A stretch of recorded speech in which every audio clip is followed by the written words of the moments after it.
A service of KIBMradio.com, the Internet's home for an all old-time radio.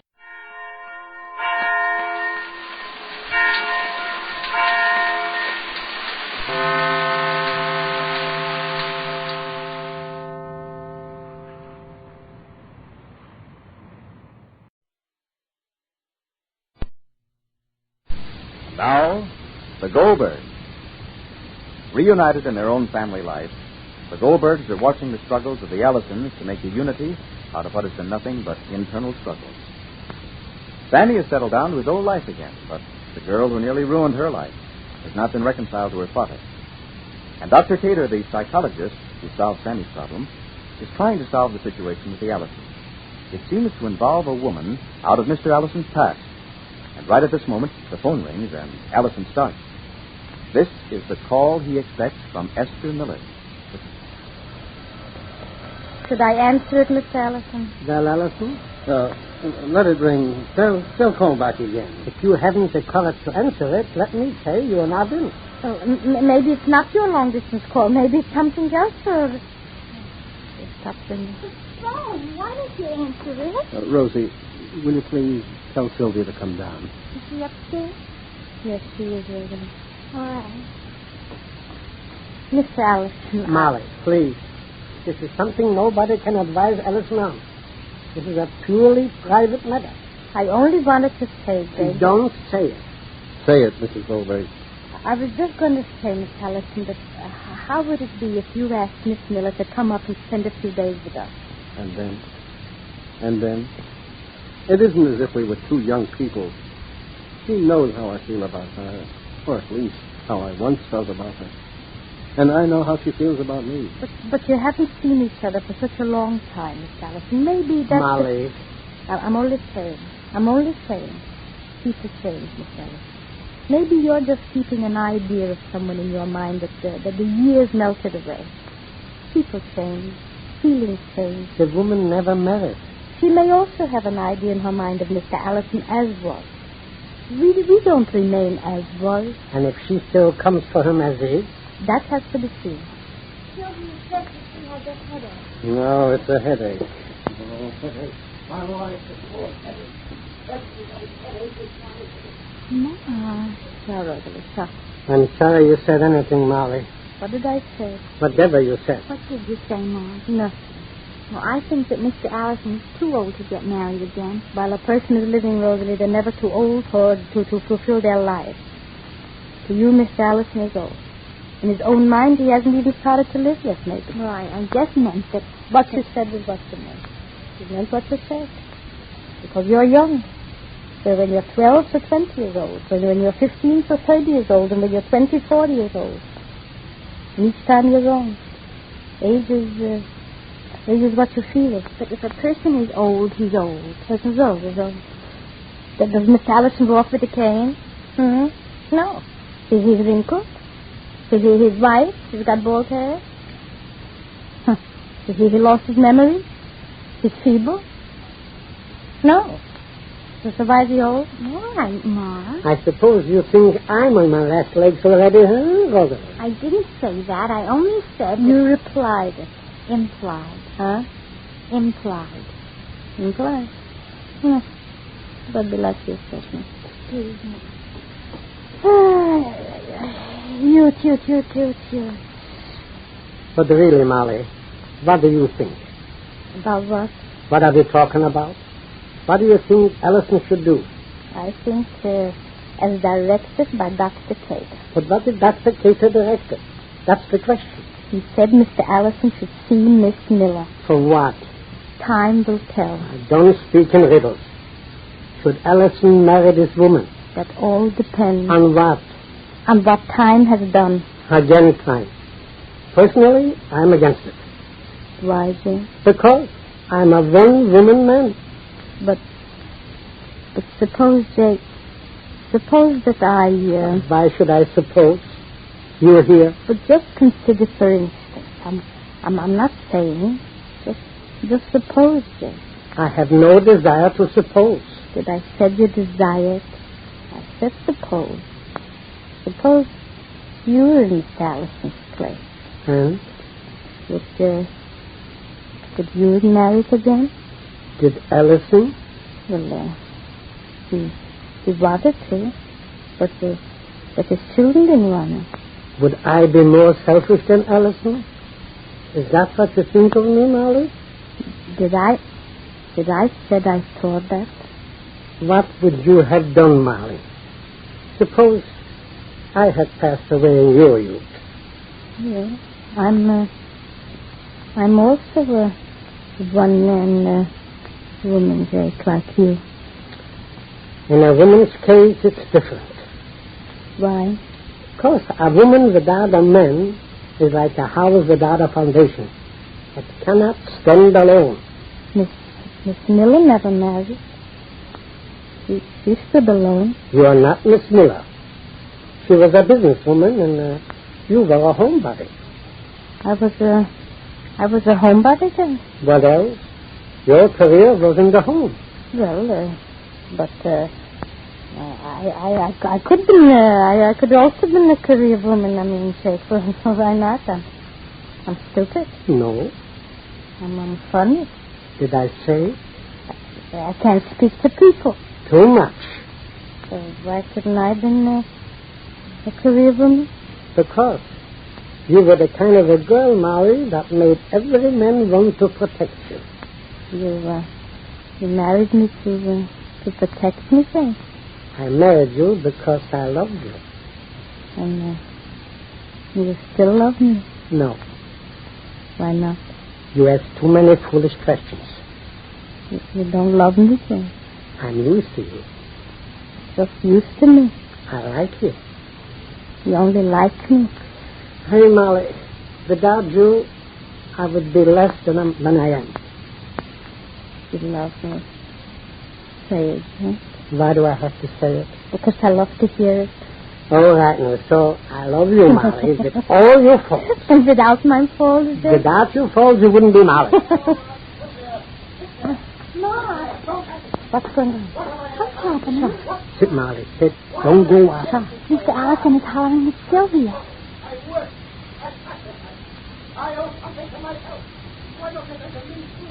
Sit, Molly. This is not our concern. For what? Tell me that. For what? Was I loved? Was I helped? Was I respected? No, I was a supply of money. What's going on? Now when you're grown up, when all is said and done, when I come to you and kiss you like a father to a daughter, you kiss and don't answer. Do you want my life? Everything? What kind of a girl are you? What are you? Tell me that. Let it ring, Molly. Let me tell him at least. Let it ring.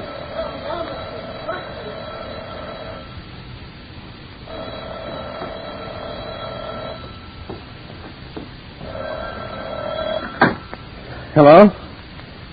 Yes. Yes, this is Mr. Allison. Miss Miller? Put her on, please. Sure. Come.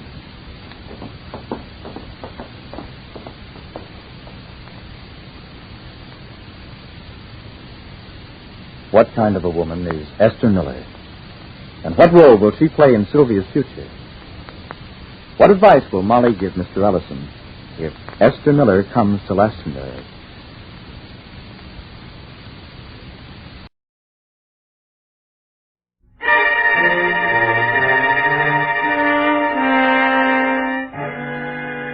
Everyman's Theater, written and created by Arch Oboler.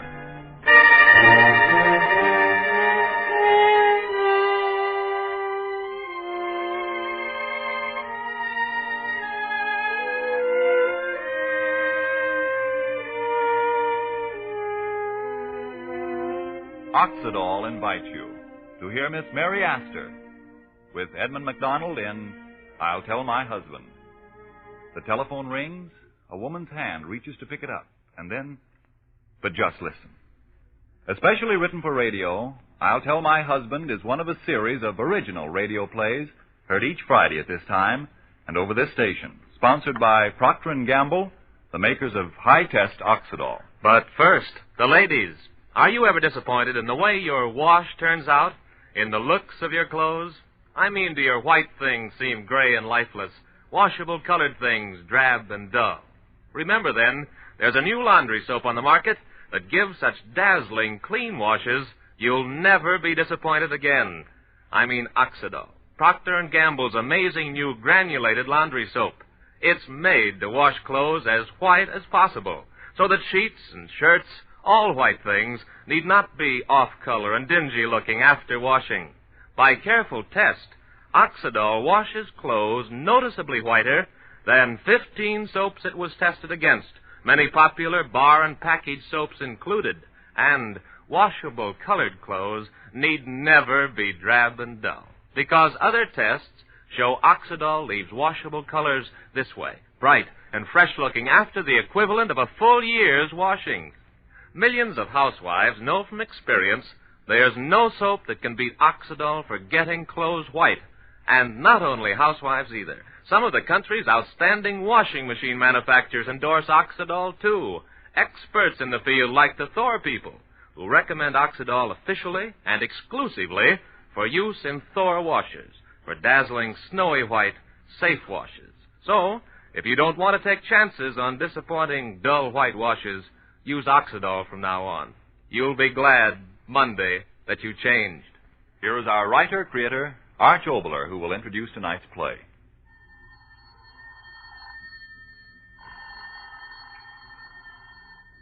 You hear? The telephone is ringing in the home of Mr. and Mrs. Theodore Bonner. Mr. Bonner is at work. He obviously can't answer it. The children? At play. They can't answer it. The maid? The maid's day off. Only Mrs. Bonner is left to answer the bell's insistent call. Her hand reaches slowly for the earpiece, then pulls away and closes into a clenched fist as the thoughts in her mind shrill and spin faster than the speed of the shrilling sound.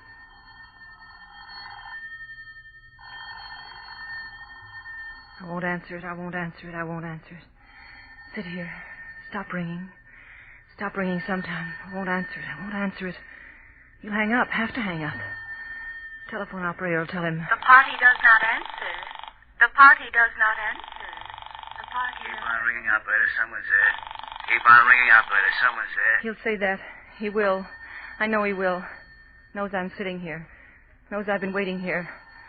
Knows my hand will go out the way it is and pick up the receiver, and he'll talk to me, and I'll talk to him, and then I'll go to him, and... No, won't answer it. No, got to answer it. If the children come in... Mother, the telephone! Mother, why don't you answer it? Got to answer it. Got to talk to him. Got to.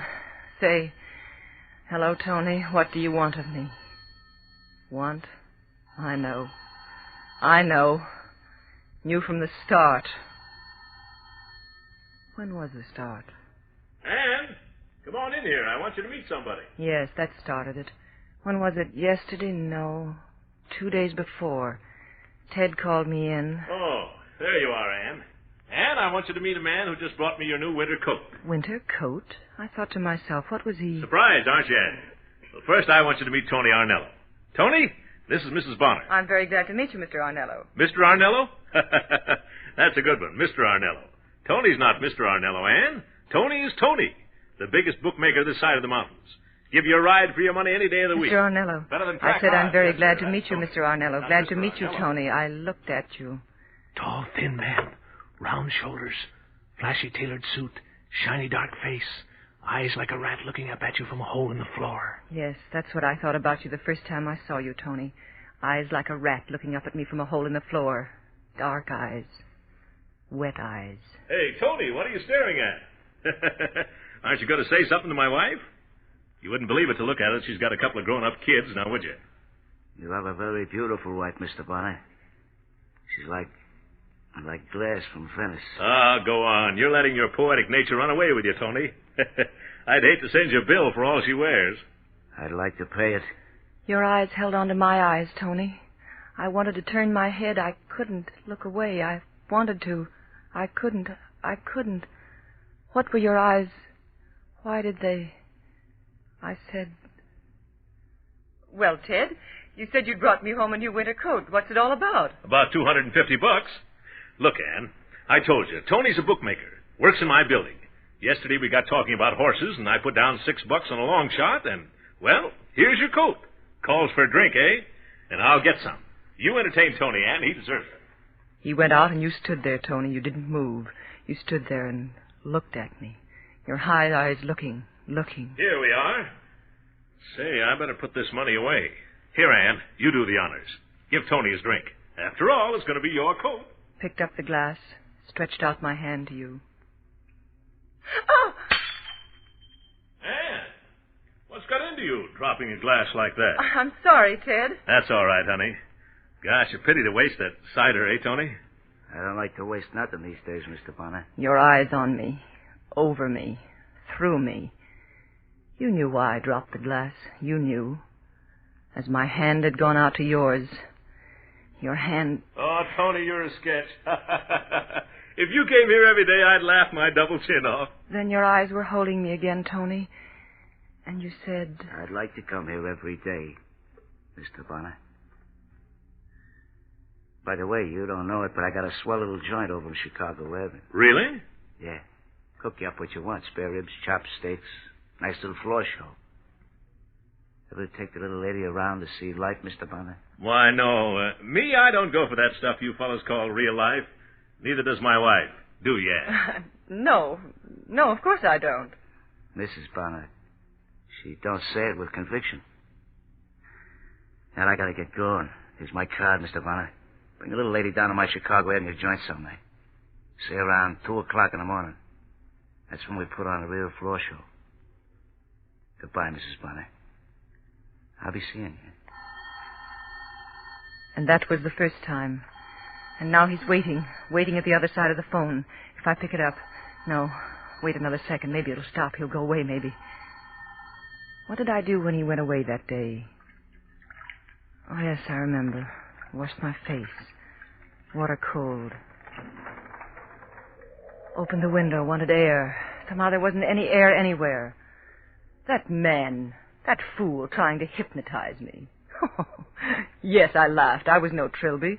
A mother with 2 children, happy and contented with Ted. Yes, contented. Ted loves me. I'll tell Ted that when I handed him the drink, the man had... No, forget it. Yes, wash my face and forget it. Ridiculous, that's what it was. The man was gone. I'd never see him again. That was the end of it. And then the telephone rang, the way it's been ringing. Went to it. Hello, beautiful. His voice. Hello, beautiful. Heard me the first time, didn't you? I wanted to speak. I couldn't. It's okay, beautiful. I know you're there. Listen, meet me at 2 o'clock tomorrow afternoon at my place in Chicago Avenue. I wanted to hang up. I couldn't. You're a swell dame, Mrs. Bonner. The swellest dame I ever seen. I'd go for you. And I'm a choosy guy, believe me. Insane. I thought to myself, the man is insane. I want to talk to you, Mrs. Bonner. Yeah, lots to talk about. You got that cold blonde beauty. It kind of hurts me when I think about it. Oh, you ain't cold. That husband you got. He ain't a husband. He's a size 46 suit that hangs on a hook and... I hung up. I'd had the phone taken out. Oh, I couldn't do that. Ted would ask questions. What if he did? Why should I be afraid of that crazy bookmaker? Imagine a woman in my position being afraid of him. I began to laugh. What are you laughing about, Ann? Laughing? Oh, I don't know. Something struck me as funny. Yeah? Say, who was that at the phone? Phone? Yeah, just now. Oh, it was the wrong number. Just the wrong number. That was the first deliberate lie I had ever told you, Ted. The first one. And now the telephone's ringing again, and he's waiting. If I answer him this time, why should my mind keep going back to that? The next morning. Yes, I'll think of next morning. So long, Ann. I'll be home early tonight. Ted went to work. Where's my compass? Come on, Junior, we're late. Okay, I'm right with you. Well, what's hurrying the guy? Children went off to school, and then the telephone. No, he wouldn't dare. Good morning, beautiful. Mr. Arnello, don't you ever dare ring this telephone again. Do you hear me? Yeah, beautiful, I hear you. If you dare to ring this phone again, I'll tell my husband. No, you won't. I will? No, you won't, and I'll tell you why. Because I got a tongue in my mouth, too. Get it? Why, you... Go ahead, beautiful. Call me anything you like. Maybe I like it. Mr. Arnello, listen to me. I'm asking you as a woman, as a happily married woman, to leave me... That's swell. I'm glad you're a happily married woman. You see, I'm the kind of a guy that... I I slammed the receiver. The telephone rang again. Now, listen, beautiful. That ain't the way to get rid of Tony Arnello. The only way to get rid of him is to see him and talk it over. And what's it gonna hurt you to see me once? Talk it over, huh, beautiful? See you? See you? Why, you've got as much chance of seeing me as... Yeah, I know. Like that snowball in the hot place, huh? Well, listen, beautiful, I got you there. Me, I got an icebox with the snowballs. They last all through July. Come on now, be smart. The thing for you to do is to meet me at my place in Chicago Avenue at 2 o'clock today. We could do lots of talking, see? You swine. I said to myself I'd phone the police. Yes, that's what I thought. No, I couldn't do that. People wouldn't believe me. They'd say I led him on. I'd tell Ted. No, how could I? It was all so ridiculous, so silly. A woman in my position. Again the telephone rang. I tore the receiver off the hook. Listen, beautiful, there ain't no use hanging up on me. I got one little question to ask. At 2, will you meet me? No, never, never. You hear me? Never, never, never. That was the day before yesterday. After I hung up, I remember I looked at the clock. 9. Yes, 9 o'clock. My heart was pounding so strangely. I said to myself, I've got to stop feeling frightened. Well, what could he do? Wouldn't answer the telephone anymore, that was all. No, Ted might ring or one of the girls. What I'd do would be to wait until the other person spoke first, and then if it was that fool, I'd hang up. Yes, that was the solution. I sat down. I'd do some sewing. Yes, sewing was restful, make me forget. 9:30. Time went so quickly. Meet him at 2 o'clock? Why, the man was insane. And why take an insane person seriously? Laugh at him, forget him, poor irresponsible creature. The sewing went so quickly. Before I knew it, I was done. What could I do now? Didn't want to think. I'd straighten up Junior's room, that was it. Junior's room was always jumbled. So unlike his father, Ted's so neat. So very neat. What did that insane fool mean that Ted was a size 46 suit that hung on a hook and... Oh, why think of that again, I told myself. Ted was a darling. Yes, how dare that criminal talk about him that way? What was the world coming to anyway if irresponsible fools made fun of good, responsible people? 10 o'clock? I remember I looked at the clock and thought to myself, 10, so quickly. Where was time going to this morning anyway? I went into the bedroom. Saw my face in the mirror. My hair, yes, blonde. Cold blonde? No, my hair's warm. Everyone said so. Ted said so. Blonde. Oh, no. Get out of the house. Yes. Out in the open air. So nice out in the air. I walked slowly along to the market. Autumn. I liked autumn. Melancholy, yet so sweet and restful. Oh, there was such a crowd at the market. No, I didn't feel like going in there. But I had to do something. I had it. I'd take the elevator and go downtown. 11 o'clock. 11. Why, that platform clock must be out of order. It couldn't be 11 already. What could I have done with the time? Sound of the elevator train. I liked it. Riding down, I liked it. Rumble of it made me think about so many ordinary things. All the flats we were passing by, who lived in them and what their lives were, and if they were as happily married as I was, and had 2 lovely grown children the way I had. My children. Dear children. And then I was downtown. Crowds, department stores. I remember I was so glad to be in the crowds, shopping crowds, shoving, pushing. It didn't matter, so distracting. Up and down the aisles of the department store. Buy this, yes, and this, and this, and... 12:30. I saw the clock, and I remember I couldn't believe it. The time had never... I'd have lunch now. Yes, of course. I went into a tea room. So restful, soft, sweet music. Very, very nice. Would you like to order now, madam? The waitress was so polite. Cute little girl. Yes, I remember I had the regular $1 lunch. Fast. Ate so fast. Why was I eating so fast? No, take my time. I was in no hurry. Why should I be in a hurry? Where did I have to go? What did I do then? Yes, I started to walk over north and see the shops. 1 o'clock? Yes, I needed a walk. I'd eaten too much. Well, just walk along and walk it off. Beautiful street, Michigan Avenue. Such interesting shops. Walked along, looking at them. Interesting. Yes, very interesting. Chicago Avenue. Well, I'd walked further than I thought. I remember I stood there, yes, and looked at the sign, Chicago Avenue. I thought to myself, just for curiosity's sake, I might as well walk west on the street and see what the man's place looked like. What a joke to have been afraid of that crook. To think that I was afraid of him.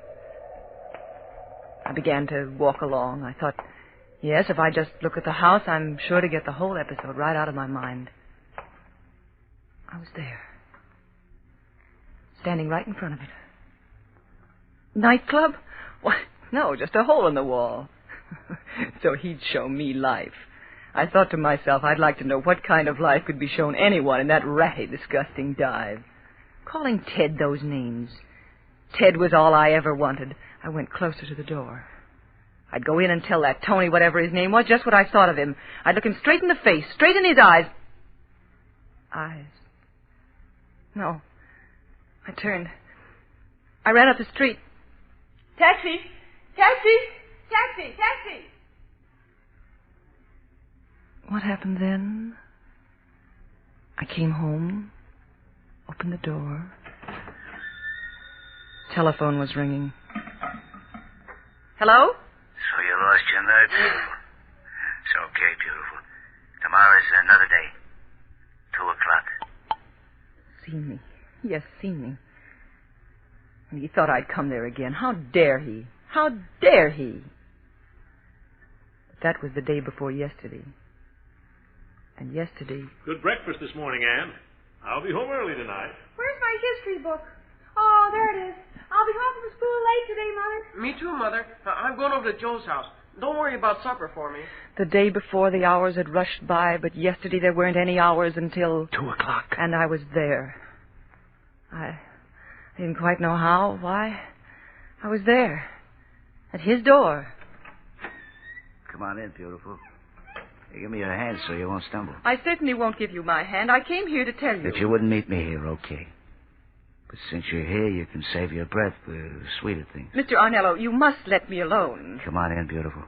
Someone will see you, and that won't be good for your health or mine either. Stop calling me beautiful and let go of my hand. Do you hear me? I'll let go of your hand. After you've taken 2 more steps so that I can shut that door. See? There you are. Now you're inside and your reputation's okay. If you don't let me out of here... You'll what? Scream? No, you won't. Well, people scream, other people ask questions, and questions aren't so good. Come on along up these stairs. No. Come on, come on. You'll see, I got it nice upstairs. Now, don't pull back. Nobody's going to hurt you. I want you to see I got an artistic side, too. That's right. 1 more step. There we are. Now, where'd I get my key? This room belongs to me. Just me. Nobody else has a key. There. Nice, huh? None of that fancy gangster stuff, huh? Come on in. Yeah, nice going. What do you think of the fireplace? And the furniture? That's plain old American furniture. Costs plenty, but worth it. You see, beautiful, I like refined ladies and open fires and pine and maple mahogany furniture. I had the best interior decorator in town fix up this room. Let me have your hat and coat. No. Oh, come on now. Look, before I take your hat and coat, I want to tell you that door is open. You just turn around and go out, go home. I swear I'll never bother you again. If a lady visits me, it's got to be because the lady wants to visit me. Now, come on. Sit right down in that big chair and I'll light the fire. The flowers in that chintz are lilacs and roses. Yeah, you're like lilacs and roses yourself. Comfortable? Let me take your hat off. No, don't touch it. I want to take it off myself. I won't mush your hair. It's beautiful hair.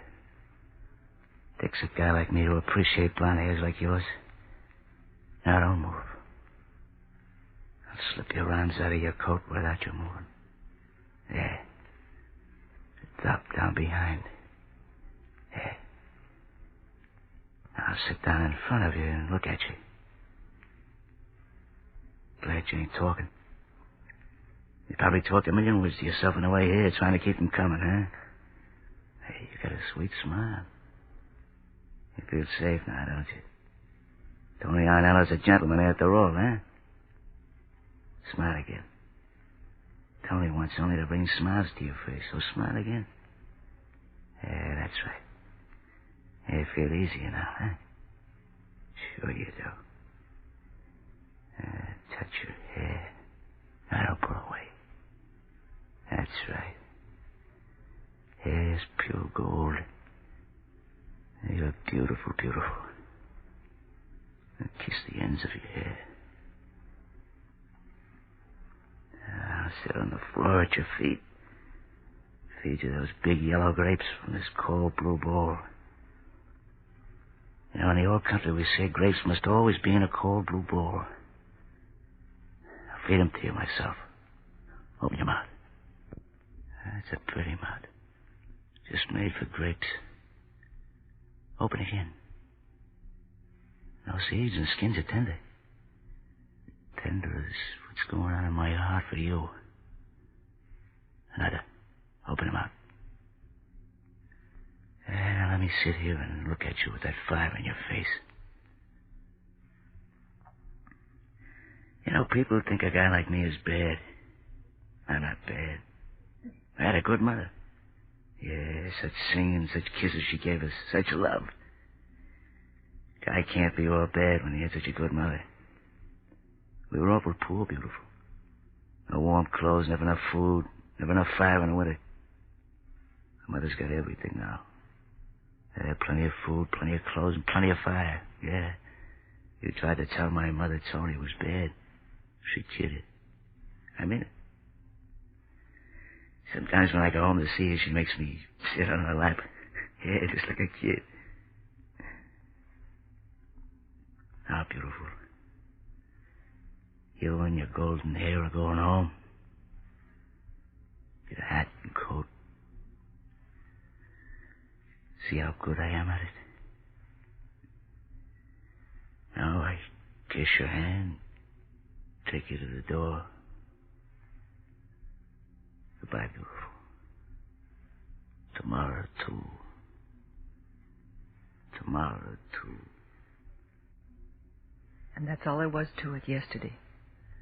I left, took a bus, came home.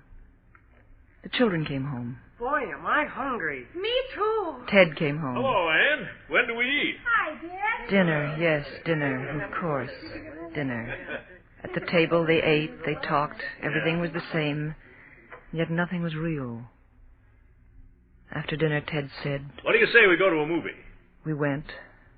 Pictures on the screen. I didn't see them. An hour, 2 hours, came out. I'm tired. Let's go to bed. Sleep. Yes, sleep. Lay down, quiet in the house. Had to sleep, must sleep. 2 o'clock, beautiful. His voice. How could it be? Asleep, it was all over. Adventure over. 2 o'clock, beautiful. Why must I keep thinking that? I said, over, it's over. Woke up Ted. What? What'd you say, Ann? Nothing. Go to sleep. All right. I lay there. Suddenly the dark wasn't dark. Bright and shining, the way his eyes. Tomorrow, too, beautiful. What was the matter with me? He was a gentleman. Yeah? The way he'd acted. Yellow grapes from a cold blue bowl. Nothing wrong in that. His warm, thin hands. And his mother talking about his mother. His thin, warm lips. If I did go to his place again, it would be like before, talking just like a boy. His eyes burning. No, I wouldn't listen. Wouldn't think. Sleep. Sleep. Yes, I'd sleep. Good, safe sleep. But now it is tomorrow, and I'm awake, In my own home, awake. If I could shut my eyes and not think. If I could close my ears and not hear. But I do hear. Hands over my ears, yet I hear it. Oh, why doesn't he stop ringing? Why doesn't he hang up? I won't answer him. I won't.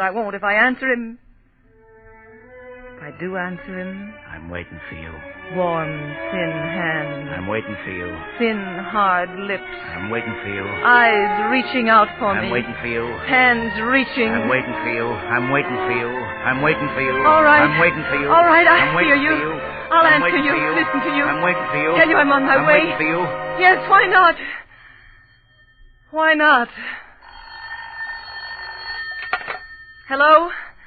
Hello, listen to me. Hello, is that you, Anne?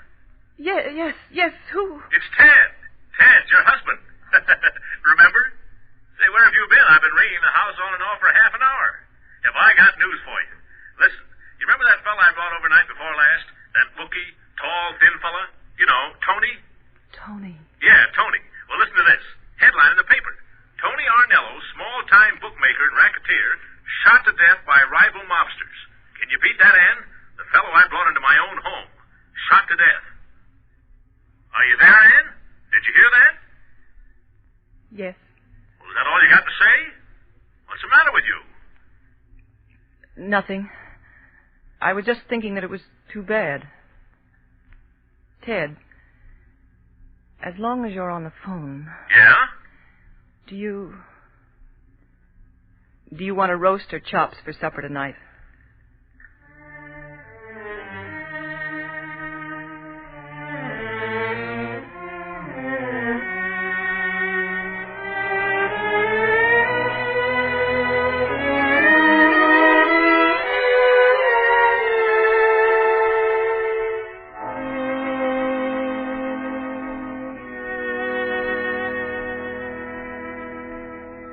This is Arch Oboler.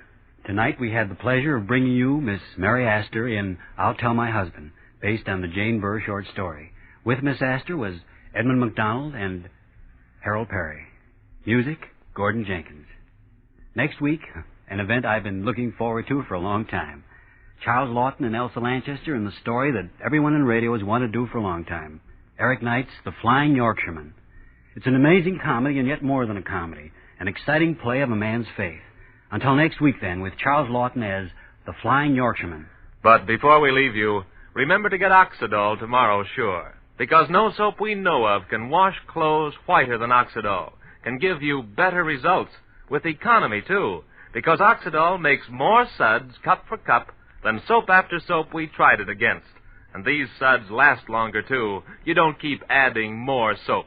Penny for penny, Oxidol goes so much farther than less economical soaps, it can actually cut laundry soap bills as much as 1/4. So get Oxidol tomorrow. And be with us next week for a new Arch Oboler play based on Eric Knight's sensational novel, The Flying Yorkshireman, starring Charles Lawton and Elsa Lanchester. Yes, next Friday, The Flying Yorkshireman. Everyman's Theater, written and created by Arch Oboler. This is the National Broadcasting Company.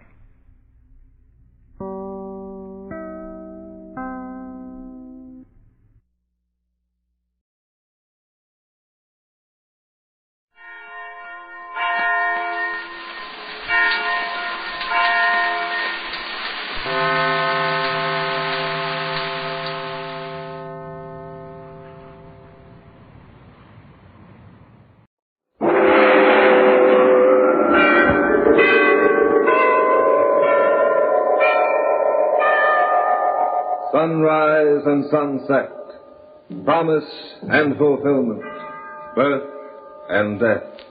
The whole drama of life is written in the sands of time.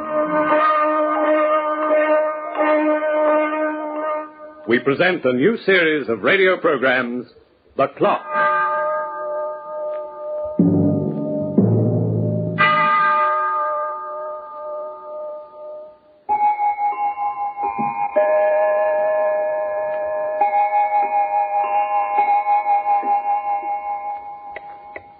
A family quarrel is not unusual, and I suppose the best of us have them every once in a while. My family is no exception, and once a year we have a battle royal. It all started in 1918 when something called daylight saving time was adopted in New York. My city cousins pushed themselves ahead an hour while the rest of the family throughout the country remained on standard time. Well, progress is no crime, but ambition might be. It all depends. I'm thinking now of young George Finney and his pretty wife, Arlene. Ambition there was mated with greed, and the offspring was a monster. I'm so glad you came. It was awful. Simply awful. I couldn't stand it anymore. Take it easy, lady. Sit down. I should have called the police a long time ago. I don't know why I waited. Yes, I do. I loved him so. I just couldn't believe it, that's all, in spite of everything. What's the story, Mrs. Finney? Well, it started a couple of months ago in Santa Monica. I was a cashier in a barbecue when I first met George. He was tall and clean-cut with a handsome smile. He had a cute line and a fast delivery, and I liked him right away. He was Hollywood, and Hollywood was just where I wanted to be. So you're in pictures, Mr. Finney? You bet. You're not an actor. Actor? Oh, not a chance. I work inside, the production end. I always wanted to get into pictures, but I never had much luck. Oh, with your shape, you don't need much luck. You think I'm pretty? Oh, a knockout. I don't know. I've seen the best in pictures. Turn your face to the left for a minute. Mm-hmm. Photogenic, just like I thought. Ever try to get into a studio? Once. I got 2 days' work as an extra in the mob scene. I could have gotten more, I guess. But you have to have a wardrobe, and that costs money. Oh, not when you know the angles. Hey, look, when do you knock off from work? Oh, in half an hour? Well, how about driving to the beach? We can have a swim, talk it over. Well, I don't know. I've made it a rule never to date anybody I meet in here. It's not good policy for a girl like me. Well, I'm harmless, honey. Besides, you've seen me in here before. But we've never spoken to each other up to now. Well, you gotta begin somewhere. Come on. What do you say? Well, I meet you, Mr. Finney. Out front, half an hour. And, honey. Yeah? Call me George. We went to the beach and had a swim. And he couldn't have been more of a gentleman. He told me in a month or so a new epic was going into production at his studio, and he'd see if he could work me in. Saw him 4 times that week, and 5 the next. Pretty soon it was every day. I knew I was falling, and so did he. I never thought it would happen so fast. Rides like a top, don't she? It's a very nice car, George. Well, it's second hand, but it fills the bill. And it's a nice jalopy for a honeymoon. Oh, you getting married? Sure. To whom? To you. It's the first I heard about it. Look, Arlene, I'm nuts about you. But, George, we hardly knew each other. What? We have to wait till we're 50 to get acquainted? George, stop kidding me. Oh, I'm not kidding, honey. You and I could make a team. I'll be a big shot in pictures one day, and so will you. Oh, come on. How about it, Harley? Oh, gee, I don't know, George. Now, listen, I don't propose to every dame I meet. Marriage is a lifelong proposition. It takes a lot of thought. I know. Well, I've done my thinking. I've made up my mind. Now, how about you? It's all right with me, George, if it's all right with you. Okay, honey. Where are we going? To Los Angeles to get a license. Some honeymoons last a month or more, but mine only lasted a week. We drove to the Mexican border and drove back home. And it was the happiest 7 days I ever spent in all my life. We'll be in L.A. in a half hour. Oh, George, it's been just wonderful. You give him notice in that beanery tomorrow. Oh, do you really think I should? Well, listen, I don't make too much, but we can get along. Besides, you're going into pictures. Oh, but I need clothes. You said I did. And then you mentioned something about a publicity... I'll dig up the dough for everything, baby. Now, you just leave it to me. All right, George. Whatever you say. Funny being married. Changes a guy's outlook. Does it? How do you mean? That gives a guy responsibilities. Am I a responsibility? Oh, no, I didn't mean it that way. After all, I'm asking you to quit your job and depend on me. What would happen to you? What if I disappeared? Disappear? Well, what I mean is... Well, suppose I died. Oh, don't say that, George. Oh, look, I'm not getting morbid, honey. Just being practical. When a guy has a family, he has to look out for it. That's why I'm taking the policy. What policy? Life insurance. $50,000. You'll be beneficiary. Oh, but that's too much. What do we need all that insurance for? I'm a guy who looks facts in the face. Things can happen to either of us. The premium's more than I can afford, but, well, I'll manage somehow. Do you think you can take one out for me, George? A policy? Yeah. With you as beneficiary. Well, I don't know. Well, you said before that things could happen to either of us. Yeah. Yeah, you know, honey, that's a practical idea. Well, George, if I died, I'd want you to be well off, too. No. You know what you are, baby? You're a gal to be proud of. To tell you the truth, I was going to suggest that we both take out insurance, but, well, I didn't know if you'd approve. Why? Well, what I mean is, well, it's the man in the family who usually gets himself covered. Oh, of course, the premium's very high, and, well, it might be wiser to wait. Oh, no, it's bad luck to wait. I don't believe in it. Now that we've talked about it, let's go ahead. It's the only thing to do. Do you love me, George? Like crazy. Especially now when you're going to be worth $50,000. Oh, George. So will I come to think of it? Say, the two of us will be worth more dead than we are alive. A couple of days later, we both took medical examinations. A few days after that, the insurance policies came through. I'd almost forgotten about them by then, until the evening George came home for supper and told me. Is that you, George? Yeah. Dinner ready? Almost. Say, I feel like a million. I'm as hungry as a horse. Oh, something good happened today? I'll say. Those policies came through. What policies? Life insurance. Oh. I put them in our safe deposit vault. Remember that. Let's stop talking about those policies. They make me so nervous. Nervous? Why, Arlene? Because it reminds me of dying. I don't want either of us to die. We're too happy. Life's too much fun. Oh, come on, snap out of it. I'll help you set the table. What's the matter with your jacket? My jacket?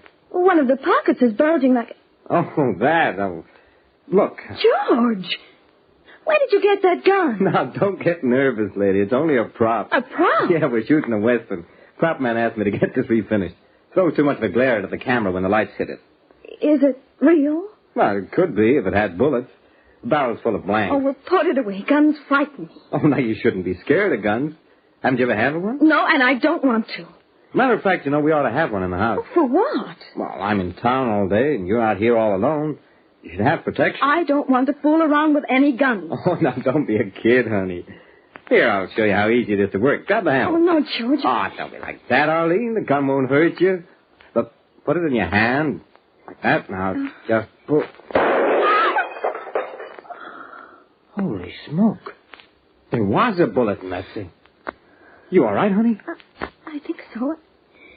It broke that bars. Oh, never mind the bars. I'm thinking about you. You were holding that gun near your body when it exploded. You sure you weren't hurt?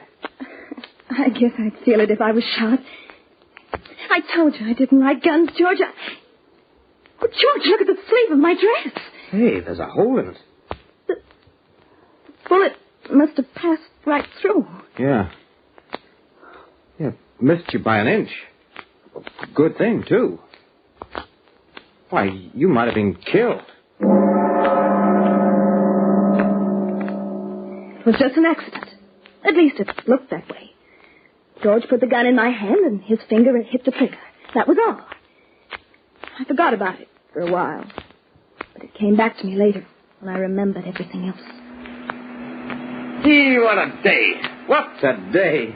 You only get a day like this in California. Oh, it's fun taking a ride on Sunday. My, it's pretty out this way. Yeah, kind of rustic. You know, I'd like to lie down in the sun and relax and chew a piece of grass. Do you like grass? Not as a steady diet. Oh, you know what I mean. Do you like to... Oh, what's the matter?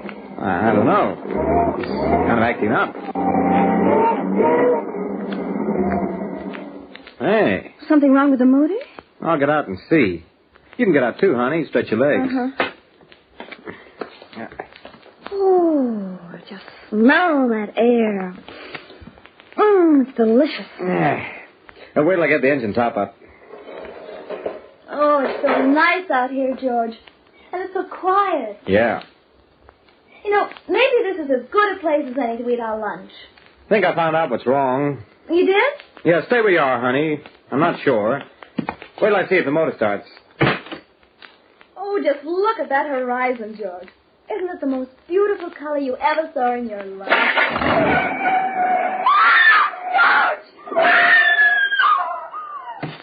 Hey, Arlene! Arlene, baby. Oh, baby, are you hurt? I just managed to get off the road in time. Holy smoke, the car was in gear and I didn't know it. You were standing right in front. Yeah, I know. Gosh. Oh, my heart was in my throat. How could I be so careless? You might have been killed. Yeah. And it's the second time this week, George, that I might have been killed.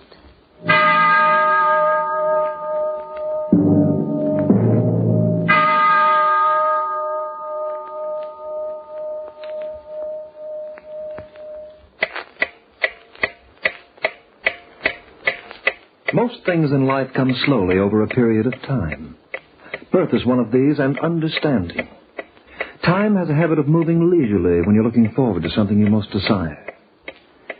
But the one thing that can come with the suddenness of a flash of lightning is unexpected death. And Arlene Finney was well aware of that. Twice in 1 week. Oh, they could have been accidents, sure. That was what worried me so. I wasn't certain. George loved me. I knew he did. I had to believe in him. I just had to. A week went by and everything was swell. He was sweeter than he'd ever been before. There was nothing he wouldn't do to make me happy. And if I had any ugly thoughts, I canceled them out. Mistakes could happen, even 2 mistakes like that. And I knew it would never happen again. The weather was hot that Thursday when we went to the beach. He drove down in the car and changed into our bathing suits in the locker rooms. And we just lay on the sand and drinking in the sun and just feeling good. George? Yeah? When am I getting that job? What job? Well, you know, in pictures. Soon, baby, soon. Gotta be patient. I have to see Mrs. Zale in the office, and I'll pop the question. Who's Mr. Zale? Assistant producer. Oh. It won't be long now, honey. You wait and see. Ollie! Hey, Ollie! Someone's calling you. Why, it's Mimi. I haven't seen her since I left the barbecue. She used to be a waitress. Ollie! Archie, it's nice to see you. Hello, Mimi. How are you? I'm fine, just fine. Oh, have you met my husband? I don't think so. George, meet an old friend, Mimi Taylor. Pleased to meet you. Hello, Mimi. Sit down and talk. We haven't seen each other in over a month. Oh, I know. I'd have called you, only I was busy. I quit the job, you know. Oh, you did? Yeah, I'm working at Lawrence Department Store in L.A. It's a good job. I get to meet a lot of people. How's married life, Rolling? Oh, ask my husband. It's terrific. Oh, he sounds like a booster. Oh, well, I guess it's all right for some people, but not for me. Oh, you'll change your mind when you meet the right man. Not when I read the papers. What's the papers got to do with it? Well, then you read about that guy who killed his wife. What? Well, he got sore or something. They wasn't married very long. He caught her looking at another man, and he crowned her with a flat iron. Your bathing suit looks nice. Messiest thing you ever heard of. The murder, I mean.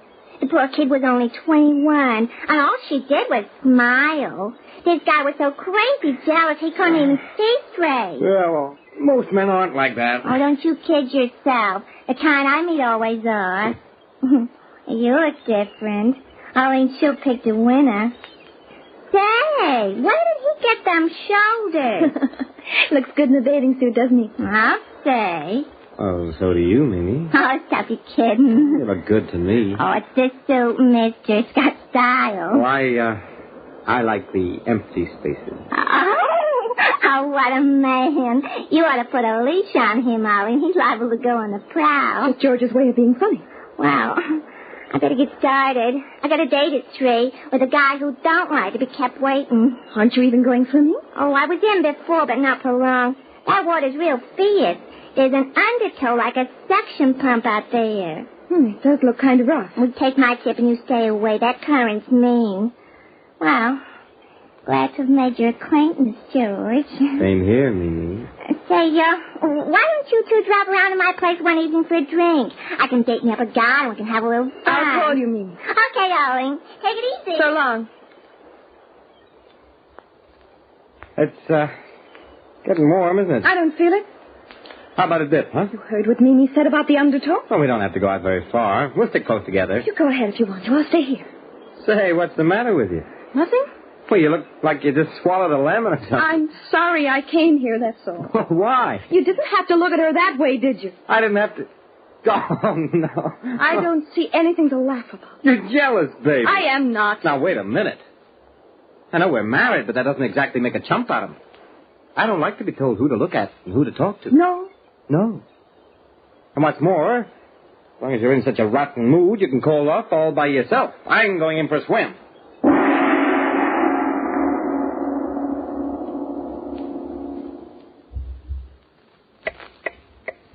What is it in those few minutes of the marriage ceremony that changes people? Well, I can assure you I have nothing to do with it.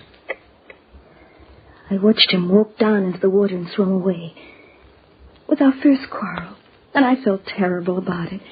When I thought it over, I realized I was in the wrong. And suddenly I wanted desperately to apologize and make up. I jumped up and ran across the beach. I was so anxious to swim to where George was, I guess I hardly noticed the undertow.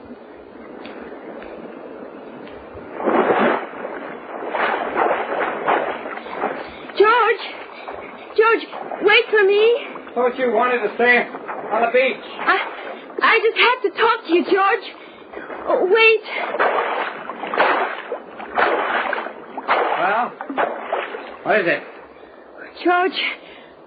George, I'm sorry. Are you? I acted like a fool. Yeah, I'll say you did. Please forgive me.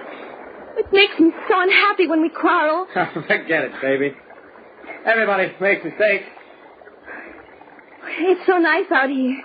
Not getting tired, are you? Oh, no, not a bit. Tread water. Like this. Use your hands. It's easier. Oh, I'm doing fine. We're pretty far out, aren't we? Aren't we, though? Gee, I've never swum this far before. You scared? Oh, not with you, honey. Not a soul left on the beach. Everybody's gone home, I guess. Yeah, it's getting late. Yeah. Oh, maybe we'd better swim back and get our clothes on.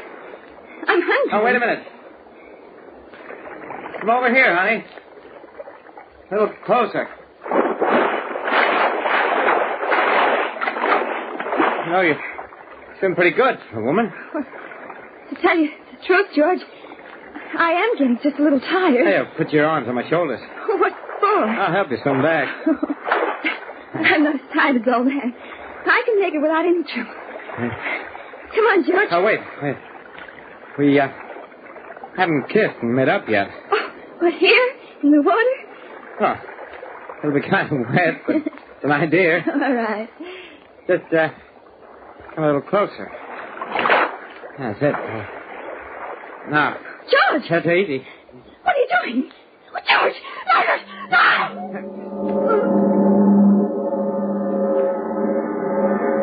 He grabbed me, pushed me under. I kicked and struggled, but he was too strong. I don't know how long he held me there, but it seemed like a million years. I knew I was finished. I was getting weak. My lungs were bursting. I couldn't stand it any longer. And when I was just about to breathe and take the water into my lungs, we were hit by a wave. It was a heavy roll, and he lost his grip. It carried me halfway to the beach. On my last ounce of strength, I managed to swim the rest and crawl onto the sand. I got onto my knees and looked around. George wasn't there. Suddenly I started to cry. It was all too much. My head was dizzy and I couldn't think. I got to my feet like a drunk and started to walk. I guess I didn't know half of what I was doing because I went right to the car without getting my clothes and found George sitting there waiting. Get in. No. I said get in. My arm, George. Breaking my heart. Don't hurt me. I'll get in.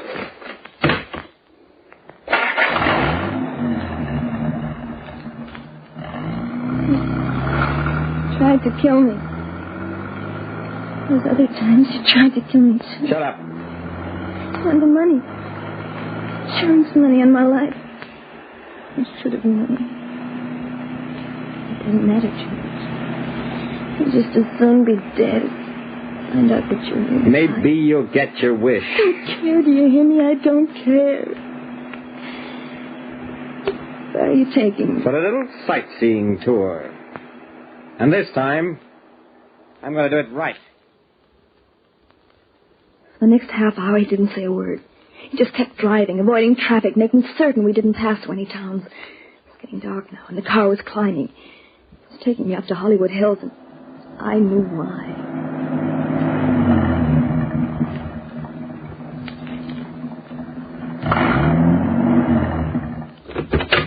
Get out.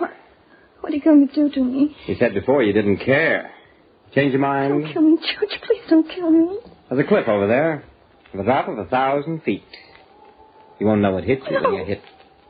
No. Don't let me go. I don't want to die. Let me go, George. Come on. George, let me go.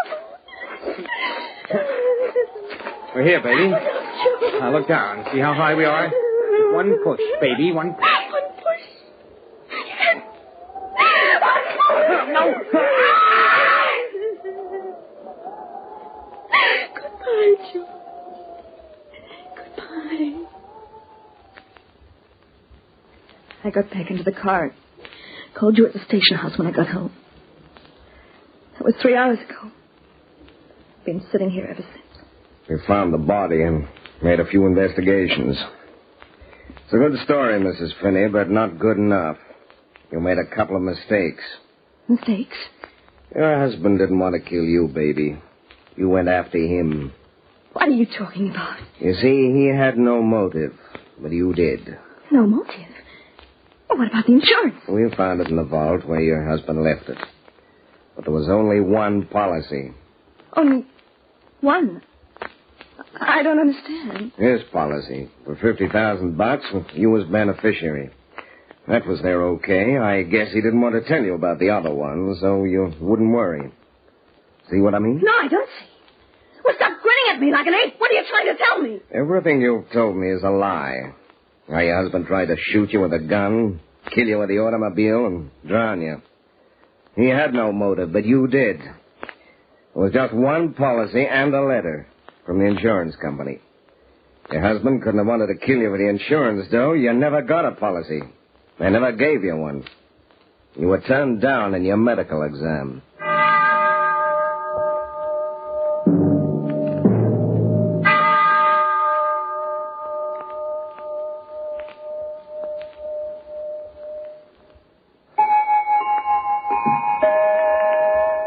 And that's the story of George and Arlene as recorded by the clock. It's the little mistakes that count. And Arlene Finney ought to know. In her case, however, I doubt if she'll ever get a second chance.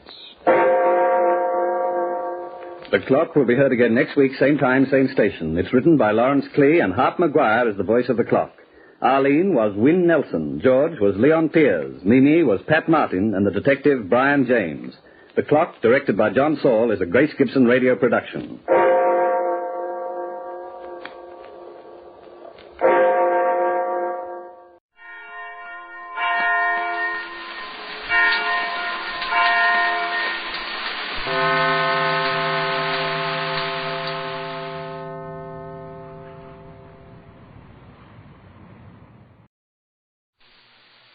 The Signal Oil Program, The Whistler.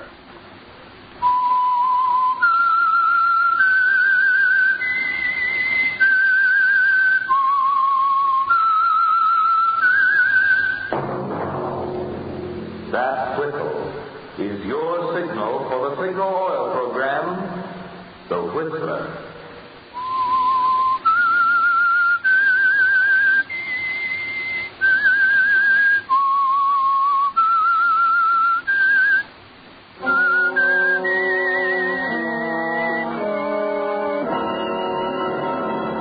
I am the Whistler, and I know many things, for I walk by night. I know many strange tales hidden in the hearts of men and women who have stepped into the shadows. Yes, I know the nameless terrors of which they dare not speak. Yes, Yes, friends, it's time for the Whistler. And remember, let every traffic signal remind you, with new signal green, you do go farther than ever. Look for the familiar big yellow and black circle sign that identifies those popular signal service stations in 7 western states from Canada to Mexico. And now the Whistler's strange story, The Triggerman.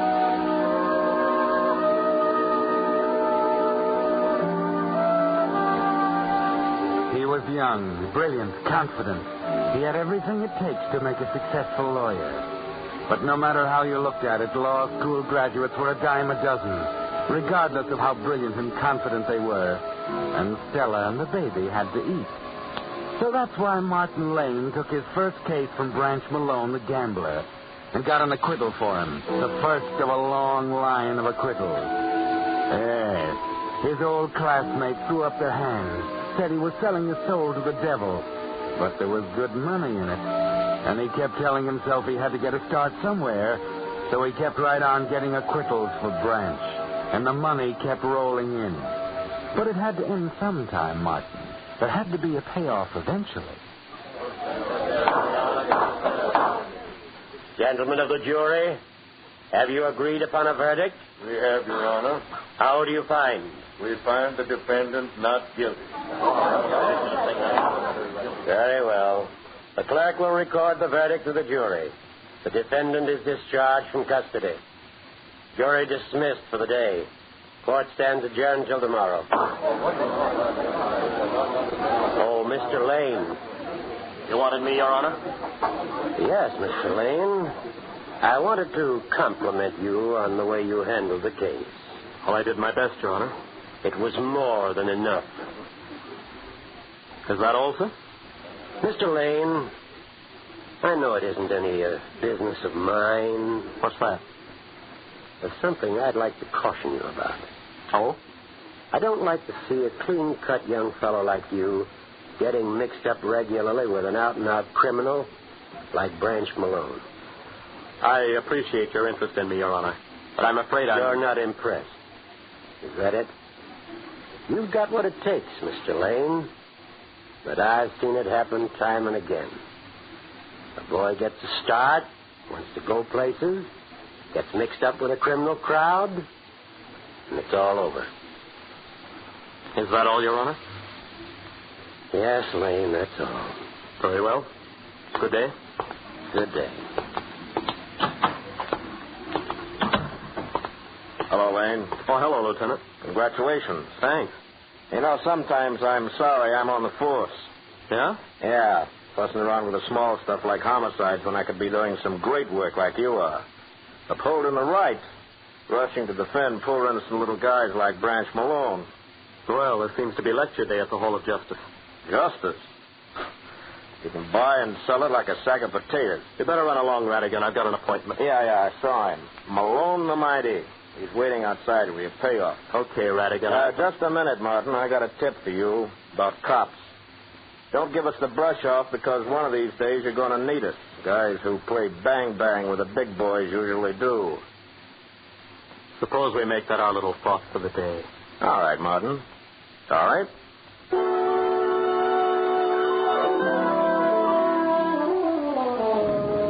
Yes, Martin, you're on your way, aren't you? Another acquittal. Another $500 in your pocket. It doesn't matter much where it comes from, does it? His money's as good as anybody's. And that night, as you sit in the living room reading the paper, you try and reason it through and file it away. But it keeps coming back.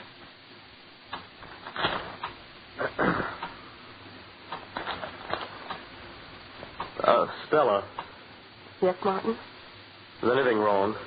No. I thought something might be bothering you. No, there's nothing, Martin. I thought you'd be happy about the case and everything. We can buy that dining room set now. Yes, we can. It was an easy case. $500 for an afternoon's work. It's not bad. No, not bad. Nothing to it. State's evidence was insufficient. One of their witnesses didn't show up. Same as the time before. Yeah. And they found the witness at the bottom of the river 3 days later. Well, I can't help that. No, I suppose you can't. Stella, you're not suggesting I drop him, are you? For years I've sweated and struggled trying to make enough for you and Susan. It's my business to defend him. A lawyer isn't a criminal just because he defends a criminal. That's right, isn't it? You're defending yourself now, aren't you? Now, wait a minute. I'm not going through that again. I told you 100 times. I'll get it. Hello? Oh, yes, Branch. What's up? Oh, gee, that's tough. Sure, I'll be glad to. Uh-huh. Yeah, sure, I'll do it right away. What does he want now? He wants me to meet a friend of his and rush him home. His boy was just run over. Oh, how terrible. Branch isn't so good at this sort of thing. He wants me to tell the fella and take him home. That's funny. Don't worry, darling. You've just got the jitters. I'll be right back.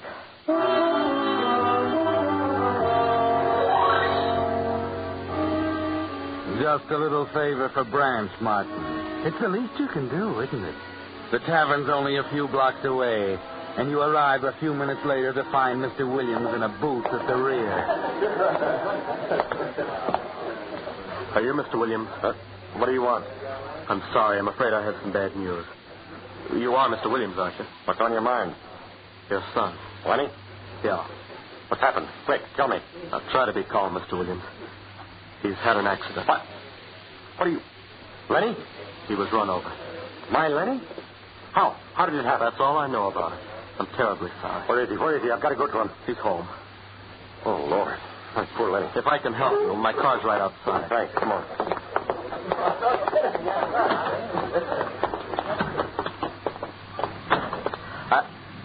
Branch, what are you doing here?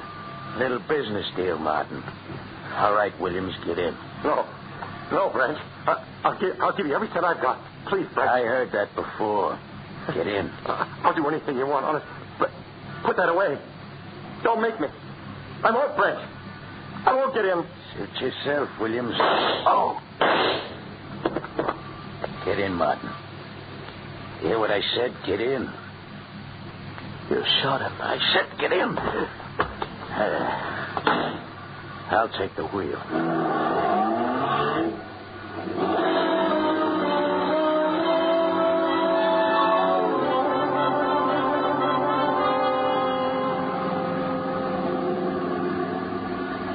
You're sitting kind of quiet for a lawyer. I can't understand it, Branch. It ain't that complicated for a man with your talent. I put the finger on him. Who was he? I thought I told you, Martin. He's the witness who didn't show up this afternoon.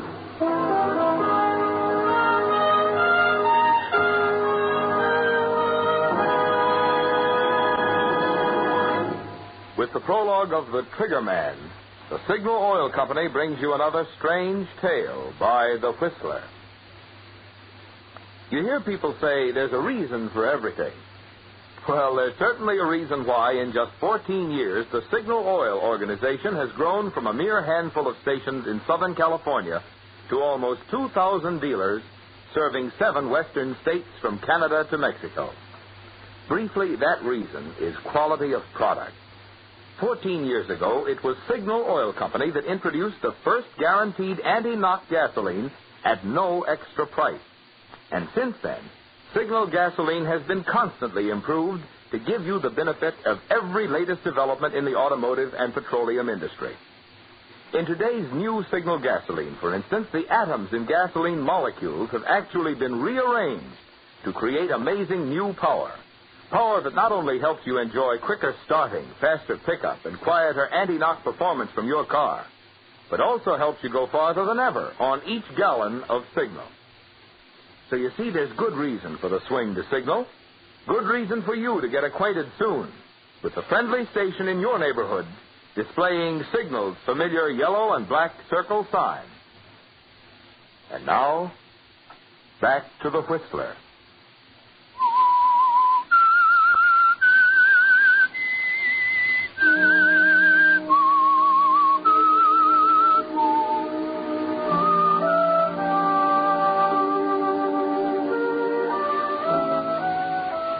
Well, Martin, you've discovered something, haven't you? The judge and Radigan. Even Stella tried to tell you, but you couldn't understand until now. It happened so suddenly that it stunned you. Williams is dead, and you put the finger on him, didn't you? Acted as messenger boy for Branch Malone. Stood by him like one of his gunmen while he pulled the trigger. And there's nothing you can do to make it right again. Nothing you can say to the murdered man's wife or her son or Stella. Martin, where have you been? Past midnight, I've been worried sick. It's just a little business, Stella. You'd better go back to bed. What's the matter, Martin? You're white as a sheet. Nothing. What was it? Tell me. Nothing, I said. I just had a talk with Branch, that's all. Now, go to bed. All right, Martin. I'm sorry.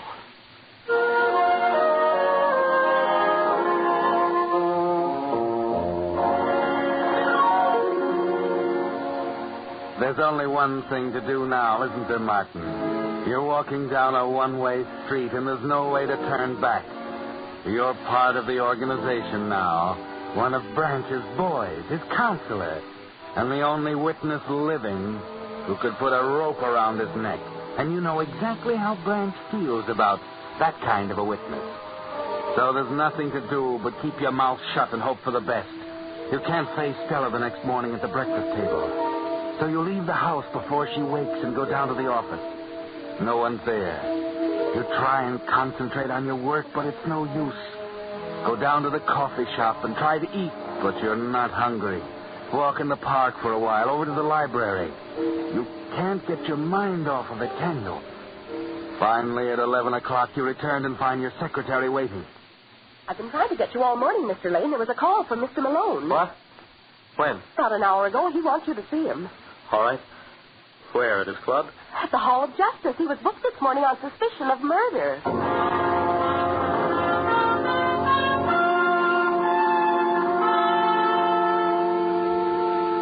What happened, Branch?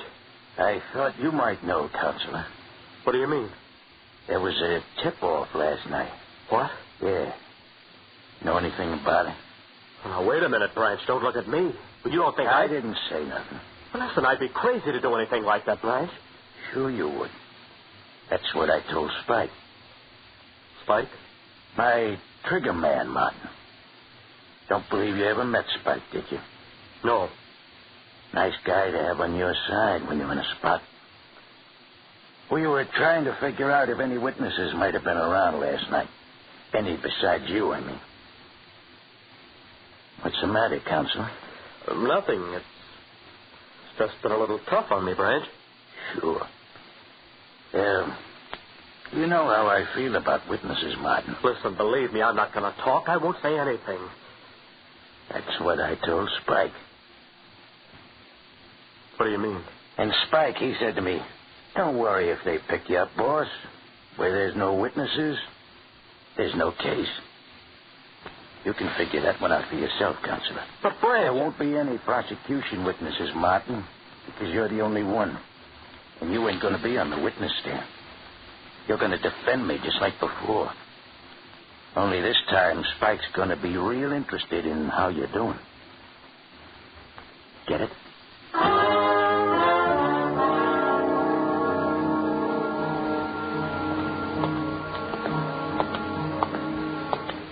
Lane. Oh, it's you, Radigan. Didn't mean to scare you like that, Martin. A little jumpy, aren't you? What do you want? Get it all settled with a big boy? I heard you just had a chat with him down in his cell. He put the heat on? I'm sorry, Radigan. I haven't got time to... I know. You're a busy man. You haven't got time to think about little things. Like a guy suddenly not showing up at home and his wife trying to explain it to his kid. What does your wife think of that, Martin? What does she think when she looks at your kid? Cut it, will you? Okay. Just had to speak my little piece. I just want to tell you, you're playing with dynamite this time, Sonny. Your friend knows all his blue chips are on the table, and whoever put the finger on Williams in that bar is the guy who's going to hang him. And this time, so help me, the witness won't disappear. What are you getting at, Radigan? I think you know enough about this case to hang Malone, and I think you'll come through for us. And when you do, it's going to be dangerous. Why are you telling me all this? I want you to know why I'm putting a tail on you. What? One of my men's going to watch you day and night, and if you know what's good for you, you won't try and give him a slip. Is this for my protection? Right. Like I said, Martin, this time the witness isn't going to disappear.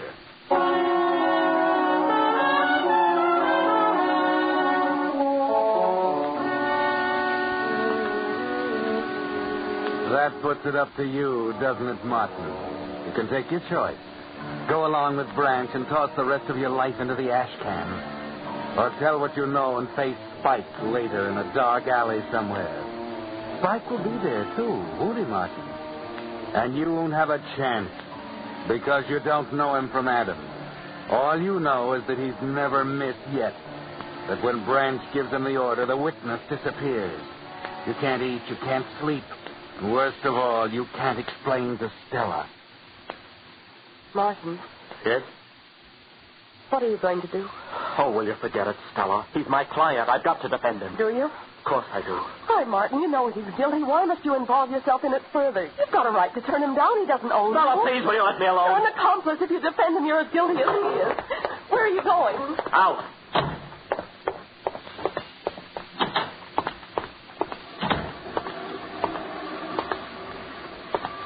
Come on, Joe. We may as well be sociable. I'm sorry, mister. Radigan told me. Wonder why he doesn't tell me these things. By the way, my name isn't Joe. What is it? Ed Morris. Okay, Ed. I saw you following me all afternoon. No, I thought you did. I thought I'd walk around the block. That is, if you don't mind. Why not? Your boss would get a bang out of this, I suppose. Walking around together this way. He just said to keep an eye on you. He didn't care how. Is that all he said? That's all. Radigan thinks you're a pretty good kid. So what? Am I supposed to toss away the biggest case of my life just because he thinks I'm a good kid? The guy's guilty and you know it. What do you mean I know it? If you didn't know it, I wouldn't be here. You better stick to your gumshoe, Ed. Okay. Hey, there's a bar down the street. I don't want to go on any bars. Maybe it's just this bar, huh? Maybe because it's the one where William... Did you hear what I said? I don't want to go on any bars. All right, Martin. I've changed my mind about taking a walk. I think I'll go home.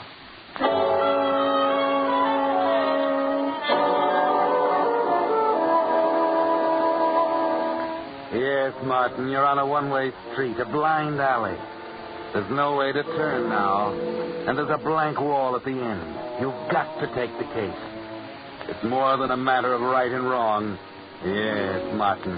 At this point, it's life or death. So you go to work on it. Visit Branch every day in his cell. Spend nights at the office preparing the case, plugging loopholes, anticipating points the prosecution is sure to bring out, making it another sure thing for Branch. You have 2 weeks until the arraignment, and Branch wants bail. 2 weeks without sleep or getting to eat until you're almost ready to crack. And worst of all, you can't tell Stella. There's no way to make her understand. And then suddenly, on the night before the arraignment, you can't hold out on her any longer. Martin, darling, you've got to tell me. You can't go on this way. Please, Stella. There's nothing. Are you afraid to tell me? No, Why did you lie to me, Martin? Why did you tell me you had nothing to do with the murder? Williams was the man you met that night, wasn't he? Listen, Stella, you've got to forget it. Please, don't even What are you afraid of? All right, I'll tell you. I'm the witness. I'm the only one who can hang Branch. Radigan knows it. They all do, but they have no proof. That's why that guy's always waiting for me across the street. He's a guard. All I have to do is open my mouth and I'm dead. But if that's all there was to it, I wouldn't worry, see? It's you, too, and Susan. Don't you see? He won't stop at anything. Spike Robertson's waiting for me somewhere, waiting for me to open my mouth. And if I do, the guard won't make any difference. Spike won't stop until he gets us all. Martin, Well, now you know it. You were right, all of you. But it's too late now. So you're going to defend him and let it happen again and again? Yes. Martin, I want you to stand up at the arraignment tomorrow and tell them everything. Don't be ridiculous. We'll take our chances, Martin. Susan and you and I. It has to be that way, dear. If we don't, there's nothing left, don't you see?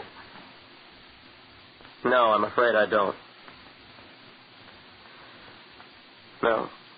You'd better go on to bed, dear.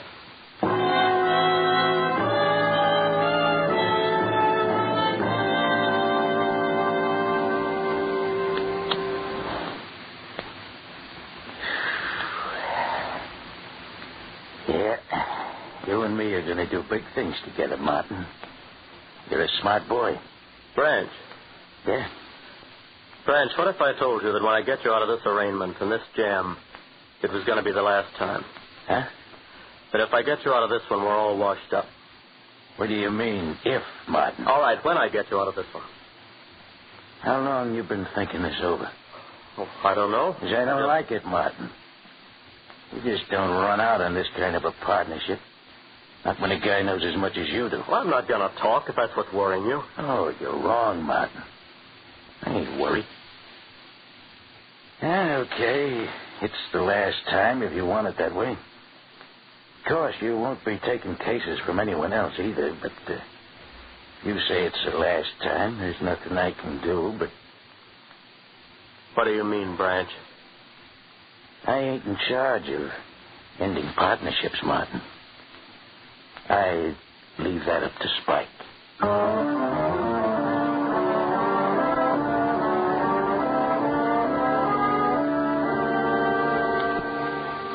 So you go into the courtroom, Martin, as you think about the one-way street with Spike waiting at the end.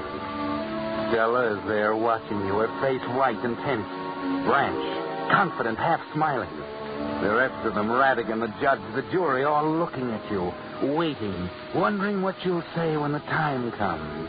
Then finally it comes, and you find yourself on your feet, going into your... I remind the court that the so-called evidence presented by the prosecution is neither circumstantial evidence, nor is it direct evidence. It's nothing, gentlemen, but suspicion, based simply on the fact that it is alleged that my client had ample and sufficient motive to... She's not looking at you now, Martin. She's bent over, her face in her hands. Radigan is turning away. The judge is looking down at the bench. William's connection has yet to be demonstrated to the satisfaction of either the state or...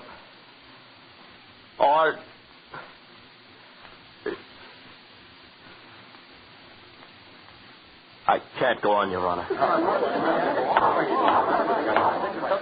I ask that the court disqualify me as counsel for the defense and offer myself as principal witness for the prosecution. Martin. Oh, Martin, darling. I knew you'd do it, kid. I knew it. Thanks, Radigan. Thanks.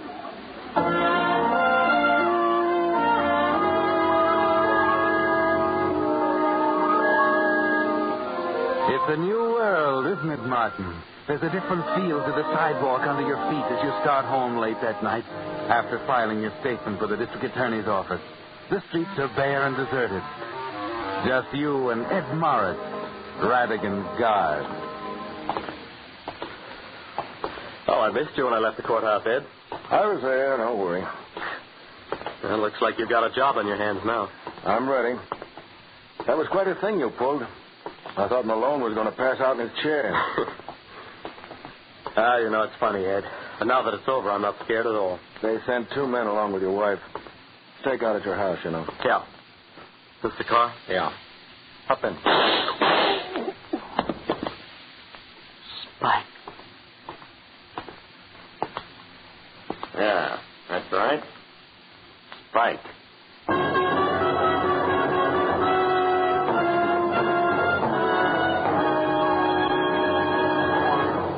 The Whistler will return in just a moment with a strange ending of tonight's story. Meantime, a question. How much longer will your car last? Well, the answer to that question depends pretty much on the care your car gets.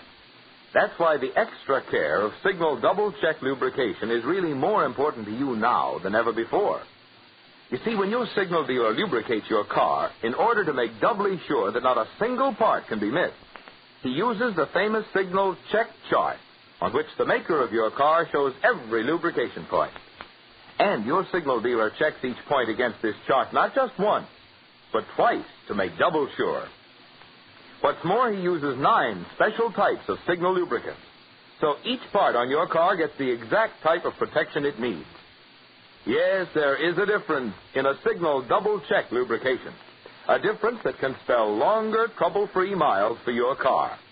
If it's been 1,000 miles or 2 months since last lubrication, there's no better life assurance you can give your car than to drive into one of the friendly stations displaying Signal's yellow and black circle sign for a Signal double-check lubrication. And now, back to the Whistler.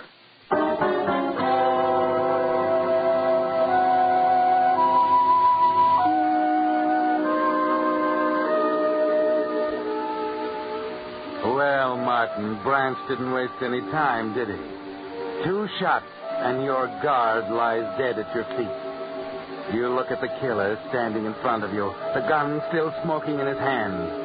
There's nothing you can do, no way to turn. 10, maybe 15 minutes left to live. Long enough for him to take you to a lonely spot on the highway and make another witness disappear. Then, strangely, you find yourself thinking of the deposition, safe in the district attorney's office. And, stranger still, you discover you still aren't afraid. No use checking him, he's dead. Yeah. I don't miss very often. Oh, what do we do now? Well, maybe we better get in the car and hustle him over to the morgue. What are you talking about? That's what we usually do with this stiff. But I don't get it, Spike. Spike? Yeah? You know Radigan was putting a tail on you, didn't you? Well, sure I did, but... That's me, Stanley, DA's office. The guy in the gutter you've been prowling around with for 2 weeks is Spike.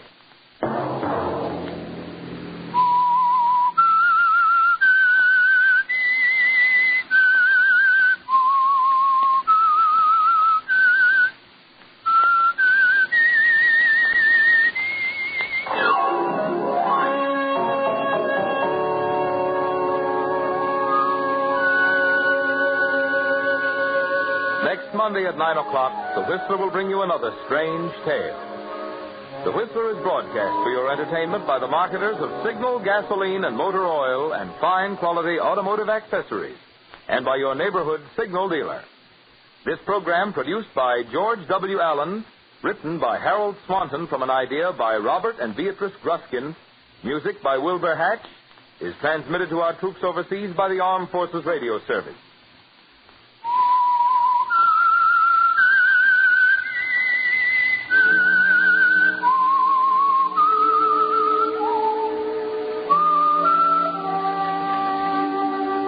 That whistle is your signal for the Signal Oil program, The Whistler.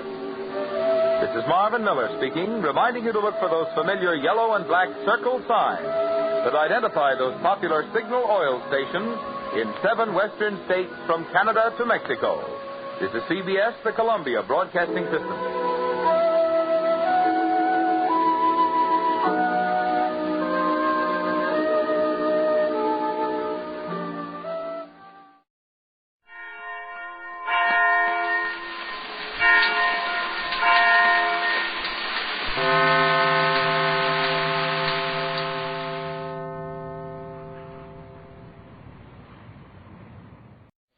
The Signal Oil program, The Whistler.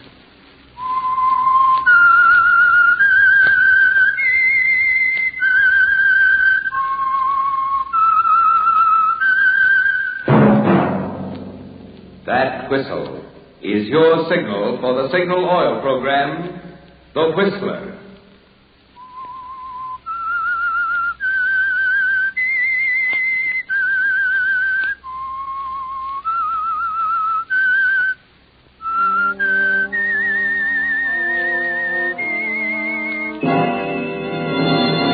I am the Whistler, and I know many things, for I walk by night.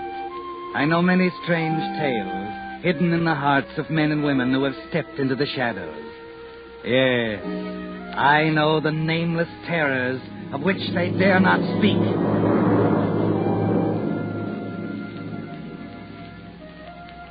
Yes, friends, it's time for The Whistler, rated by independent research the most popular West Coast program in radio history.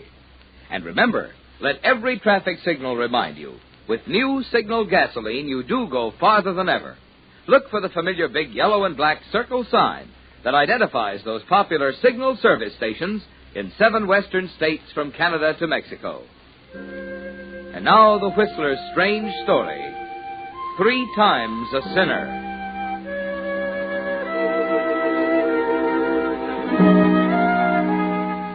Lydia Hunter stood alone in the kitchen, watching the coffee bubble in the electric percolator. She knew Gerald would want his coffee when it was over. He always did when anything excited him.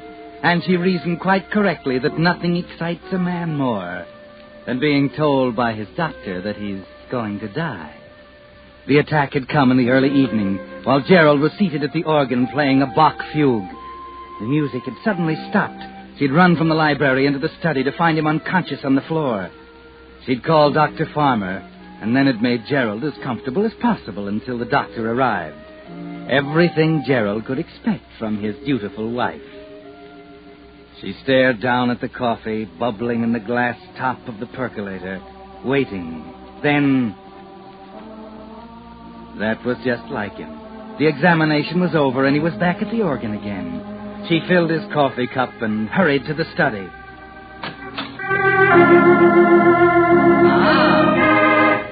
There you are, Lydia. Just in time to celebrate Dr. Farmer's prophecy of my death. Oh, and coffee.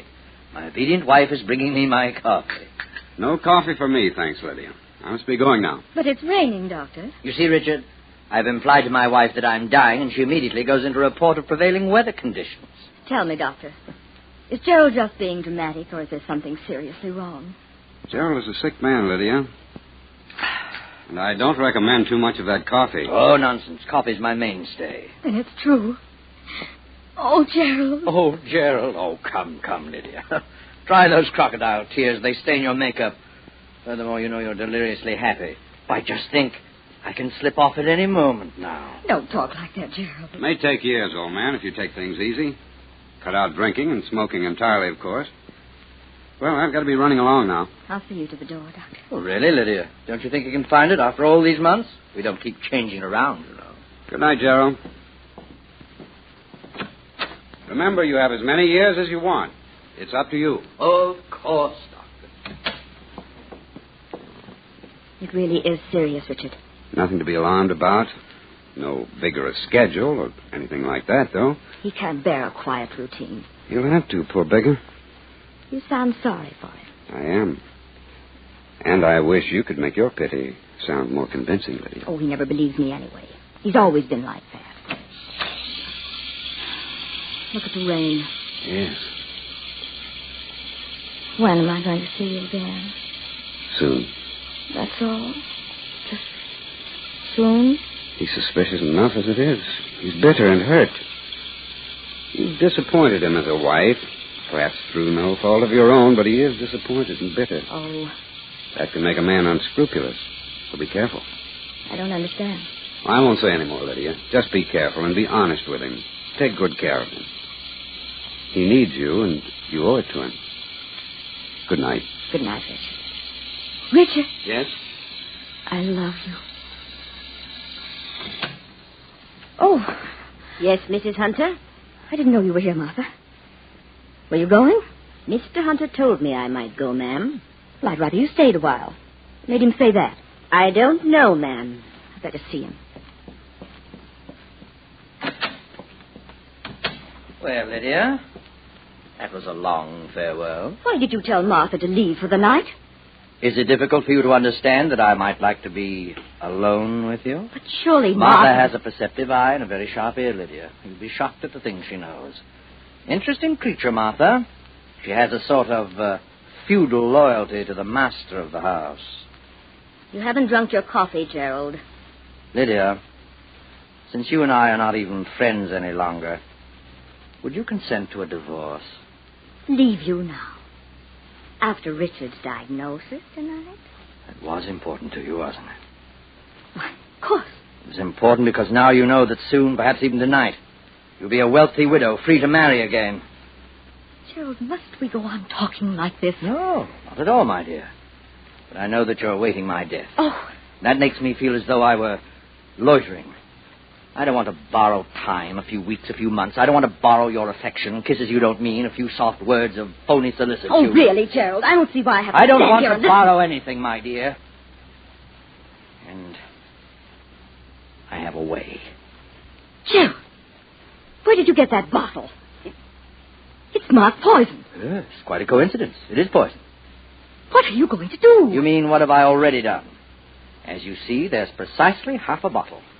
While you're gone, I pour the other half in my coffee. I'll never taste it. It's supposed to be like adding sugar. All I have to do is lift it to my lips like this, and... I was hoping you'd stop me. You realize what will happen if I drink this, yet you stand there watching, letting your little dreams multiply. Well, I won't disappoint you, my dear. I shall drink it.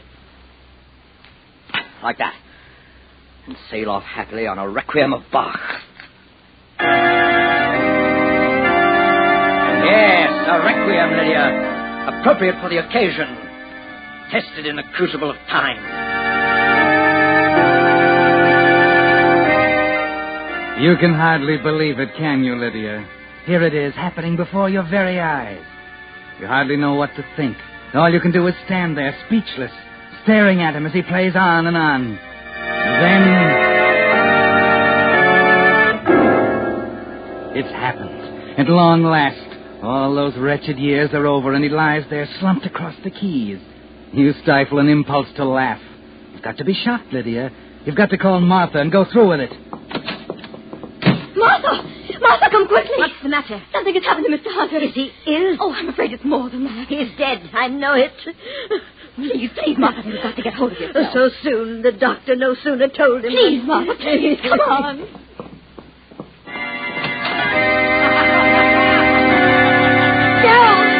Mr. Hunter! Oh, Mr. Hunter! Oh, here they are.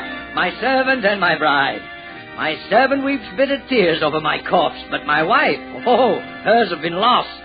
The woman who does not blush also does not cry.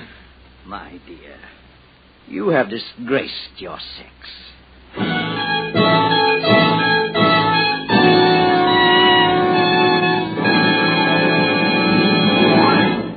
With the prologue of 3 Times a Sinner, the Signal Oil Company brings you another strange tale by The Whistler.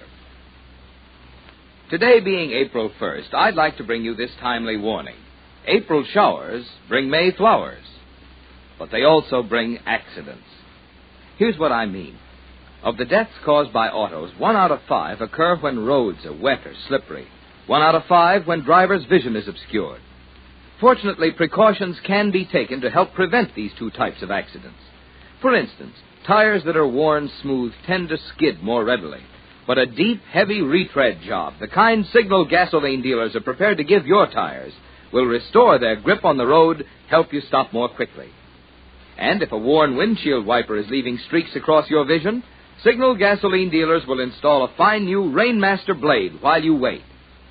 So next time you're at your neighborhood Signal gasoline dealers, have your tire tread and your windshield wiper checked. You'll feel a lot better knowing your car is prepared for any kind of weather. And it may help save a life. Possibly your own. And now, back to the Whistler.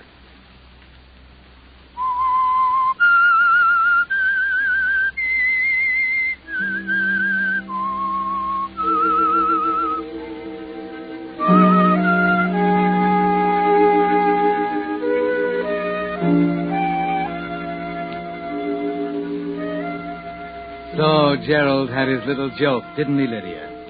Watching you out of the corner of his eye as he slowly raised the cup of coffee to his lips, putting it down for a moment to tantalize you a little more, raising it again, chuckling to himself when you couldn't keep the eagerness from showing in your face. Yes, Lydia, it was Gerald's little joke. He's made a fool of you, hasn't he? forced you to show your hand, to come right out and tell him you want him to die. The next morning at breakfast, you're tense and silent, watching Gerald munch happily on his buttered toast as he reads the morning paper. Have some more coffee, Lydia, darling? No? Oh, come now, dear. It's perfectly all right. Made it myself. Not a drop of poison in it. Will you be quiet? Oh, Lydia, Lydia. You're such a comfort to me in my last hours. The beautiful, dutiful wife offering peace and consolation to her lord and master in his declining days, giving freely of her strength. I've had all I can stand, Gerald. Now that's enough. Very well, my dear. There's a half bottle of poison on the shelf in the medicine cabinet. Oh, here. Let me butter you a piece of toast. I'm not hungry. When are you going to kill me, my dear? Oh, pass me the marmalade, will you? Thank you. Gerald, why did you do it? You, didn't answer my question. When are you going to kill me? I can't stand this any longer. Sit down, Lydia. There. That's better. I'm very happy about last night, you know. Yes, it brings things right out into the open. I've known for years that the only thing you wanted was my money. Awfully good marmalade. Won't you have some? What did you do with a half bottle of poison that's missing, Gerald? I poured it into the fireplace. Still half left, though. Ought to do the job quite nicely. I signed for it at the pharmacy myself, if you're wondering. Told them it was for the moths. So, you see, it's all ready for you, Lydia. Any time you feel in the mood. What do you want me to say, Gerald? Well, nothing, Lydia. Very well. I'll go. Where? I have an appointment at the hairdresser's. Oh, Lydia. Yes? Give Dr. Farmer my regards, will you?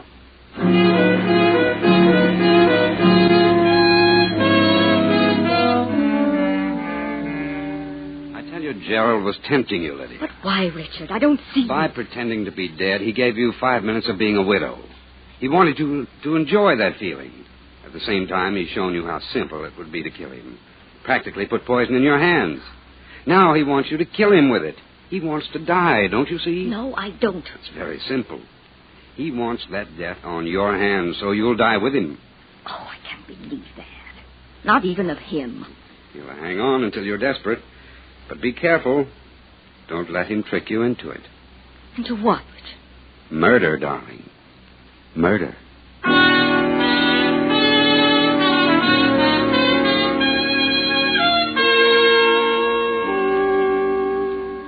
So you go home, Lydia, and determined to wait him out. He can't last long. There's no point in thinking about it anymore. Time will take care of everything. Get your mind off it, Lydia. Don't think about it anymore. Murder, darling. Murder. The words keep coming back like the thought of a new toy to a child. And you can't surrender like a child and turn to thoughts of other new toys. Murder is the only toy you want, isn't it, Lydia? As the days pass, it keeps returning unconsciously. The bottle on the shelf in the medicine cabinet, half full, bought in Gerald's name, flaunting its power at you every day. Murder, darling. Murder. And finally the night comes when you can't resist it any longer. You go into the medicine cabinet and take the bottle, hold it tightly in the palm of your hand, and walk back into the kitchen. When the coffee's done, you pour a cup and add the contents of the dark little bottle. No sugar, Lydia. Gerald has told you the poison is sweet. Now, a little cream. That's it. You're ready now. The bottle is in your pocket, empty. You're ready for Gerald playing on the organ in the library.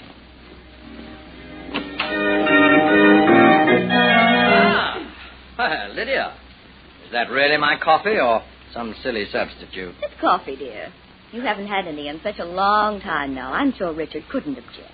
Oh, thank you, darling. By George, I wonder if I'll recognize the taste. Of course you will. You know... What? I don't think I have a taste for it anymore. Oh, nonsense. The moment after your first sip, you'll be clamoring for more. Habit's funny, though. Once you've broken it, it's lost. Friendship, marriage, coffee. All the same. Oh, aren't you joining me? No, Gerald, I've been too nervous lately. Mind if I go ahead? Please do. What's making you so nervous? Well, I don't know, Gerald. Past few weeks have been rather strange. Maybe the awful weather, eh? Well, cheer up, my dear. Spring's on the way. Your spirits can improve overnight, eh? I suppose so. Well, here goes. Good Lord, woman, what are you trying to do? Kill me? Kill you? What are you talking about? This is hot, Lydia. It's hot. Oh. Shall I cool it down for you? No. Oh, no. What's the trouble? Oh, it's my heart again. It's acting up tonight. Coffee might be bad for it anyway. Shall I call Dr. Palmer? Oh, don't be so anxious. I just better let this cool for a while.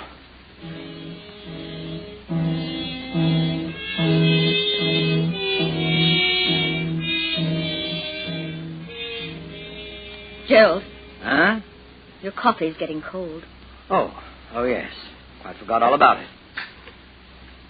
I say. Now, what is it? This is sweet. You sure you haven't put too much sugar in it? It's just your imagination. I suppose. That does taste good. Now, my dear. Yes? You may put the empty bottle on the organ. What? That will make it look like suicide. If they don't find the bottle by my side, you'll be suspected of murder. Go on, put the bottle on the organ. I'm going to play for a while as I wait for it. So you know. And you're not at all embarrassed. Not the faintest sign of a womanly blush. You're the worst kind of sinner there is, a deliberate one. You sinned when you married me for my money.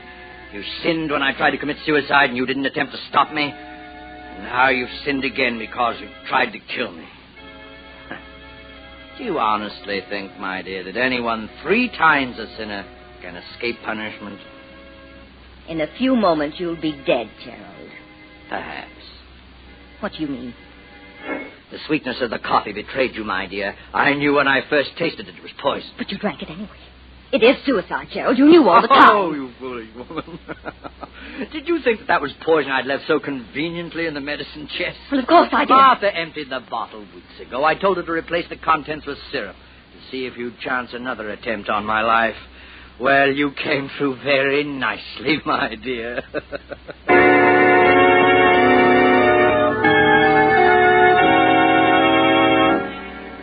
Well, Lydia, he's trapped you again. But why? Why, Lydia? He wants you to die for his murder. You're sure of that. He wants to let you go through all the motions time and again, only to be frustrated at the last moment. He wants to build you slowly into a rage that will lead you to a crime of violence and a sure conviction. It's clear now, isn't it? Somehow you manage to keep calm, to appear unconcerned as he sits there, playing on that infernal organ.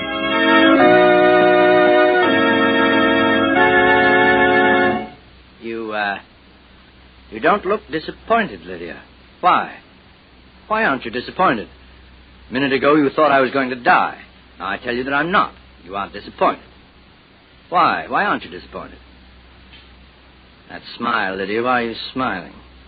Wait a minute, you found out about the syrup, didn't you? You discovered it wasn't poison, didn't you? Lydia, answer me. Answer me. Your coffee was too sweet, wasn't it, Gerald? Was it sugar? Or did you put real poison in it? Come, tell me, Lydia. There's a strange look in your eyes, Gerald, darling. It seems to be getting stranger by the minute.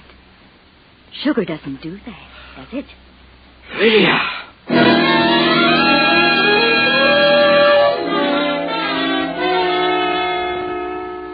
You're taking a new tack, aren't you, Lydia? There's no poison in the cup, but there's a new, deadlier one that you hadn't counted on until now. The poisonous power of suggestion. He actually believes he's dying, and you're making the best of it. The real poison is sweet, Gerald. Remember? You're lying, Lydia. You didn't do it. But I did. Did you actually believe I'd let you make a fool of me again? When did you buy it? Yesterday. Should have known. It's getting hold of you, Gerald, inch by inch. Oh. Here's the bottle. Here, I'll put it beside you on the organ, just as you said. Give me that bottle. Give to me. There. Yes, it's empty. Good. Good. What? I told them you were trying to poison me. Gerald, what do you mean? The police, dear. The police.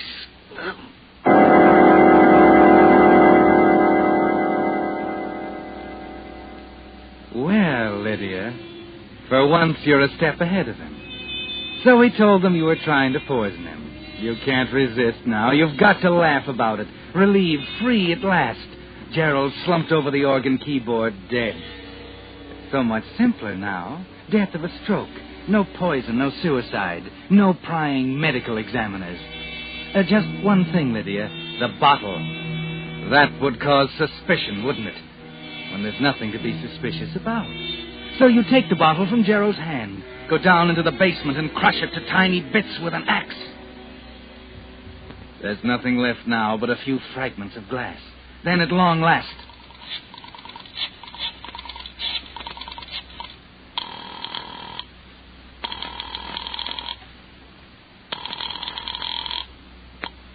Yes? Richard, darling. Lydia, what's up? You must come at once, dear. Gerald is dead. When? 10 minutes ago. Lydia, you didn't... Of course I didn't. He died of a stroke, Richard. Oh, you must come at once. I'll be right over. Good. And Richard, Yes? I love you.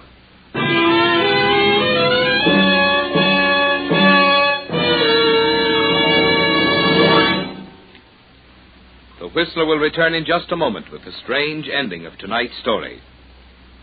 Meantime, a word about those big red and yellow signal billboards you've been seeing that tell you now go farther than ever with new Signal gasoline. Unfortunately, there isn't room on those billboards to tell the rest of the story, the finer performance in new Signal gasoline that makes this good mileage possible. Here's what I mean. New Signal's quicker starting naturally saves gas.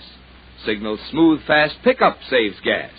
And Signal's effortless anti-knock power that sends your motor purring up the steepest hills saves gas. So you see, the features in gasoline that make driving a pleasure are the very same ones that add up to more mileage. That's why we say your speedometer is the best proof of gasoline quality. If you want the tops in performance from your car, the logical place to find it is the new Super Fuel that now helps you go farther than ever. New Signal gasoline. And now, back to the Whistler.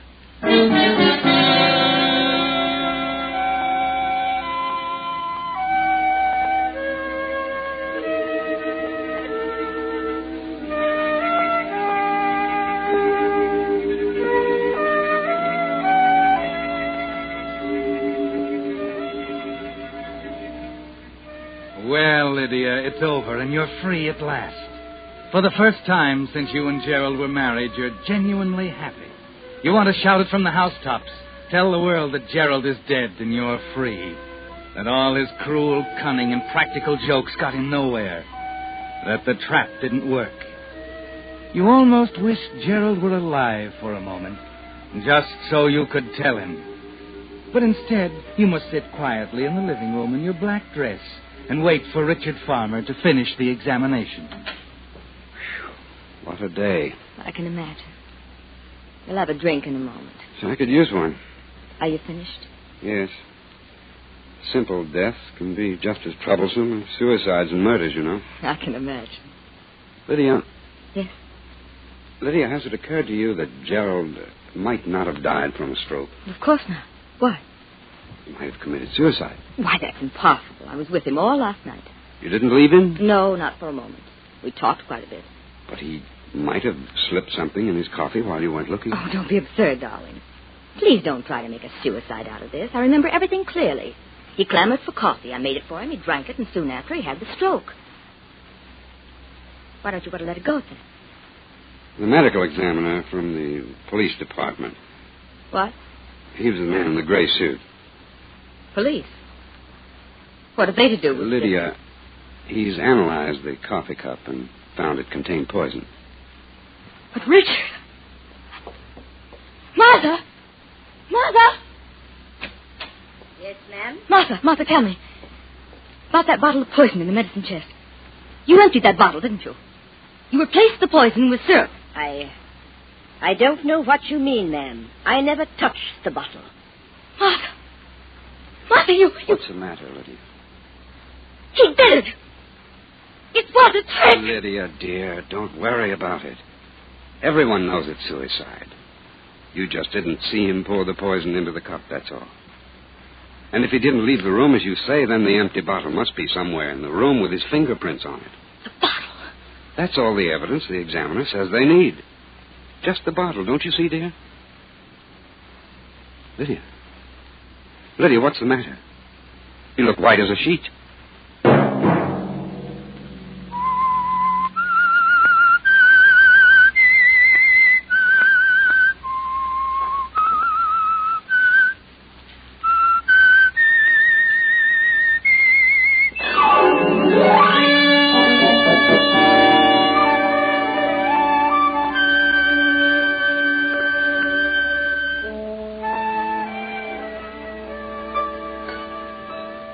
Next Monday at 9 o'clock, The Whistler will bring you another strange tale. The Whistler is broadcast for your entertainment by the marketers of Signal gasoline and motor oil and fine quality automotive accessories, and by your neighborhood Signal dealer. This program, produced by Gordon Hughes with tonight's story by Robert S. Brody, music by Wilbur Hatch, is transmitted to our troops overseas by the Armed Forces Radio Service.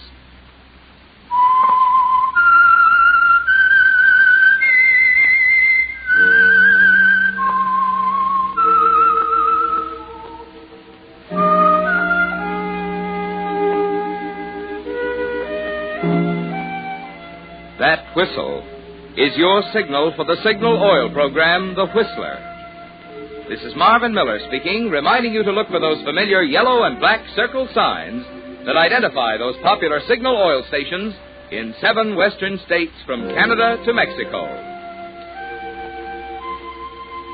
This is CBS, the Columbia Broadcasting System.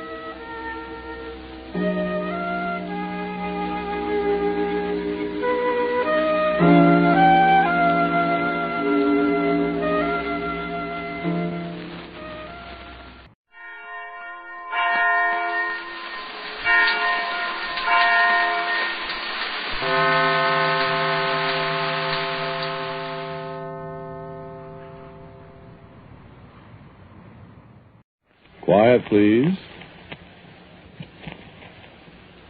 Quiet, please.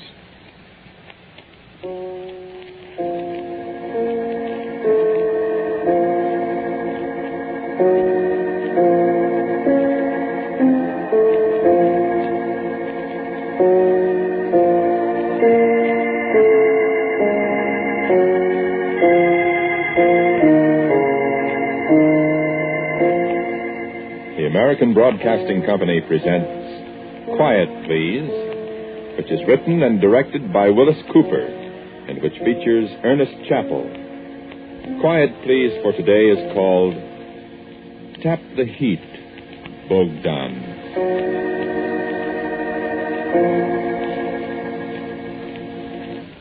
I'm Bogdan. And I can lick any man in the house. I'm Bogdan Petrovich. That's my name, and I'm from Synagoga, and I can lick any man in the house. Especially Irishers. In Synagoga, we lick them all. Irishers, Austrians, everybody. We don't kid around in Synagoga. You remember a town in Synagoga called Sarajevo? It's my hometown, Sarajevo. And when I'm a little kid, I go to school with Gavrilo. Gavrilo Princip. I thought everybody know who is little Gavrilo Princip with the glasses and the bombs. Huh? Why, he blowed up that Archduke Frontichek Ferdinand in Sarajevo right where they have the big war.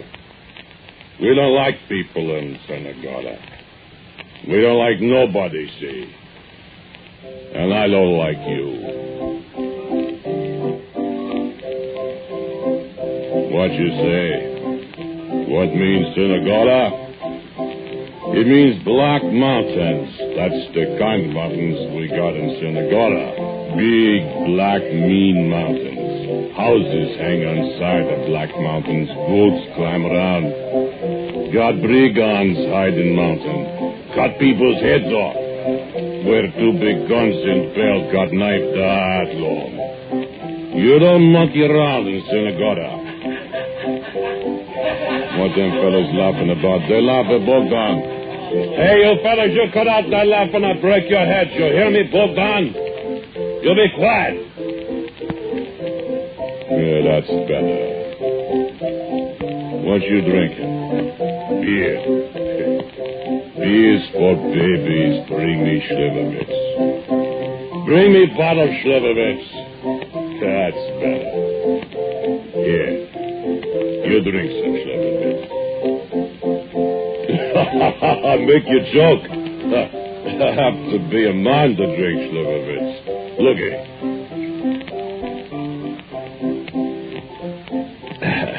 See? That's how I drink Schlivovitz, boy. Sure, I'm strong man. Have to be strong man. Come from Sinagora, drink Schlivovitz, make steel, kill people. Huh? Sure, I make steel. Sure, I kill people. I'm a man.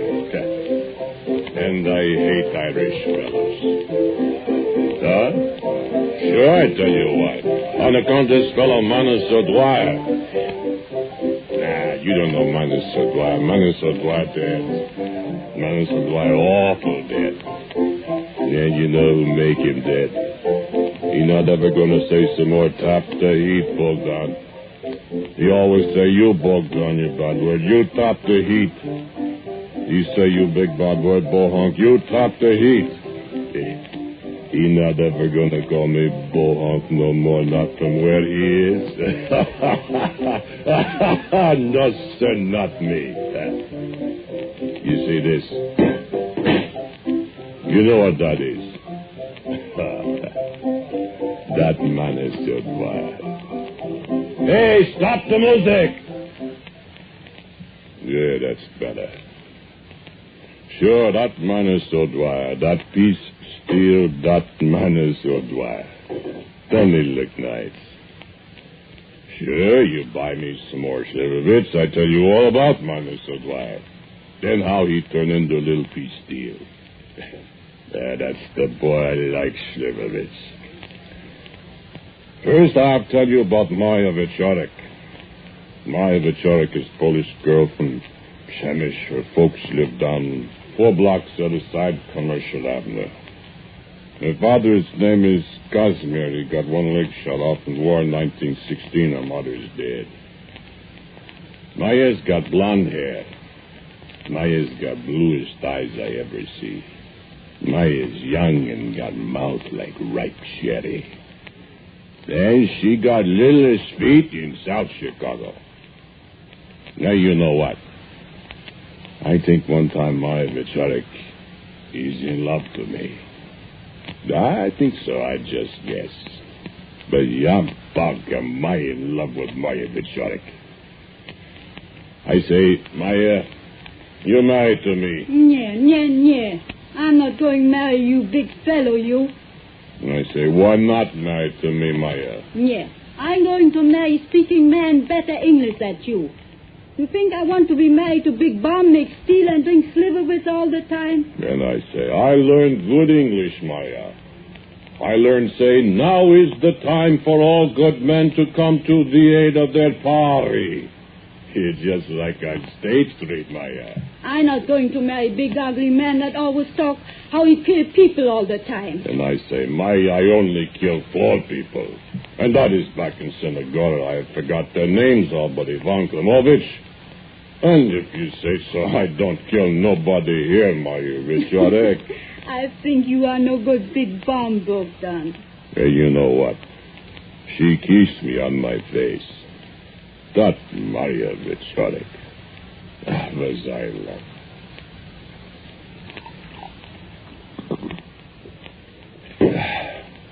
Only I didn't keep my promise I make to Maya Wieczorek. I just killed one man, though. Money so wire.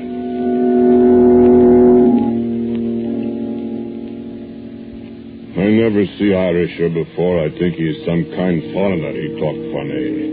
I don't like him, but he don't care. He laugh all the time. Sometimes he sing songs. He sing pretty good. I go down to Maria's house this night. I stand outside and listen when I hear something through the window. You know what I hear through the window? I hear Money so wire. Come on. Give us a kiss, Maria. You'll never miss one. No, manners. I don't give kisses. Well, don't you ever give kisses to that big lard-headed bohung boyfriend of yours, then? What lard-headed boyfriend I got? That big left-footed Bogdan. The one on the electric furnace. I top the heat better like nobody. I top the heat. Please don't talk like that, Manners. Well, you don't love him, do you now, Alana? What's Alana, Manners? That is a term of endearment. It's frequently indulged in by the people of Ara, my dear. And they're speaking to the woman they love. Alana. Aye, Alana. Also a Cushla McCree. And what's a Cushla McCree? Pulse in me heart, Alana. 'Tis only used in conversation when one's speaking to the woman he loves. Do you love me, Manners? Well, why else would I be asking you for a kiss, then? Oh, don't you ask all girls for kiss, Manners? That I do not. Only them I love. Will you give us a kiss, then? I'm afraid to, Manners. Afraid? And what are you afraid of, will you tell me? Bogdan. Bogdan? Huh.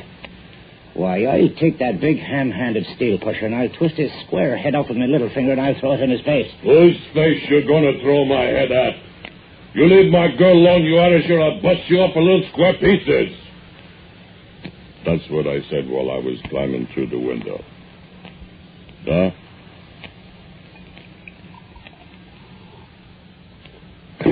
Well, he don't throw my head in my face, but he give me two black eyes. He put in there, pull my ears off my head. And you know what? That Maria, she laugh. She laugh at Bogdan. So that's why I make up my mind I'm gonna kill Money so wire. Nobody laughs at Bogdan. Steel is made of iron to which is added other ingredients. Carbon is the essential ingredient and is added to the iron ore during the melting process. The mass of molten metal in the furnace is called a heat, and the process of pouring the mass from the furnace into the fire clay-lined ladles is called tapping the heat.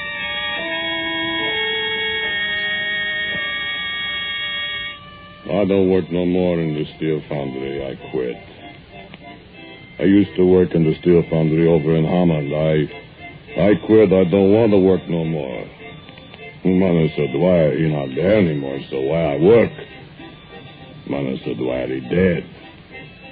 Ain't you, Mother? Sure. It's all that left, a big, strong Mother said, why little steel ingot weigh maybe 2 pounds. You see, they don't have open-heart furnaces anymore in steel foundry where I work. Got big electric furnace. Not have to have so many men when you got electric furnace, I guess, or something, I don't know. Lots of people don't like electric furnace, but I like pretty good. I like progress. That's the word. Sure. Me, Bogdan, I like this progress.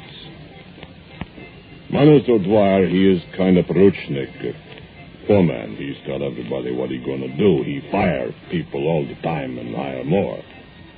But he leave me alone in foundry. He big, strong Irish fella, but he not big and strong like Bogdan when Bogdan is at work. Bogdan got too many things to hit with.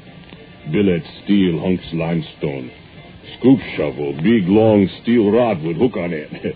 Plenty things to make Bogdan stronger than Manus in foundry. So he leave me alone pretty much.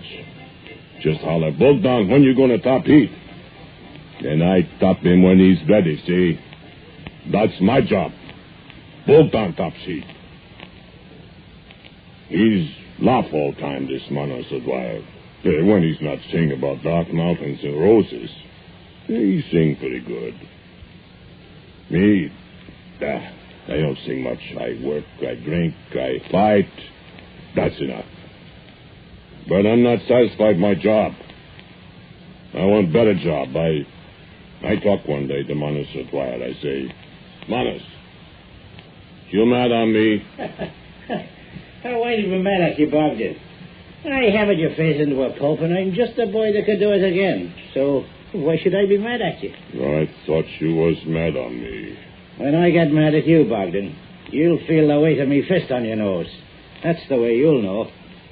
What do you want, then? I don't want to top the heat no more. Would you like to be vice president in charge of, maybe? Or would you like to be private secretary, maybe, and run a typewriter like? I can't run no typewriter. Maybe you'd like to go into the paymaster's office and count the shillings for us. I don't want to be no monkey in office. Well, where do you want to be a monkey, then, Bogdan? Maybe you'd rather be a chimpanzee or a gorilla. Yeah. Maybe I could get you to the zoo and shy. You'd be a very neat orangutan if you had a tail. I'm not no monkey. Yes, you are a monkey, Bogdan. I made a monkey out of you the other night with your girl. No. I want to run electric crane. You do? I can run electric crane. Listen, Dickie McDonough, that runs the crane on the day shift, was 31 years learning how to run it, I'll have you know. And Margaret Pemberton, that's on the night shift, it was 12 years just getting to be an apprentice. I know how to run an electric crane. Not down my floor you'll run no electric crane, me boy. Galloping up and down over men's heads with a ladle full of white-hot running steel and splashing it all over us all. I can run an electric crane. Get back to your job, Bogdan Ishkowitzer, whatever your bohunk name is, and don't be bothering me with your ambitions and such. Go on now. Go tap a heat, Bogdan. Go away, I'm busy. Scratch Nobody gonna talk that way to Bogdan Petrovich, you know that. You did find that out, didn't you, Manus O'Dwyer? Look at Manus. Manus just old ingot steel. Just special heat, all white hot in big tea kettle, just iron, carbon, limestone, vanadium, and man. That's all he is. Manus O'Dwyer that hit me on the eye and take away my girl Marya Vichorik and not let me run electric crane. Better not monkey with Bogdan.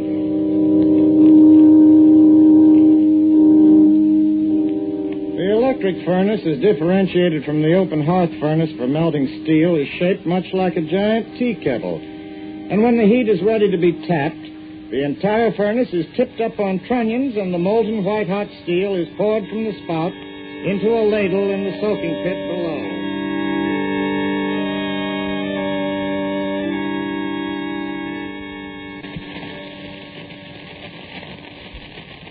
I don't want to see you never no more, Bogdan. What's the matter, you, Marya Vichorik? Bogdan not good enough for you. Bogdan just too bad man for me. Bogdan never gets to be foreman. Bogdan never gets to be nothing. You think I want to be married to poor Ratnik all your life? You don't love me no more, Marya. I never said I love you, never. You did, yes. You give me kiss. What's a kiss? You give kisses other fellas are. I kiss everybody I want to. You kiss that Manus O'Dwyer. Then none your business I kiss Manus O'Dwyer. Here's my business. Why is your business if I kiss Manus O'Dwyer? Because if you kiss him, I bet I kill you. Ha, you kill him. Sacre. I swear, Marya. What's the difference if I swear? You make me mad, you make me laugh. Well, don't say sacre. I say sacre every time I want. Marya, I love you. Bogdan, I don't love you. You think you're going to marry this man? I'm gonna marry him. You're going to be a widow. You do that, I'm gonna call the policeman. They're gonna hang you. Oh, I'm not afraid, though. You try hurt Manus, he'll give you some more black eyes. That's what he do. Marya, please love me. Yes, I love Manus. I hate Manus. I kill him. You better sneak up him when he's not looking when you try to kill him. It's the only way you can do it. He's gonna break you in 2 pieces with hands. If you're not gonna marry to me, you're not gonna marry to that Manus O'Dwyer. You wait and see, you widow, you.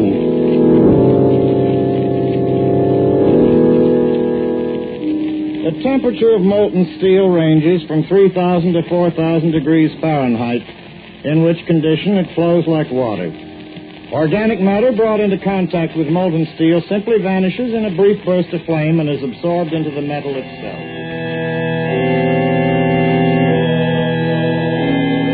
Was the truth in her eye ever beaming that made me love Mary, the rose of Tralee?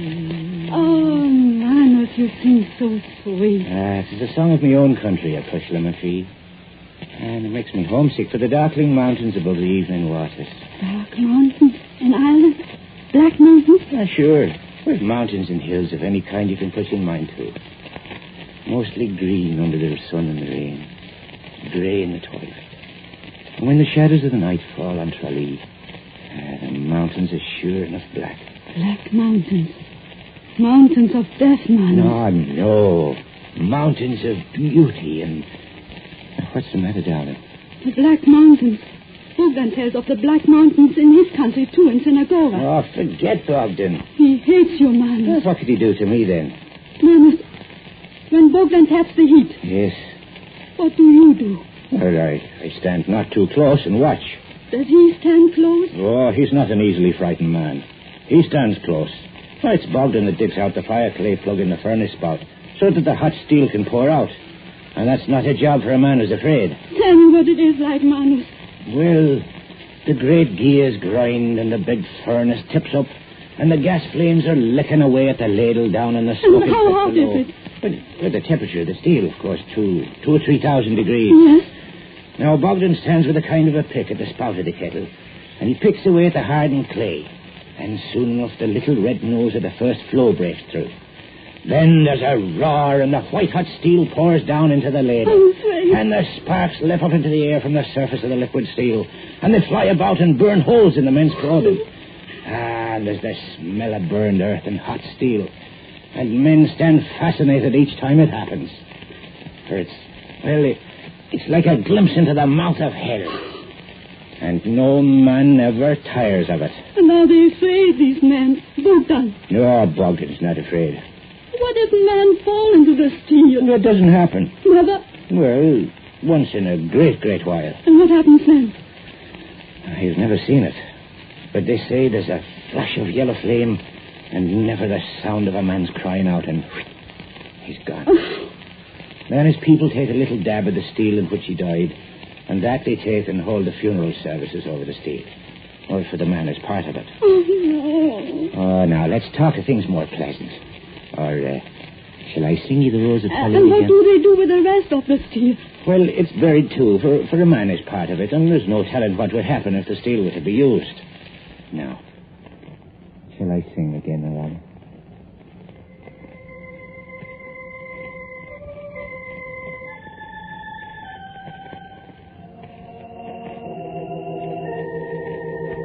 What I want is more Slivovitz. I don't feel good. Bring me more bottle Slivovitz. Bring beer for my sissy friend here. Hurry up! You ought to drink Slivovitz. It's for man. Man like Bogdan. That man is so dry. He married Maria Vichorik. That is Slivovitz. Yeah, that's better.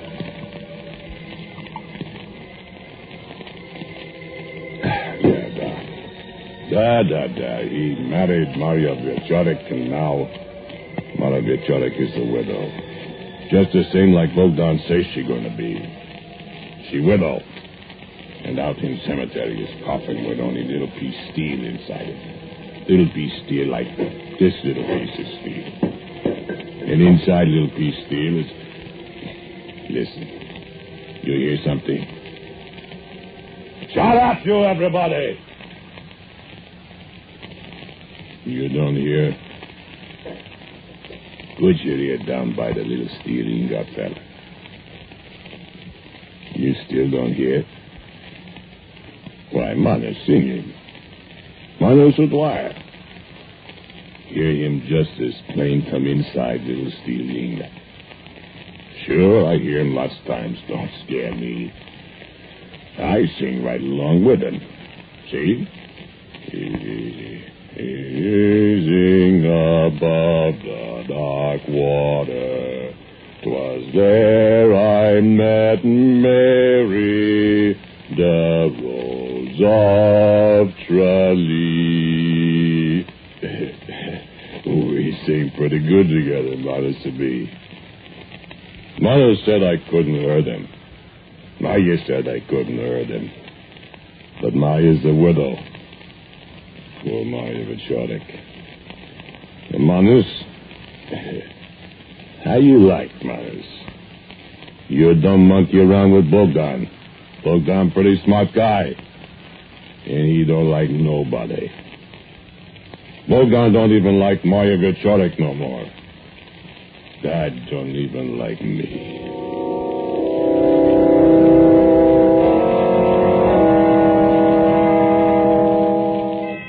Manus Dwyer, 33, a foreman in the No. 1 foundry, was instantly killed today when he fell into a 15-ton ladle full of molten steel. The only witness to the tragedy was Bogdan Petrovich, a laborer who lost 3 fingers of his left hand. The fingers I pushed them with my left hand. I bumped my hand against the edge of the ladle. It was hot. Not so hot like the steel that was flowing into it from the big tea kettle, though. Not so hot like where Manus Dwyer. We topped the heat. The big fat river of steel that comes out the spouty splashdown. You listen, you hear only the gears making noises while they tip the kettle up higher to get all the steel. You hear whistles where crane is scooting down above our heads to lift up ladle and make it longer flasks. You hear all kinds of noises in foundry. You hear Manus Dwyer talk in your ear. Bogdan, you're awful close to the edge there. And you hear yourself say, I'm not scared. You hear yourself say, you scared, Manus Dwyer? When whistles make noise, you look through black goggle at Manus Dwyer. And you see his only man, and that is steel down there. And you laugh at Manus Dwyer. Manus Dwyer, he holler. What are you laughing at, you big bull hump? And you hear yourself say, I see something floats on top steel down there. And then you look through black goggle, you see Manus Dwyer lean over and see what you point. I put my left hand on his shoulder and I holler, there, see? And he leaned far over and whistle blows real loud and he looked up away from me. I give him just a little gentle shove and he'd fall.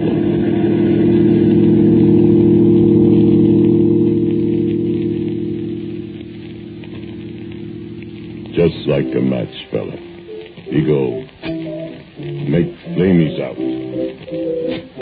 Never see him again.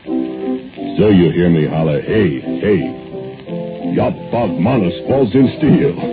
And all men come running, we shut off pouring, and nobody can do nothing. No more Manus Dwyer, not see him at all. Only I can smell him, little bit, the dog smell of steel and burnt clay. And in all big noises in foundry, I can hear. Listen. Put your ear down by steel ingot. Is all that's left of Manus Dwyer. See if you hear. Come on, Bogdan. Time to go home. You go away, you old woman, you. It's time to go home, Bogdan. I'll go home when I get ready. Come, Bogdan. Yeah. You know who this old woman is?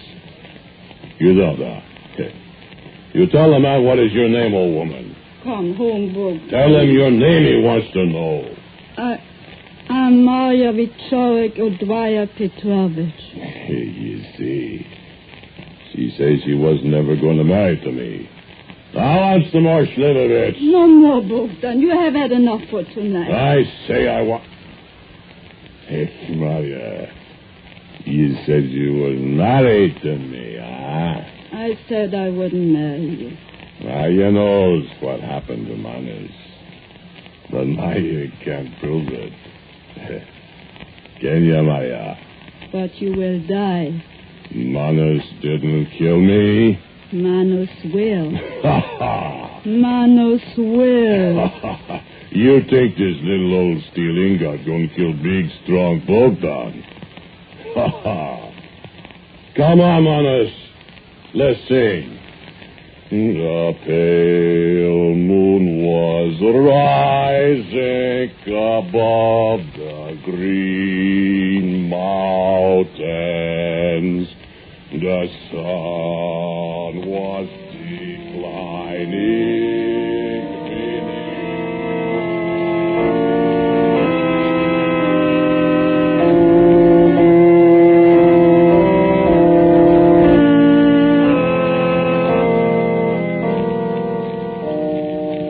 The widow of Bogdan Petrovich, former steelworker, who was killed last Thursday when a small ingot of steel he was keeping for a souvenir fell from a shelf above his head and crushed his skull, will make her debut tonight at the Idle Hour Theater as a singer.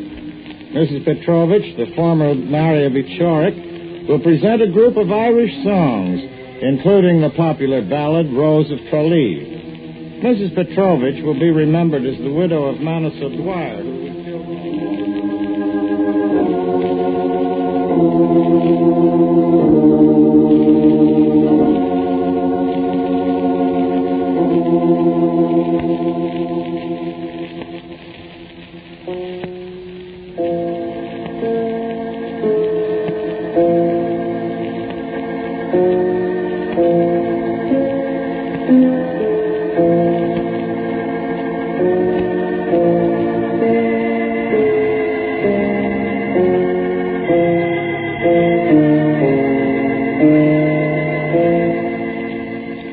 The title of today's Quiet Please story is Tap the Heat, Bogdan.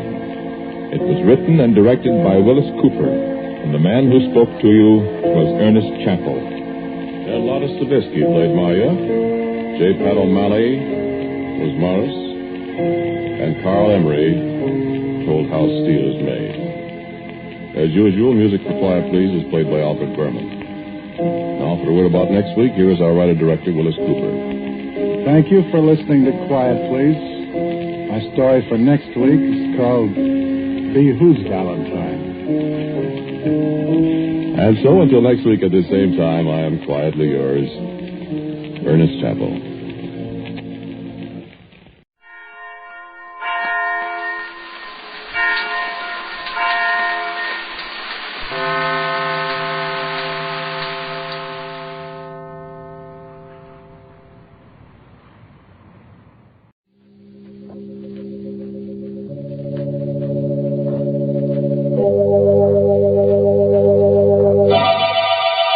Lipton Tea and Lipton Soups present Inner Sanctum Mysteries.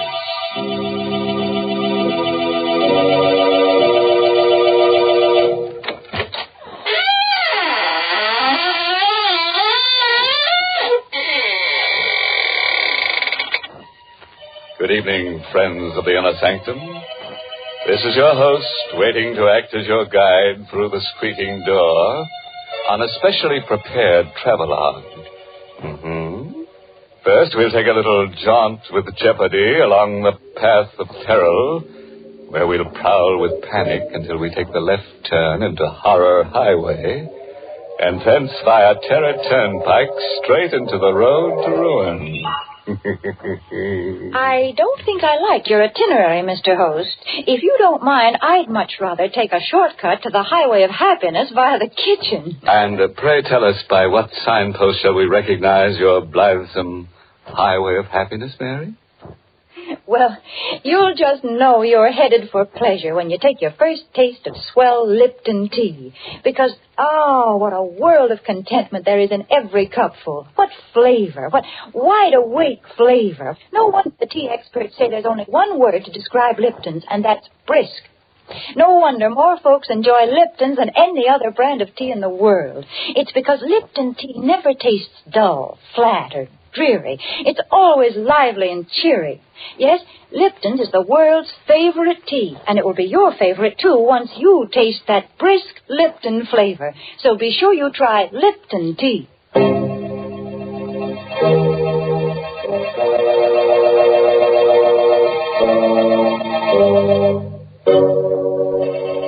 Listen now to the strange tale of a boy and his twin sister, and their dog, and the wreckers of Hurricane Cove. It's called Detour to Terror. An original radio play written especially for Inner Sanctum by Emil Teppelman. And here is Mason Adams as Jerry Watson to tell you the story himself. I had a strange, uneasy feeling all evening after Linda left to drive to Hurricane Cove. Somehow I had a presentiment of danger. Linda and I were twins, and always, in some uncanny way, each of us had been able to sense when the other was in trouble. Tonight, the feeling was very strong. Butch sensed it, too. He was only a mongrel pup, but he was smart. I shouldn't have let Linda go alone, but she had insisted. She was a feature writer for the Manhattan magazine, and she'd run across the trail of a story about an old family of wreckers who lived down by the shore near Hurricane Cove. The tale went that this family had made a living in the old days by placing false signals on the shore in order to lure ships onto the rocks and then loot them. It was this story that she'd gone to investigate. Unwilling to go to bed with that uneasy feeling lying heavy upon me, I dozed in the chair by the fire with Butch's whine in my ears. It must have been a dream, because I saw Linda's white face floating in a sort of haze. And then I saw the fear in her eyes as she called to me. Jerry! Jerry, help me! Help me! I came awake suddenly with a cold sweat in my face. Butch was on his haunches by the fireplace, nose in the air and howling as if for the dead. I felt myself trembling. Linda in danger. Somewhere out in that storm, Linda was calling to me for help. She needed me terribly. Come on, Butch, we're going after her.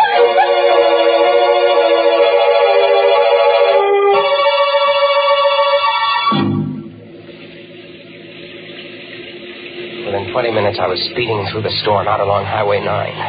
I remembered Linda's telling me just what route she'd take. See, Jerry, I'll go out on 9 to here, and then turn off on the old shore road. It isn't used much anymore, but it's the shortest route to Hurricane Cove. And if I leave now, I should be there by midnight.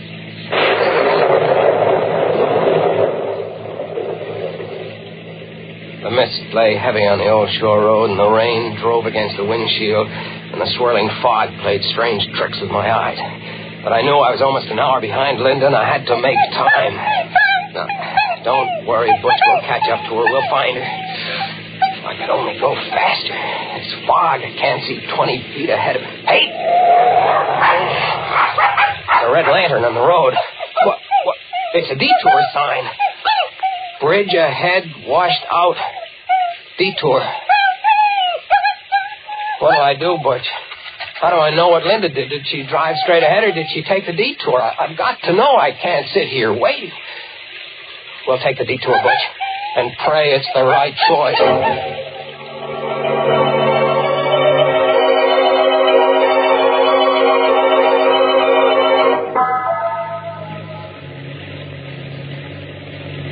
This detour isn't taking us anywhere, Butch.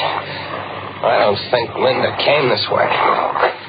Maybe she didn't see the detour sign back there. Drove into the washed-out bridge. Maybe that's what the danger was. No, she couldn't have missed that red lantern even in the fog. She must have turned off. She must have come this way. Hey! There's the car, Butch, stalled in the ditch and blocking the road. It's Linda's car. Come on, let's get to her quick. Gosh, it's coming down and... Never mind the lightning. Let's go. She's not in the car, Butch.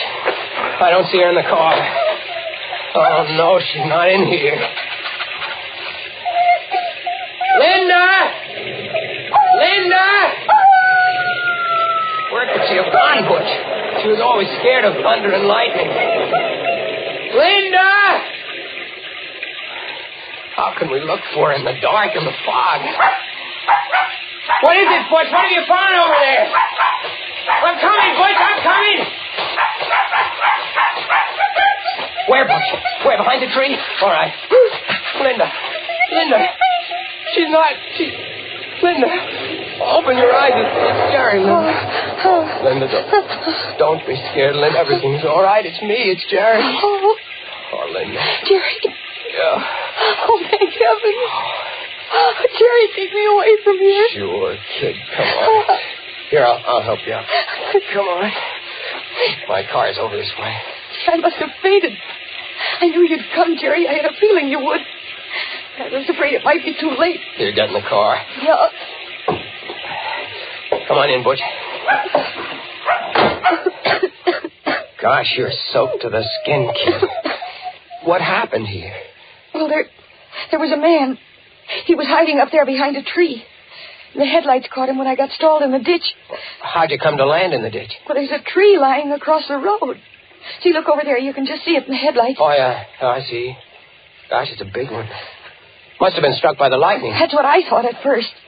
But when I got out to look at it, I saw that it wasn't struck by lightning. What? Jerry, that tree has been deliberately cut. Linda, are you sure? I am. It's been cut by a saw. The minute I looked at it, I realized it wasn't any accident. Somebody meant to block this road. Great Scott. So I hurried back into the car, and I tried to turn around. I wanted to go back.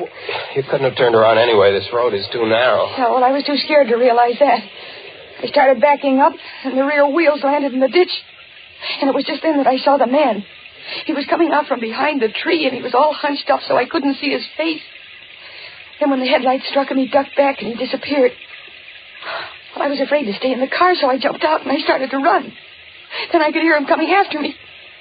And I must have tripped, and my head struck something. And that's all I knew till you found me.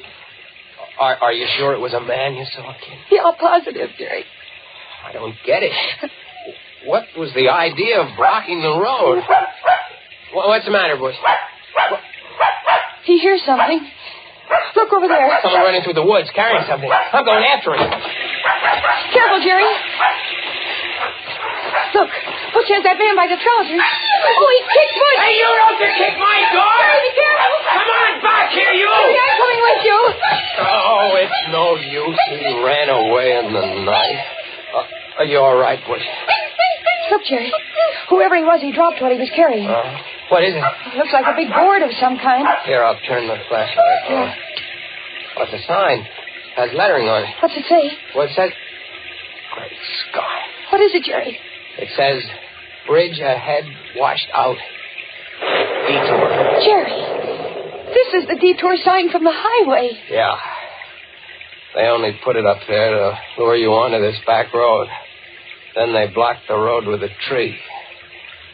Kid, it looks like we're in some kind of a trap.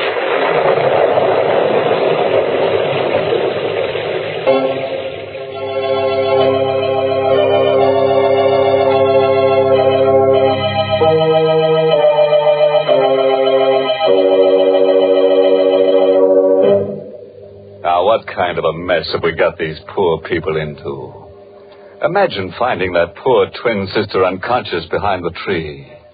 And it took Butch to find her, too. I wonder what kind of a tree it was. Oh, probably a dogwood tree. As you can always tell a dogwood tree by its bark. There's poor Linda in all that trouble, and here you go, making puns. I can't help it, Mary. That's my nature. I ought to know it's your nature by now. And I ought to know, too, you can't change people. Take those of us who like to start each day off with piping hot Lipton tea. Why, nothing in the world could change us. In fact, breakfast just wouldn't be breakfast without Lipton's. Lipton tea just seems to go with a bright bowl of gay yellow jonquils, a sunny checked gingham tablecloth, and, of course, the morning paper. Part of the reason is Lipton's deep amber color and tempting aroma. But the big reason breakfast wouldn't be right without Lipton's is Lipton's grand, brisk flavor. It's so lively and tingling with zip. Just a cup or two of Lipton's and your spirits catch on and your day's off to a bright start. Yes, breakfast time or any time is the right time to enjoy Lipton tea. So for real tea-drinking pleasure, ask your grocer tomorrow for brisk Lipton tea.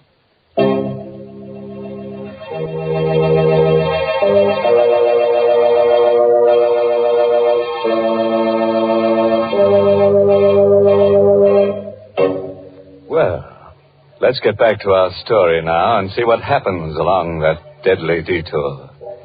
I have a hunch that Jerry and Linda are in for a lot of trouble. Trouble and twins, you know, never come singly. We got back in my car, wet and shivering, Linda, Butch, and I. We tried to figure out what to do. Don't you see, Jerry? This is the way those old-time wreckers used to work. They'd place false signals on the shore so that the ships would be lured onto the rocks. Mm-hmm. You think that phony Detour sign back It was there... just like a false signal to a seaman. It lured us onto this back road. When they get good and ready, they'll come for us. Maybe you're right, kid. Well, Jerry, we can't just sit here and wait to be murdered. Look, Linda, up there in the hill through the trees. See those lights? Looks like a big house. Hey, maybe they've got a phone. We could call the police. Uh-huh. And maybe... Maybe what, Jerry? Nothing. You think maybe they're the ones who lured us here? We'll have to take the chance, Linda.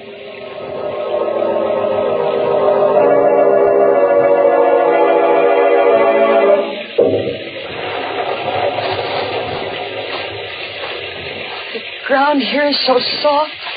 Isn't there a path through these woods? There is. We could never find it now. Anyway, this is the quickest.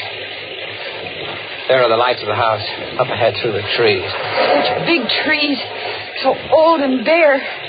They look like evil things, like they're waiting to twine their arms around us and crush us. Quit it, kid. You'll work yourself up for nothing. We'll be at the house in a minute. What? What is it? The lights, they went out. The house, it's all dark. Quiet, Butch, Why did they quiet. put the lights out, Jerry? Maybe they went to sleep. What do we do? We'll go up and ring the bell. That's what we'll do. Jerry. What? Do you hear that? Yeah, someone playing the piano in there. In the dark. Oh, it sounds uncanny. Come on, I'm going to ring the bell.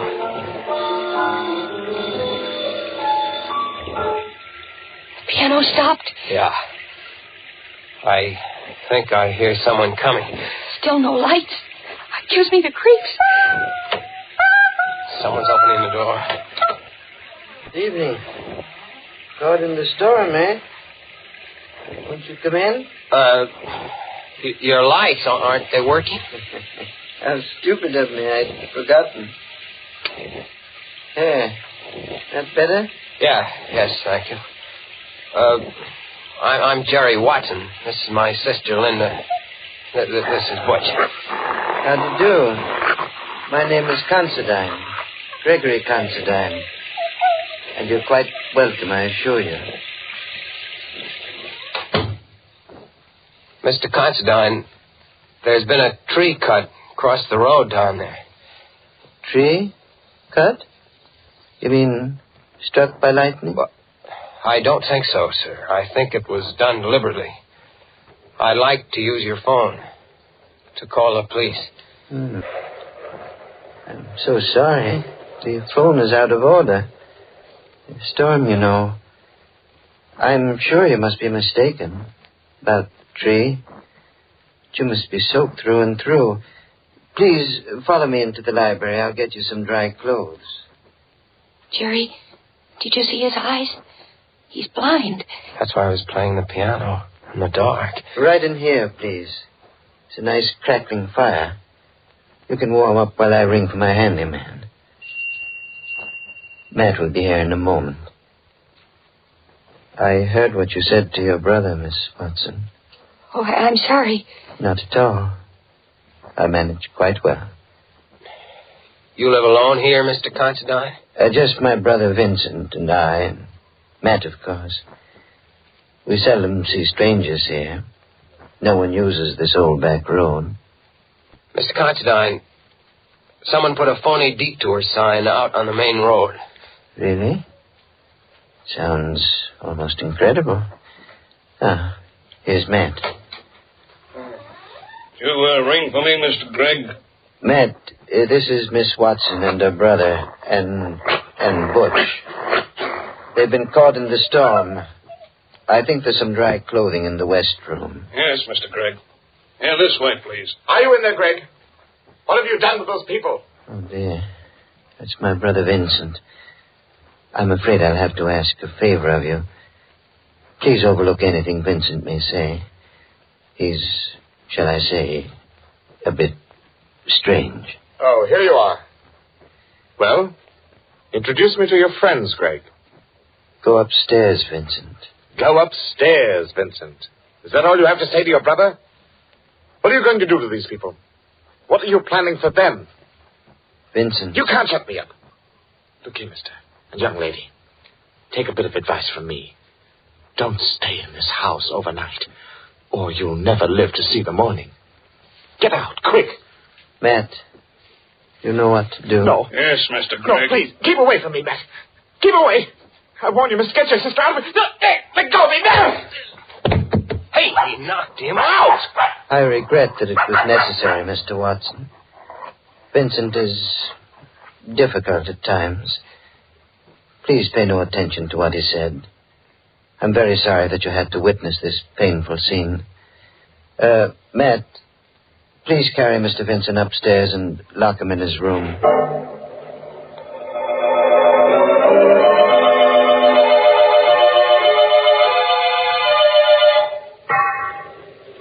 I hope you like these rooms. Yes, thank you. Yes, I'm sure we'll be comfortable, Mr. Considine. They're adjoining rooms, as you see. And these doors bolt on the inside. I advise you to keep them locked all night. We surely will. Thank you for these dry clothes. And for the tea. You're quite welcome, I assure you. Now just try to get a good night's sleep. Everything will be all right in the morning. Oh, Jerry, I'm scared. So is Butch. And so am I. What'll we do? First thing to do is bolt the door. He's blind. Yet he frightens me, Jerry. The way he ordered his brother knocked down. Jerry, there's something I got to tell you. What is it, kid? The name of that family of old-time wreckers is Considine. You mean these are the people? Their ancestors used to loot ships. And now they're working on motorists. Poor Vincent tried to warn us. Jerry, what are we going to do? We've got to get out of here before they come up to finish us off. Let's take a look out the window. Oh, it's pitch black out there. Look, by the streak of lightning. Did you see? Yes, I did. That man, that Matt, standing under the tree with a rifle. We're stuck. No escape. What's that? Someone tapping against the wall. You there? Can you hear me? Who is it? It's Vincent. I'm in the room next door to you. It's locked on the outside. Can you get me out? We'll be right there. Quiet, Butch. Oh, Jerry, maybe there's a chance. If Vincent will help us. Come on, kid. Yeah. No noise.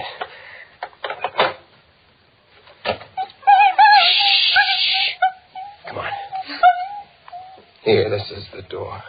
Look, it's bolted on the outside. They must keep him locked up all the time. Well, here goes.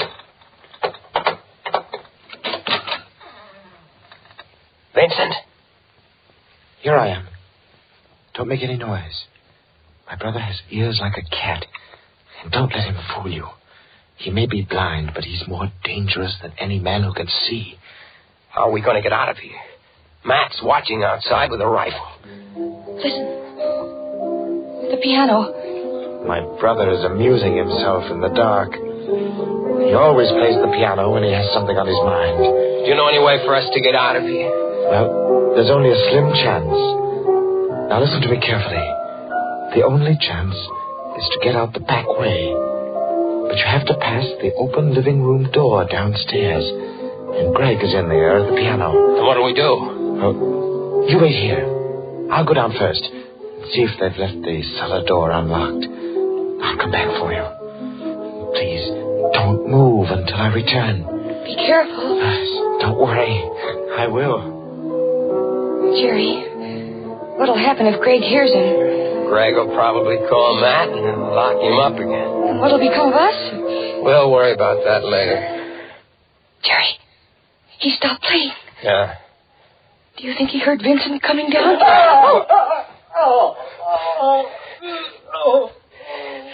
Jerry, Greg caught him. What'll we do? Come on, we're going down. The lights are all out down here. I don't hear anything. Where do you think Greg is? Maybe waiting to jump us in the dark. Come on, I don't care. Stick behind me. We're going in the living room. Where's Butch? I don't know. What is it? My foot touched on a body. Then I'm going to take a chance on the flashlight. Stand by. All right. Great Scott. What is it? Look. What is it? That isn't Vincent. It's Greg. He's been stabbed. Watch out. Vincent is somewhere around. He'll kill you. What do you mean? My brother Vincent, the one who's been doing the wrecking. We always keep him locked up. But tonight, he got away. Planted the Detour sign. Cut the trees. Vincent did all that. Matt and I, we tried to stop him. Matt went out to the road, took down the Detour sign, but it was too late. Watch out. He'll be back to kill you.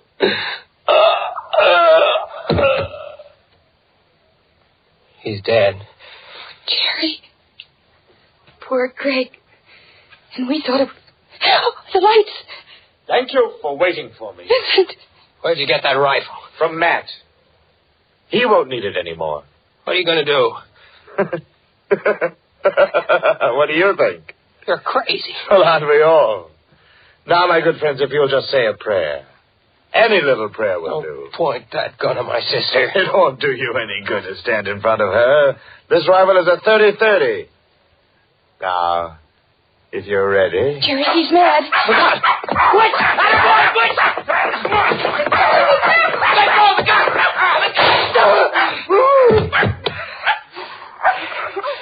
The gun went off in his face. Oh, Jerry.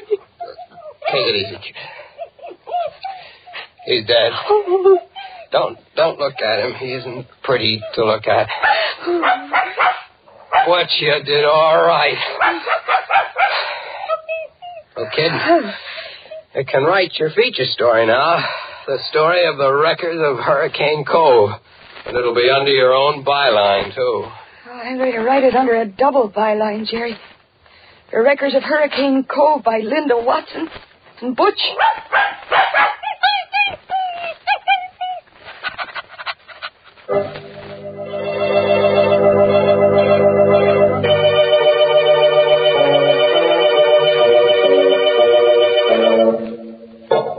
Well, Butch, how does it feel to have a byline? You like it. You like collaborating, don't you? Especially with a pretty girl like Linda, huh?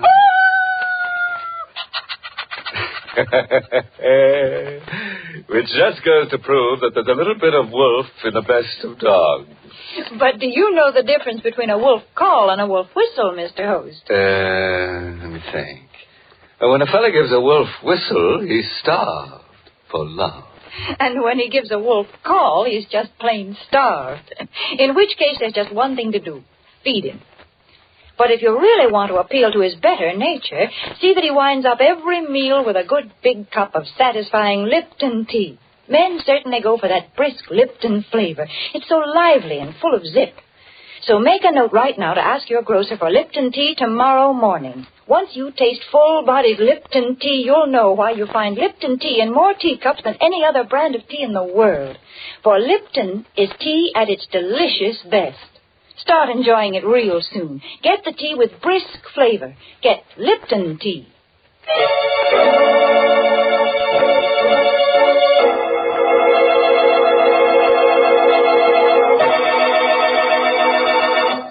A parting word of advice, friends. If you should ever awake from a hideous nightmare and find yourself driving in a mental fog along a lane that has no turning, with madmen lurking behind trees waiting to strike you down, and strange beasts with red tongues lapping at your ankles, and the bare and ugly trees stretching forth their gnarled arms to crush you, and there is no escape at all, why worry about it? You won't come out alive anyway. Oh, by the way, this month's Inner Sanctum mystery novel is Benefit Performance by Richard Say.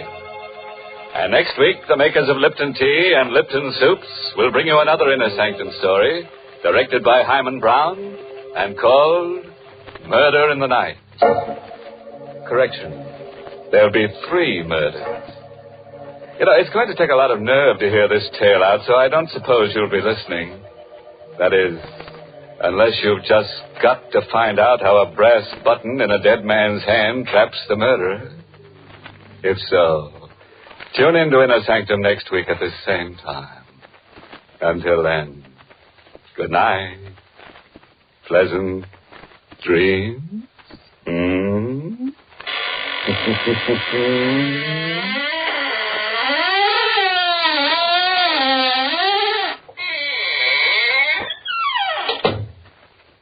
Friends, here's a good way to lead off a meal. Serve quick, grand-tasting chicken-y Lipton's noodle soup. The first taste of Lipton's noodle soup takes you back to Grandma's own country kitchen. But you get Grandma's results in a jiffy, because Lipton's noodle soup is a real old-fashioned noodle soup with oodles of tender noodles in savory golden broth that's easy to fix and costs little. Ask for Lipton's when you ask for noodle soup, and you'll hear your folks ask for more. And tune in next week for another Inner Sanctum mystery.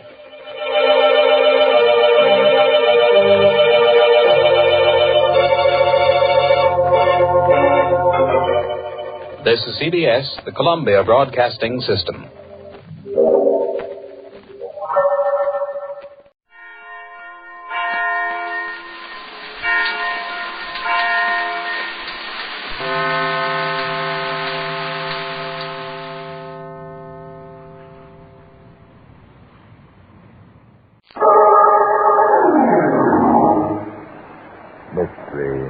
Is my hobby.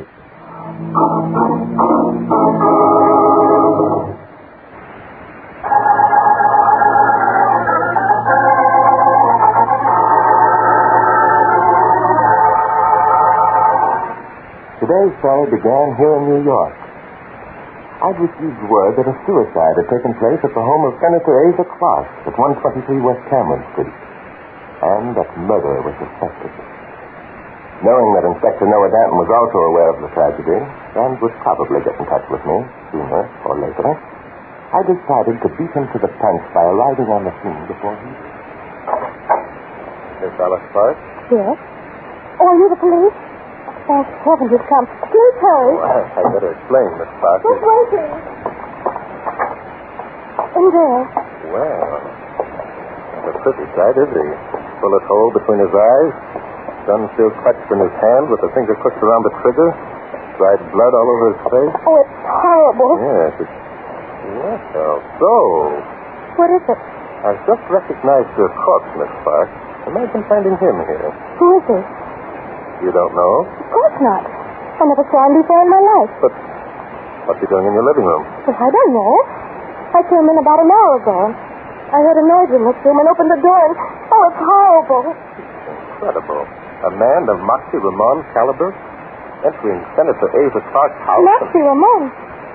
Is that his name? Yes, he's a small-time racketeer and gambler. I don't suppose your father ever mentioned the name. Oh, no. Dad's been in Washington for months now. And the name means absolutely nothing to you. No. Something off color here somewhere. It doesn't add up. Well, there must be some reason why he should come here to commit suicide. Suicide? Why, yes. That's what happened, isn't it? I'm afraid not, Miss Clark. Everything is against it. What do you mean? To begin with, Moxie Ramon wouldn't have the courage to shoot himself. Second, when a man shoots himself with a revolver, there are always powder marks because of the closeness of the gun. I suppose you're right. And lastly, the wound is directly between Moxie's eyes. There's hardly a case on record in which a suicide shot himself between the eyes. As a matter of fact, it's practically impossible. Then what did happen? The answer to that is obvious. Someone else shot him. You mean he... murdered? Yes. And as soon as Inspector Danton gets here... Inspector Danton? Are you Inspector Danton? No, I'm afraid not. And I doubt very much that the inspector would feel flattered. You're not the police. Then you must be one of them. One of whom, Miss Clark? So that's it. It was all a trick to get me to talk and to show it. Go on. I won't go on. I won't. I know why you're here. I know exactly why you're... to the inspector now. You're supposed to let him in, and then you can continue with your story. I'm going to have you arrested. You told me that you were the police, and... Are you Inspector Danton? Yes, ma'am. Oh, thank heaven. This man is an imposter. I want him arrested. Great. Good evening, Inspector. I've just been accused of impersonating a rather well-known police officer. Impersonating? Say, what is this? Are you Alice Clark? Yes, I am. A few minutes ago, this man came here and said he was you and tried to get information from me. Said he was me. This man here said he was me. No, Miss Clark. I believe anything but that. Why, Inspector? Do you know him? No, and sometimes I wish I didn't. He's Barton's ace. Writes books on crime. Yes, I know him. I'm so sorry. Oh, it's quite all right, Miss Clark. And now that we're all one big happy family, someone called up and said it had been a suicide. Oh, that was us. I guess I made a mistake. Well, Mr. Drake says it wasn't suicide. It was murder. Murder? Not Senator Clark. No, Inspector. Our corpus selecta is an old friend of yours, Marseille Ramon. Marseille Ramon? Hmm? Murdered in this house? Now, wait a minute. Jumping Judas, what is that? It came from the living room. Maybe Marseille wasn't as dead as we thought he was. No. Not another. Keep back, Miss Clark. That's no sight for a lady. Oh, this is horrible. Yeah, Miss, all right. 2 bottles of bullet holes right between the ice. Hey, the window's open. Yes, it is. Let's go over and take a look. This is the way he got in, all right. And got out, too. Got out, but... The shot couldn't have come from the outside, Inspector, because victim number 2 was out of line with the window. Yes, that's right. Moxie? Moxie, Inspector, is as dead as a marinated herring. I'll make sure of that. Yes, but... What is it, Miss Clark? What? Who? The one on the floor? Jumping Judas. What? We certainly stepped into something.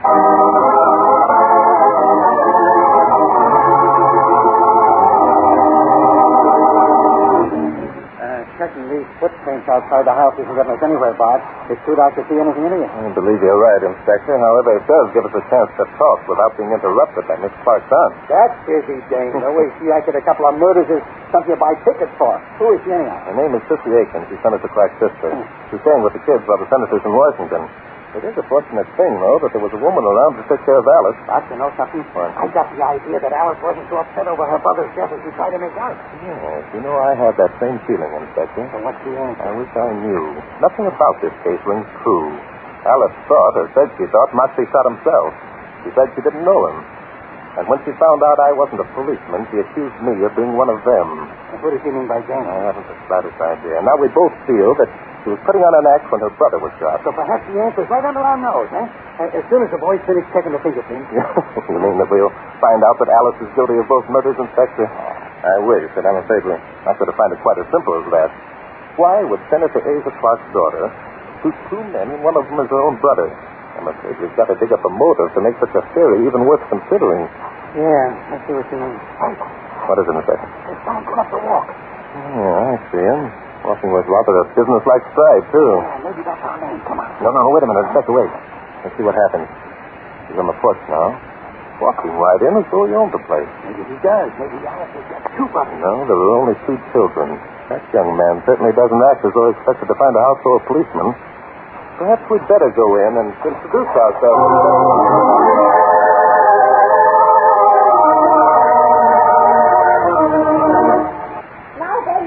I'm tired of listening to you. Like an argument. That busy dame's probably throwing her weight around again. We're going to see Alice, and you're not going to stop But her. you can't hear who it is. Oh, Inspector, please. Okay, Miss Aiken, all right, Bub. Who are you? None of your business. Then say it, don't you dare talk to I'll talk to him any way I want. You keep out of this, Miss Aiken. I came to see Alice, and nobody's going to stop. Oh, is that so? Well, now, we'll see about that. Take your hands up. That's the fast, Bub. Sit down in that chair and behave yourself. What's your name? His name is Ben Taylor, and he's a horrible young man. Suppose we give the young man a chance to answer for himself, Miss Aiken. He won't answer, he's too stubborn. I can't Miss Aiken, please. If I were Alice, I'd never speak to him as long as I Yes, live. that's it. I can't imagine ever being in love with him. Stop. Oh, I expect you to.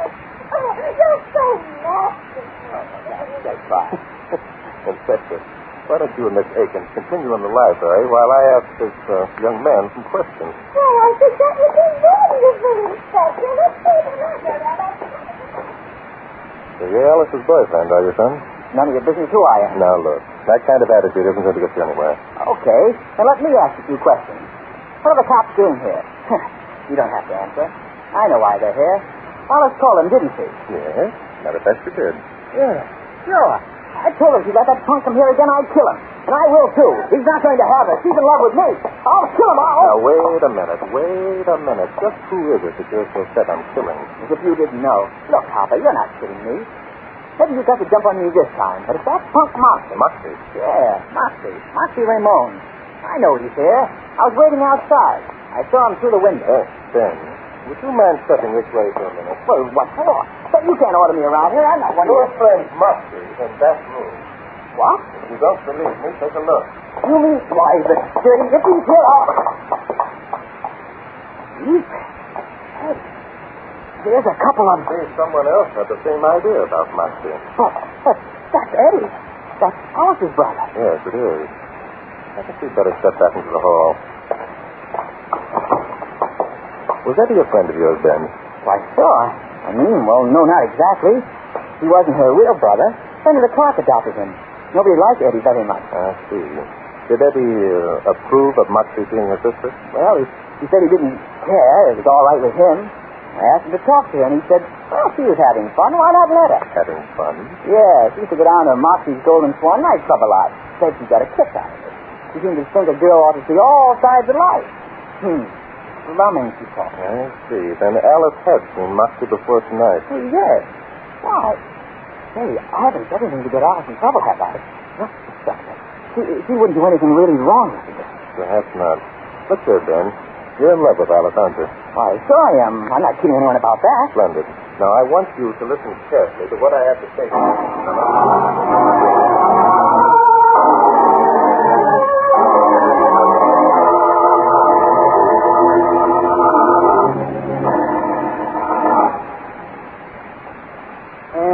So, Miss Aiken, you're Senator Clark's only relative except for his children. Yes, I have expected that. And if the children were to die, you'd inherit all the money? Yes, I would expect that. Uh-huh. Even if the children were, shall we say, murdered? Well, that wouldn't make any difference at all, Inspector Stafford.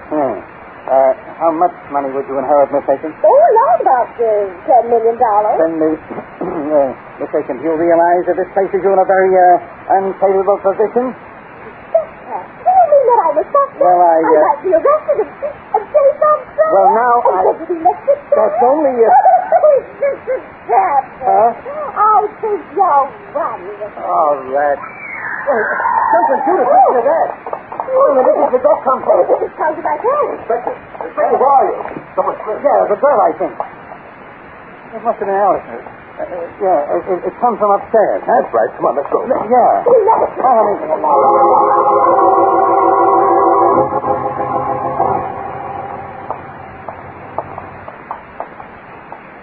Which room is it? This one. Jump into this. She's all crumpled up on the floor. This stop.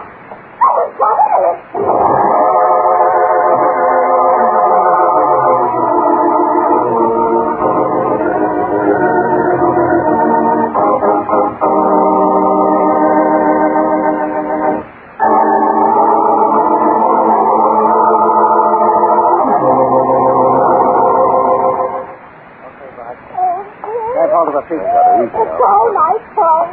Poor Alice. It will never forgive me. Listen, tight down, will you? Alice isn't hurt. Isn't her?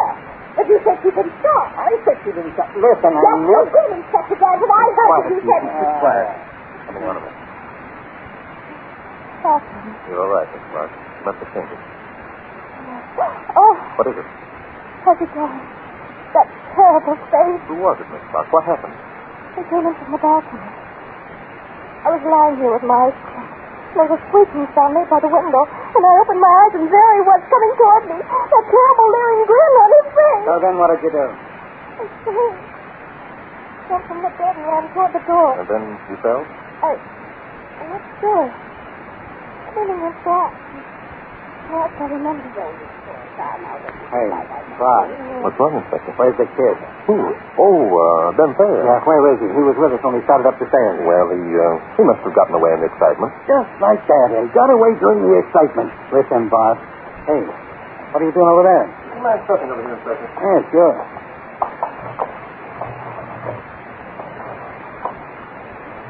Well, what are you opening and closing those windows for? Not so loud. Huh? I want to find out if either of the windows in this room squeak. Squeak? Yes. Hey, the girl did say she heard the window squeak, didn't she? Either one of them squeaked. And the girl was lying. The fencing business was an act. I'll go there. That's her way. It's quite possible she only imagined the squeak. She seems fully recovered now. Come on, Inspector. I have an idea. Are you feeling better, Miss Clark? Yes, much better, thank you. Did you find out anything? Only that the intruder escaped through the window. Miss Clark, under the circumstances, I know that this may seem a little out of place. But Mr. Grant, I'd like to have you accompany me, Inspector Danton, and your aunt on a visit to Moxie Ramon's nightclub immediately.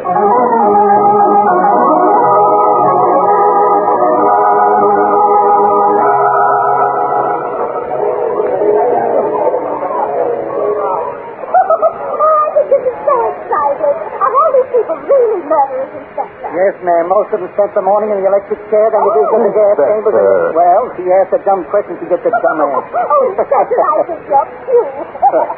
I wish we hadn't come here. I hate this place. Oh. What's wrong with Clark? There he is.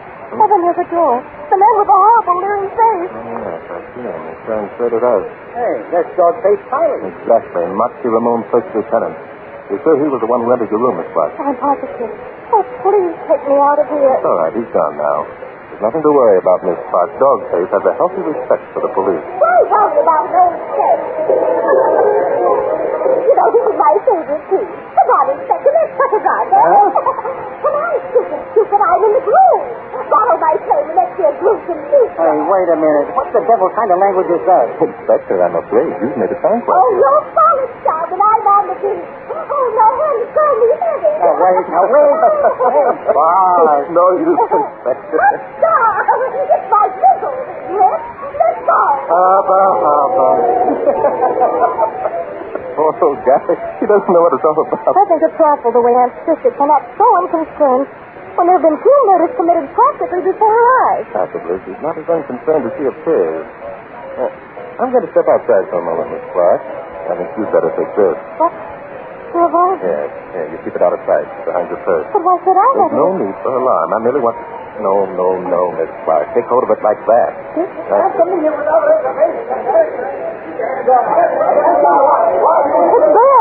Yes, and he has a gun. I was afraid this would happen. But they're winning. Miss Clark, come back here. Miss Clark!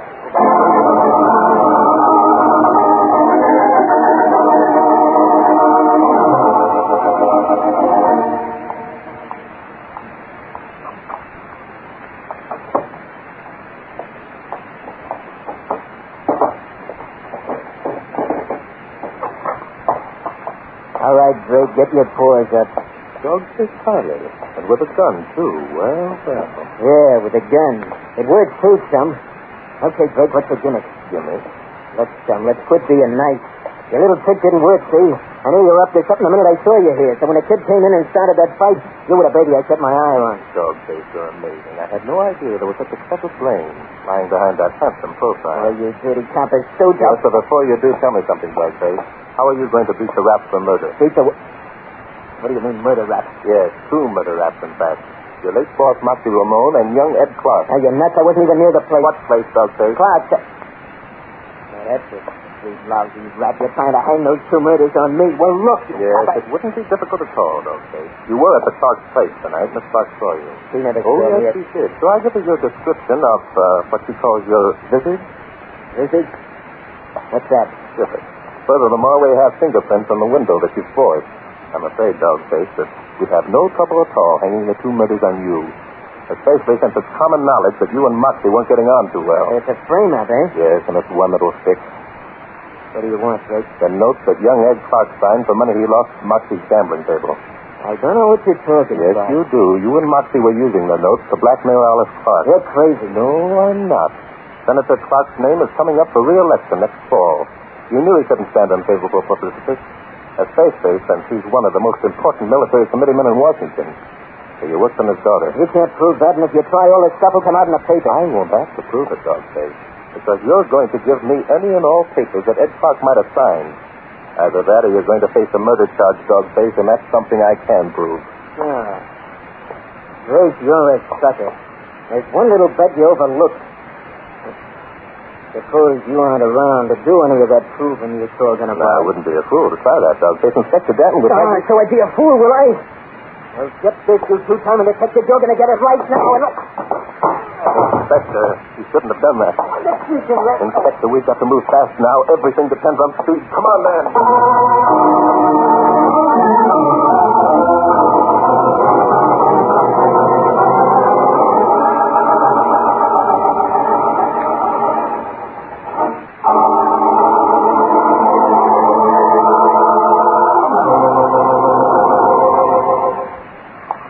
I'll get it. Johnson speaking. Yeah, hello, Ryan.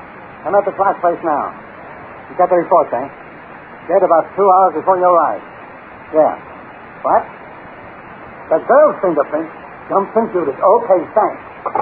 Well, Inspector... There were 3 sets of prints on the gun. Moxie, Ed Clark, and Alice Clark. Man! Why, that's crazy. How could Alice's prints get on the gun? Inspector Danton, you're positively off the beam. On the contrary, the inspector is right on the beam. Oh, no, I don't see how. I could possibly Alice that has done on many things during the past few days that one wouldn't suspect her of.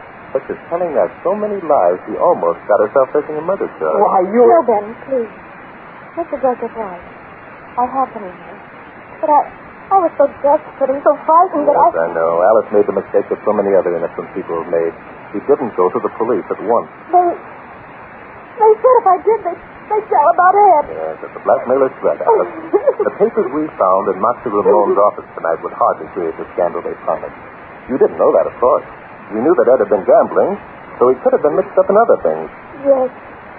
They said that Father could never live down the publicity. Being reelected was so important to him, and to the government, too. When you found Moxie dead on the floor, you suspected that Ed had killed him.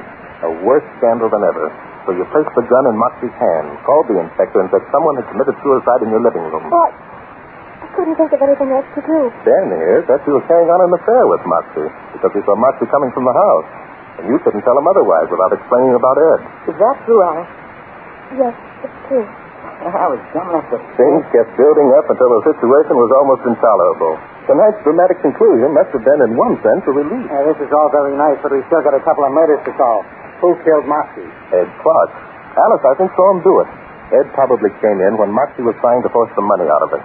He must have realized what a heel he'd been, so he decided to square everything by killing Moxie. Then he beat it, leaving his sister holding the bag. Yes, he probably stood outside, watched Alice pick up the gun, and place it in Moxie's hand. Well, he knows that Alice's prints are on the rod, and she might be accused of murdering Moxie. That's right. He came back to get the gun. Okay, so Clark comes back into the room, and someone fudged him.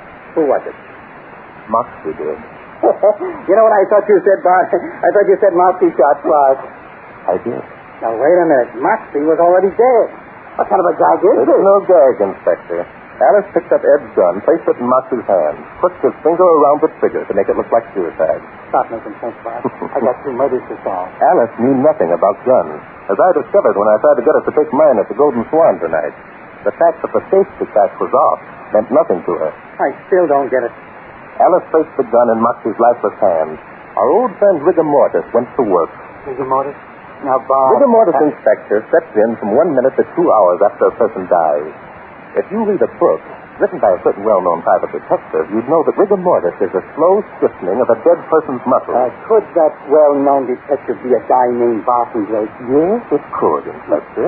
Rigor mortis immediately began tightening the finger that was crooked around the gun in Moxie's hand. Jumping Judas. Now I get it. Moxie's finger kept tightening around the trigger. And when Ed lifted up Moxie's hand to remove the gun, it exploded in his face. Well, I just slugged him right between the eyes. That's right. I'll bet this is the only case on record where a dead man committed murder.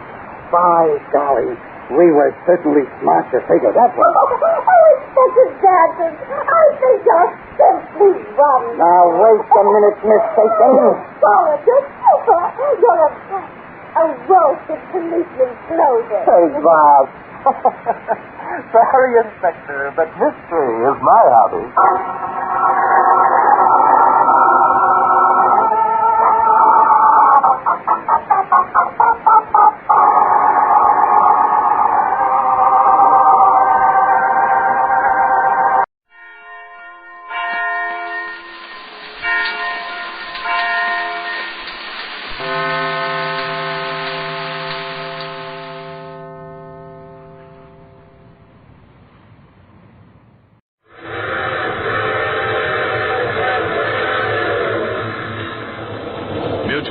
presents The Mysterious Traveler.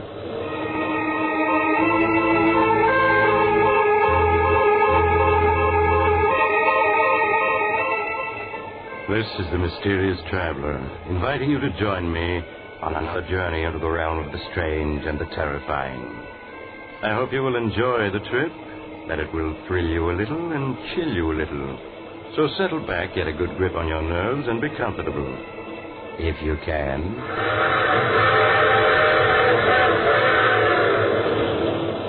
It's the end of July, and rather warm, isn't it?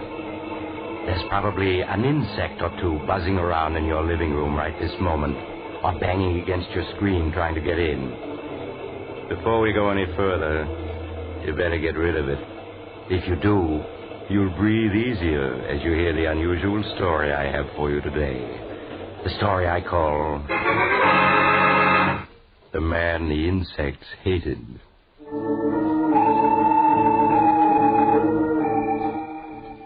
My story begins in a homemade laboratory in a crumbling mansion on the edge of a bayou, deep in the heart of the Louisiana swamps. Outside, the air is filled with the strident hum and buzz of insects, uncounted swarms of them, crawling and hopping and flying in the hot, lush atmosphere. Inside the laboratory, the air is filled with the same sound as a small man with graying hair lifts a wire insect trap to a table. Listen to them, Mary. How they hate me, every one of them. The flies, the bees, the hornets, the beetles, the locusts, the spiders, they all hate me. Oh, John, they don't hate you. They're just bugs. They can't hate you. Yes, but listen to them hum and buzz when I come near. They know me. And the reason they're so upset is that they know that we're enemies. And that I'm going to destroy them. Destroy them utterly. All right, John. Oh, Mary, you look tired. This life we've been leading the last few months, it's very dreary for you, isn't it? It's all right, John. It doesn't matter. Oh, but it does. These swamps, they must seem like the last outpost of creation to you. You always did love the city and the lights, the movement, the gaiety. I'm all right. You mustn't worry about me. It's such a struggle. If we had someone to help us, it would be easier. But no one will come out here and work for us. Yes, I know, my darling. Believe me, I do. But it's only for a little while. Soon we'll be rich. I promise it. All right, John. I'll be patient. You do believe me, Mary. You know that I'm on the verge of success now, don't you? That last formula, you saw how quickly it killed every insect in the cage? Yes, I know. It was wonderful, John. Yes, and you know yourself what it'll mean to the world. The perfect insect killer, something much better than DDT. Why, it will be tremendous. It will make the worst jungle livable. It will cut down disease and increase the crops. There's someone at the door. Yes. It's very odd. I wonder who it could be. I'll see. Perhaps it's Dr. Guernsey or Mr. Conway, the druggist. They promised to call. Good morning. Is Professor Hanson in? Why, yes, he is. Come in quickly. There's so many flies. Yeah. Seems like the air is full of bugs outside. Never saw so many in my life. What is it, Mary? It's someone to see you, John. I don't know who. Andrews, the name, Professor. Martin Andrews. Say, you really are out in the wilds here, aren't you? Thought I'd never find you. Yes, we are rather isolated, but... You're wondering who I am and what I want here. The truth is, I was in Conway's drugstore back in town, and he told me you might be able to use a handyman. Oh, a handyman? Yes, we can use a handyman. How much do you want? Oh, not very much. I guess $25 a week would do me. We can manage that, I think. But on second thought, I don't know.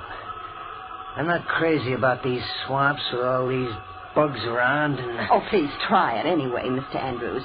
My husband is engaged on some very important research, and he needs help badly. Oh. Well, when you put it like that, Mrs. Hanson... Then you will stay. Yeah, I'll stay. What have I got to lose? Maybe I'll like it better than I thought at first. Excellent, Mr. Andrews, excellent. Oh, just call me Martin, Professor. Yes, Martin, yes. Now, there are a lot of details that you can help me with. Now, take this watch. And lunch will be ready in a minute. Oh, yes, my dear, yes. Take this watch, Martin, and you see this wire trap full of insects? Yeah. There must be thousands of bugs in there. There are. You see, I'm working to discover the perfect insect exterminator. Oh, yeah, I see. Yes, and in this spray gun, I have my latest solution, Formula 312. And I'm going to spray it just once at this trap full of insects, and you are to time how long it takes them all to die. You're going to kill all those bugs with just one squirt from that sprayer? I hope so. And they know it, too. Listen to them hum. How they hate me. They know I'm going to kill them, and they wish they could get free to kill me. Huh? Oh, yes. Yes, they know me. Insects hate me. All insects. Just as I hate them. They'd kill me if they could, but instead I'm going to kill them. Can you put your eye on the watch? What? Oh, yeah, sure. Then start timing. Now, watch and listen. Say, that stuff really mows them down, Professor. Yes, they're dying now. A few of them are still trying to crawl around, but there they go. Now, how long did it take? 29 seconds. It's good, but not quite good enough. But I'm sure I'm on the right track. Lunch is ready, John. Oh, yes, my dear, yes, we're coming. Well, Martin, do you think you're going to like working here, helping me develop my new insect killer? Yes, sir, Professor. I've got an idea it's going to be a lot more interesting here than I ever imagined.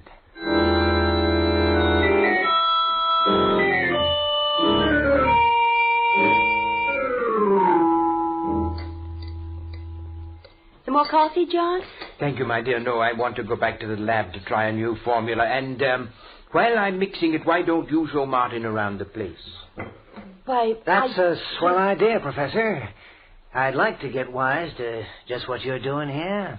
But I'm sure that John could show you around and explain everything better than I could. No, not at all, Mary. And besides, you know how I feel about going outdoors.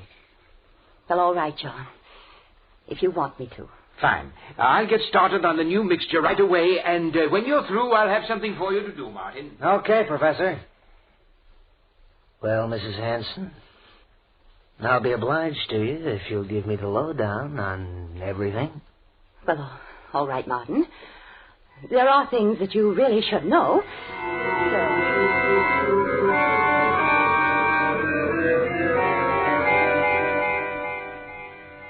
So, that's how it is, huh? Mm-hmm. The professor is hipped on the subject of bugs and wants to rid the world of them. And he thinks they all know it and hate him, huh? Oh, that's a hot one. The bees and the mosquitoes and the flies, they all got it in for him, huh? You mustn't laugh. I know it's a strange quirk of his mind, but it's a harmless one. And you must pretend not to notice anything odd about it. Okay, Mrs. Hanson, if you say so. You see, when he was a small boy, my husband was almost stung to death by a swarm of bees. That brought on his peculiar hatred of all insects, and his belief that they hate him. Sure, I can see how that'd be. And that's the reason why all his life he's been experimenting to find the perfect insect exterminator. It's screwy, but if he does find this perfect bug killer, it'll pay off big. Oh, he will find it. I'm sure of it. That's why I'm willing... I'm sure he will. You were going to say that's why you're willing to stay here in this swamp, because you think he'll find this bug killer and make a lot of money from it, huh? Well, that's the truth, ain't it, Mrs. Hanson? You're being impertinent. The first time I looked at you, I could see you weren't meant for a life like this. You were meant for pretty clothes and soft music, dancing, fun. Not for rotting away in a swamp that's only fit for bugs. You mustn't talk like that. I've got to go back to the house. No, not yet. Listen, the minute I stepped inside that house, I knew you were eating your heart out all for fun and people and pretty things. I don't know what you're talking about. Let go of my wrist. Not yet. Listen, I'm no handyman. I know how to make money when I want to. It's just good luck that brought me here, my good luck. There's meant to be something between us. I knew that the second you opened the door this morning. You're crazy. Let me go. Sure. I'll let you go. There. Well, why don't you run away from me now that you can? You mustn't say things like that. You mustn't. But I already have, and I will again. You weren't meant to be married to a dotty old dodo like the professor. You were meant to live. And I'm going to hang around here until I prove it to you.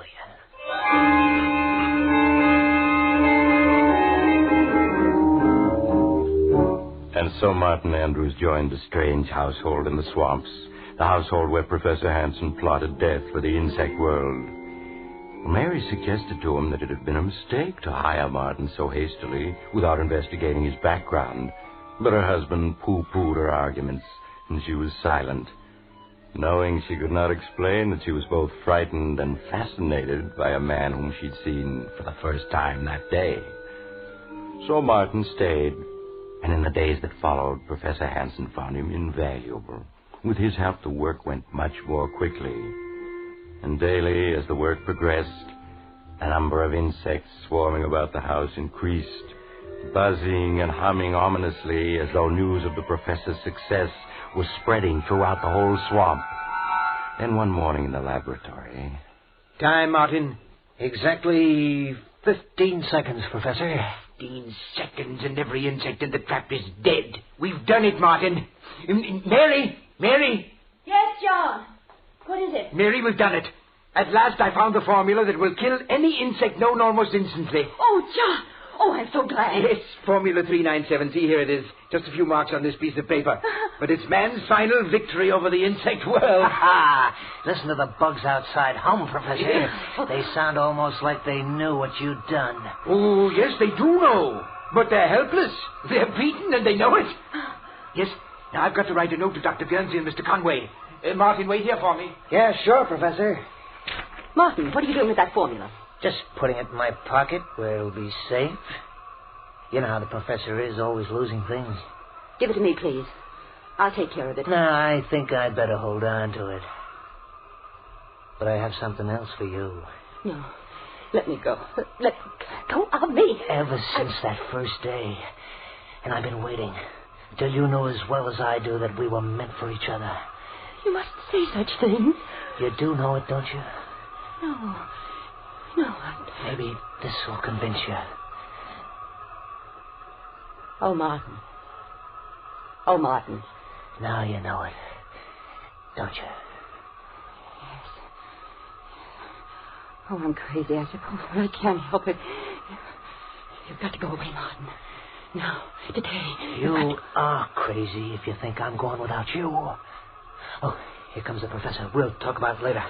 Martin, here's a note from Mr. Conway, the druggist. I've asked him to come out with Dr. Guernsey tomorrow night. Will you drive into town and deliver it to him, please? Sure, Professor. I'll be glad to. Right away.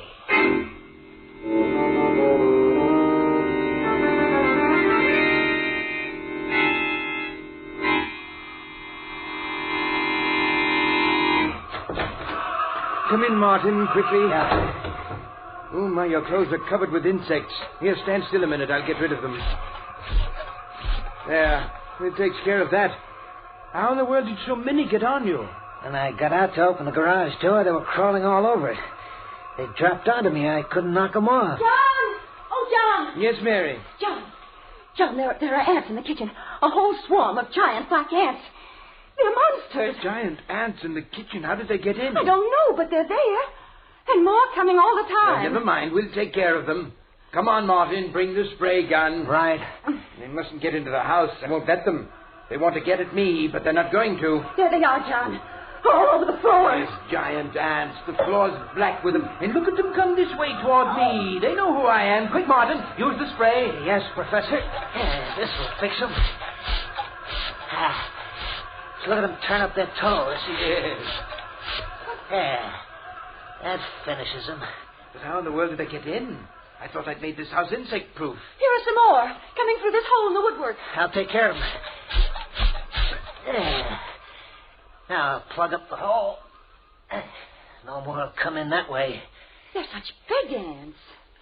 I've never seen any that big before. And they were after me, but we've taught them a lesson. Professor, You've almost convinced me you're right. About the bugs hating you, I mean. What are you saying? It's the truth. You never saw so many bugs in your life as there are outside right now. When I got back from town, I could hardly see the house for the beetles and the flies and the hornets that are buzzing around it. And a couple of times the car ran over columns of ants so thick I thought they were going to clog the wheels. Columns heading this way. Is that so? I must go over to the window and see for myself. Yes, good heavens, the screen is so covered with insects I can't see out. I'll give them a dose of your bug killer. That'll make them move on. There. That cleared them off. Now, take a look outside, Professor. Did you ever see anything like that in your life? Oh! Good Lord, the sky is black with insects. Look at that swarm over the trees. Flying beetles, wasps, bees, I can't identify them all. Yeah, and just listen to them. Listen to that song of hate. Don't say that. It's just a natural phenomenon. These swamps breed insects by the millions. Yeah, I know. And every one of those millions is headed right for this spot. But that's ridiculous. No, it's not. All the way to town, I didn't see a single bug. Because they're all gathered right around here, right around this house. You mustn't say that. He's right. They know what's happening here, and they want to stop me. No, John, no. If you want my advice, the thing to do is make up all the Formula 397 we can. If those bugs ever get into this house, we're gonna need it.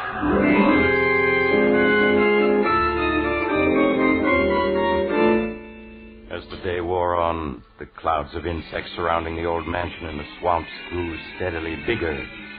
At times, the house was almost hidden by the black swarms of tiny creatures flying and crawling over it, as if they really were trying to force their way inside. But only a few did get into the house through unnoticed cracks, but as night came on... John. Yes? John, the lights won't go on. They won't? No, look. Our fuse must have blown out. I'll go take a look, Professor. I have the flashlight. Thank you, Martin. I'll only be a minute. Listen to them, Mary. Listen to them swarming about the house, beating against the screens, trying to get in at me. Oh, John, they're just insects. They don't hate you. They don't? Well, then where have they come from? Why are they surrounding this house? Answer me that. Oh, I don't know. Martin agrees with me. He said so this afternoon. You mustn't pay any attention to Martin. Listen to them. If they could get in, we'd be dead in 15 minutes. There's death we hear humming and buzzing out there, Mary. Professor! Professor! Yes, what is it? Did you find the trouble? Yes, it's in the switch box, all right. All the fuses are blown out. All of them? But how? The switch box is full of little beetles. I don't know where they came from, but they caused a short circuit that blew out all the fuses. They did it on purpose. Oh, John! Well, anyway, we'll be using candles tonight. And there's another thing. What, Martin? The cellar is full of little white ants. I couldn't find out where they're coming from. White ants? Not ants, Martin. Those are termites. Well, termites, then. They're all over everything. Termites? They can eat their way through wood. They can eat holes that the other insects can enter through. Yeah. That's right, isn't it? Martin, come on. Get 2 insect sprays. We've got to get down there and destroy them before they destroy us.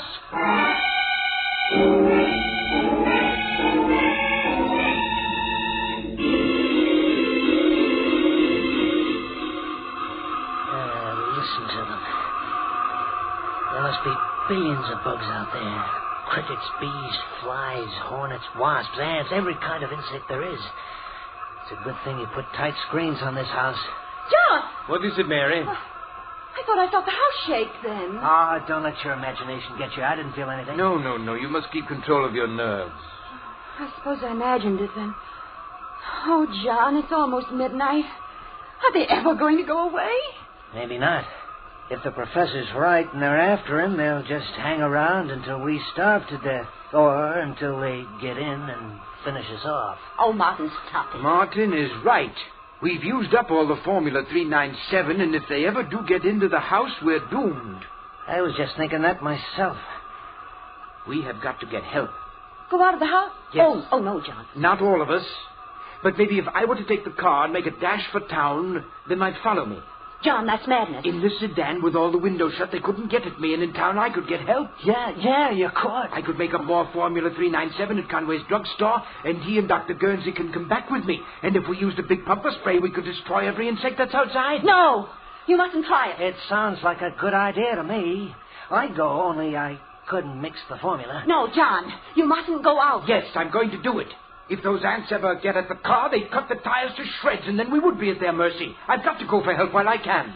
Then let's all go. We can all get in the car. It'd be safer to stay here.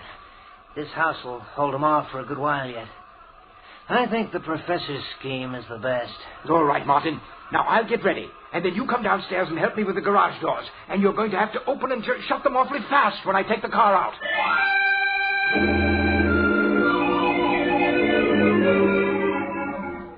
Despite Mary's protests, Professor Hansen carried out his plan. With the car tightly closed, the motor racing, Martin flung open the garage doors. The car shot out into the night, the headlights showing great swarms of flying insects in its path. Then Martin swiftly closed and bolted the door again and hurried upstairs. He's gone. Oh, why did you let him go? That ought to be obvious. What do you mean? I didn't let him go. I made him go. I put the whole idea in his mind so he'd go off and leave us alone here. Oh, no. Sure I did. I'm a bright boy.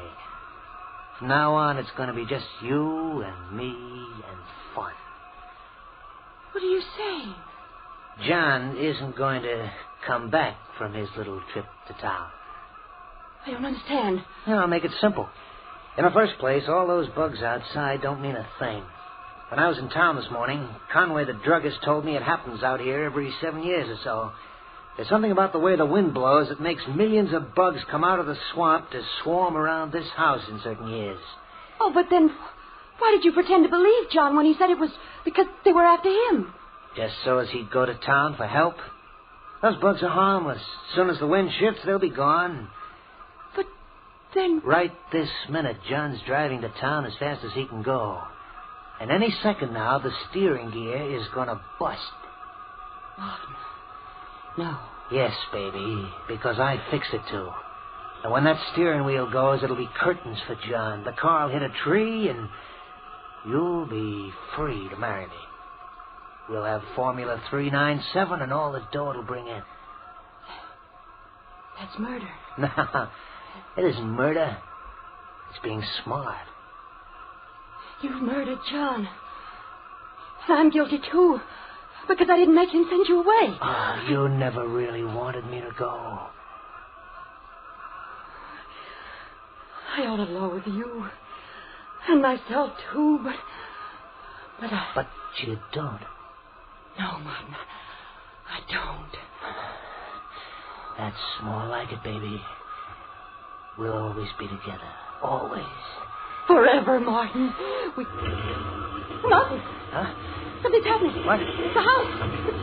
It's shaking. We've got to get out of here. The house is caving in. Mary, quick. Grab hold of me.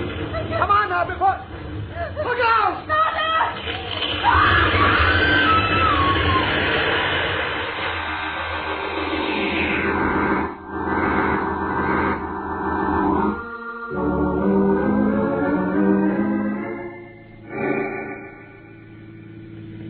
Mr. Conway, can't you drive faster? We must get back to the house. I'm driving as fast as I can, Professor. Professor, you must control yourself.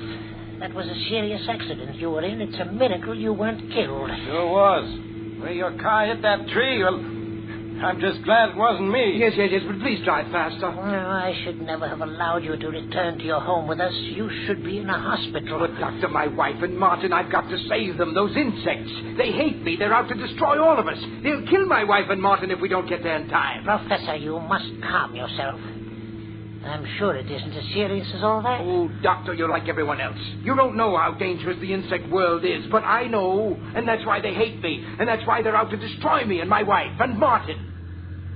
We're almost there. The house is just around this bend in the road. Yes, but please hurry. You mustn't slow down. Professor, I got to take this curve slow. After all, we don't want no... Good Lord. The house. It's collapsed. They've wrecked it. The insects have wrecked it. I told you they were out to get me. Now, come quickly. We must find my wife and Martin.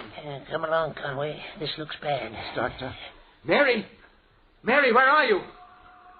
Mary, answer me. Conway, you'd better start looking through the wreckage. Okay. Mary! Mary, where are you? Oh, Lord, I've never seen so many bugs in all my life. If we only had more of my Formula 397, we could kill all of them. All of them. But they won't get the better of me. They won't. Oh, Professor, what are you doing? There isn't any spray in that gun. It's empty. I'll show them. I'll show them. Doctor. I found them. They're under the wreckage of the house. Oh, you'd better take me to them, Conway. Perhaps we can... It's too late, Doc. They're both dead. Dead?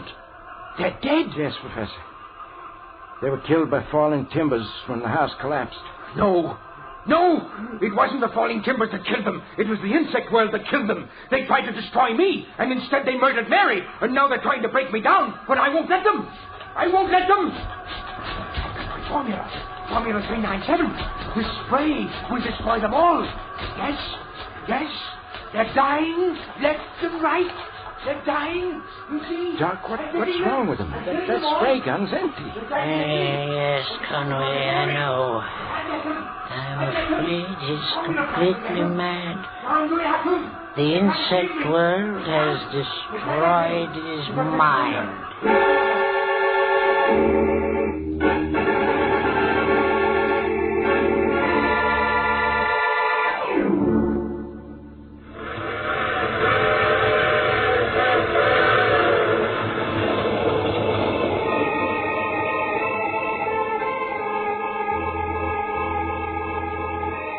This is the mysterious traveler again. And how did you enjoy our visit with the man the insects hated? Too bad about poor Professor Hanson, wasn't it?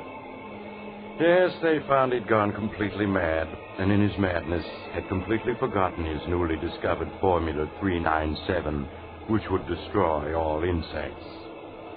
Oh, what happened to the copy of the formula which Martin had stolen? Well, strangely enough, when Martin's body was removed from the wreckage, the formula was not in his pockets. Some people say that the insects... Oh, you have to get off here. I'm sorry. But I'm sure we'll meet again. I take this same train every week at the same time.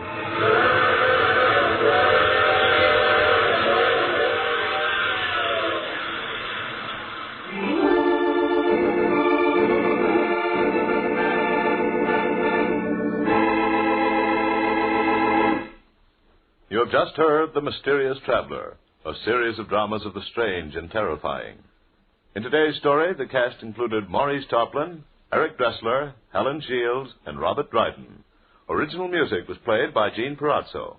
The Mysterious Traveler is written, produced, and directed by Bob Arthur and David Cogan.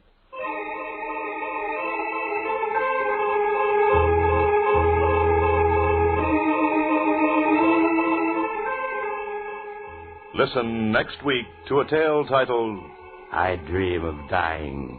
Another strange and terrifying tale of the mysterious traveler.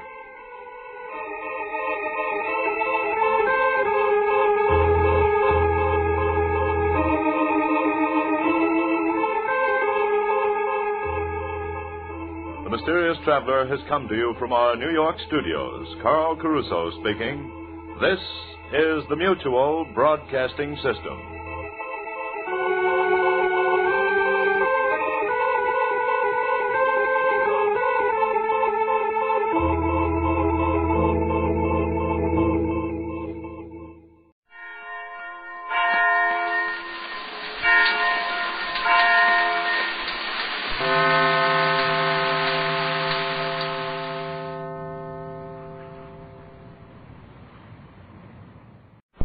Coal Company and the dealers of Alder Coal present The Mummers in the Little Theater of the Air.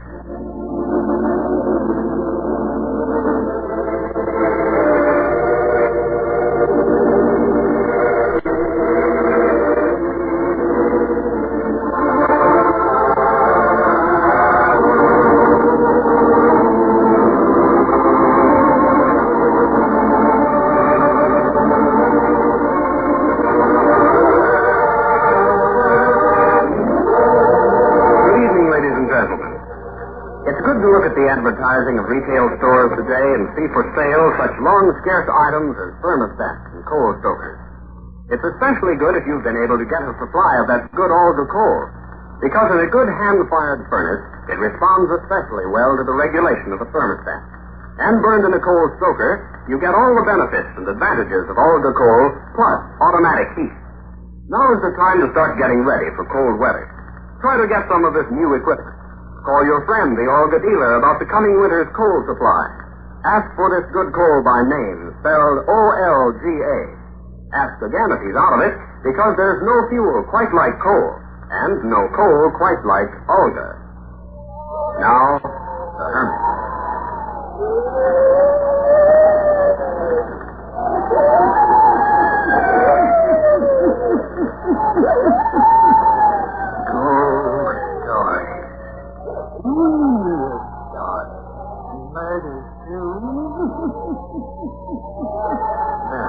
Knows of them all. Turn out the light. Turn them out. You heard the story. Then listen while the hermit tells you the story.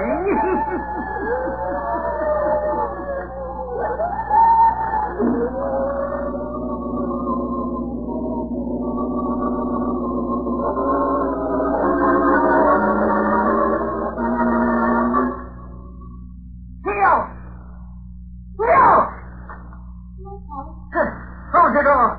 Close the door. I've called and called. He was in your room a minute ago. What did the dog want to say? Not much. What'd he say? If you've got some kind of ailment that's going around. Going around, huh? You think so? Well, I reckon. Now, it's nothing to get excited about. Nothing to get excited about. You can talk. It's me that's got it. Running up with fever one minute and freezing the next. I'm getting along. I can't stand to have no illness like this. Getting all added up ain't going to help you, huh? What did the dog say to do? To take these pills you left and stay in bed till the fever breaks. Where are the pills? Right here in my hand. Well, give me some. Can you take them without water? Sure. Time to waste going downstairs for water. Then I'll lay back and see if you can sleep. Sleep? I can't sleep.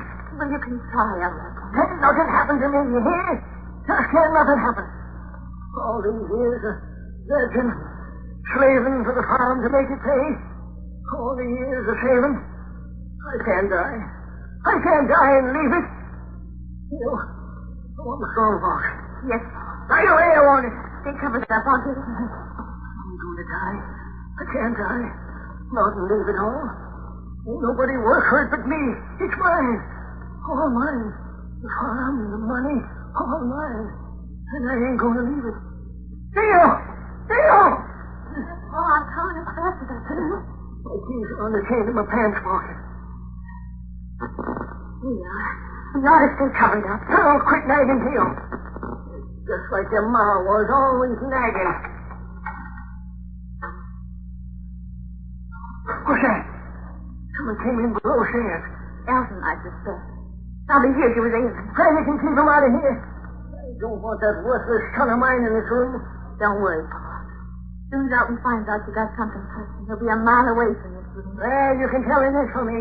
I ain't going to die. You don't need to perch like a vulture below stairs waiting for the end. Ain't going to be none. Oh, you can go now, Theo. Ain't no use in you staring at this money. It's mine. And I'm going to hang on to it for a long time to come. I wasn't even looking at it. Get going at your work in the house. When I call next time, don't take so long to come upstairs.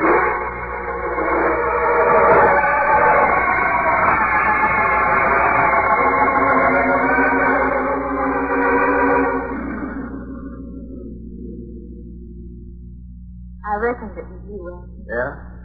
What's wrong with that? Who told you you were sick? I thought that was it. He was speaking down there. Did he tell you? Well, if he had, I wouldn't be asking. He said he was took down and that he'd been out here to see it. Well, he's got something complete. They don't know for sure what it is yet.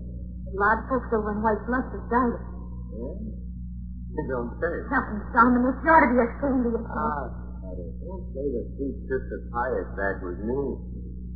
Oh, you wish you hit the dirt just as much as me. Ain't true. You got it back? Doc said the ain't too good. Got a weak heart. Yeah, right. Well, you reckon I ought to go up and pick with him, sir? Is you afraid of him? Yeah, right, with a thought. What you doing up there to keep him up with it? You might know. He's counting his money. That's a strong box down here. Theo, what do you reckon he's got in that box? I wouldn't be for knowing. Once I heard him say something about $10,000. Yeah? Ain't gonna be bad. Big farm like this, well stocked, built in good shape, finest in farm implements, $10,000. Maybe more? Yes, sir, it ain't gonna be too bad. If you're getting too good there, Theo. You stop that talk. I'll be getting back to town. Wouldn't do for two if it come down with something fatal. Things get worse, you can call me a campsite, huh? Most likely be there playing cards. Sure you will. But, don't call me unless things are worse now, you understand? I understand, all right. I'll just leave my dear sister to carry on. Oh, it reminds me. I never made any will, did you? Not that I know of. He never expects to die. Well, don't go putting any ideas in his noggin, little angel. If there's any dirty work at the crossroads, I might not be too kind about finding a place for my sweet hired sister to live once this place is mine. Well, bye now. Take care, but not too good care. That's all?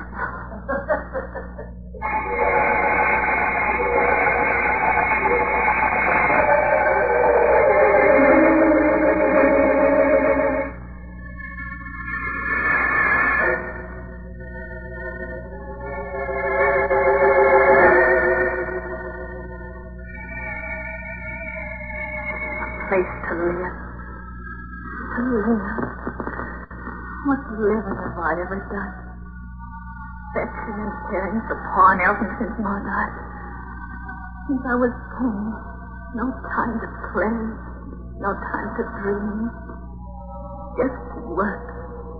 And listening to Pa growl about his stuff. And Elton being shiftless. And all the time hoarding more money and counting it over. Money.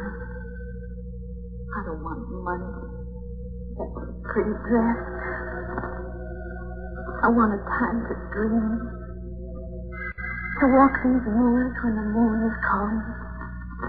Or when the wind sings like the sea. To climb those blue hills yonder. Maybe find some wild roses in my hair. I ain't got nothing but wishes for beauty. There ain't no beauty here. There ain't none at all. Theo! Theo! Come, Theo! I'm calling you! Theo!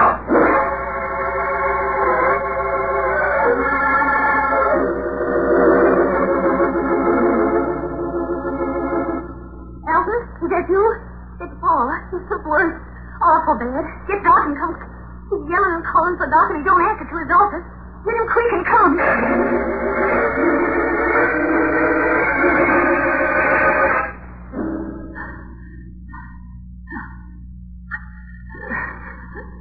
You've got to find her.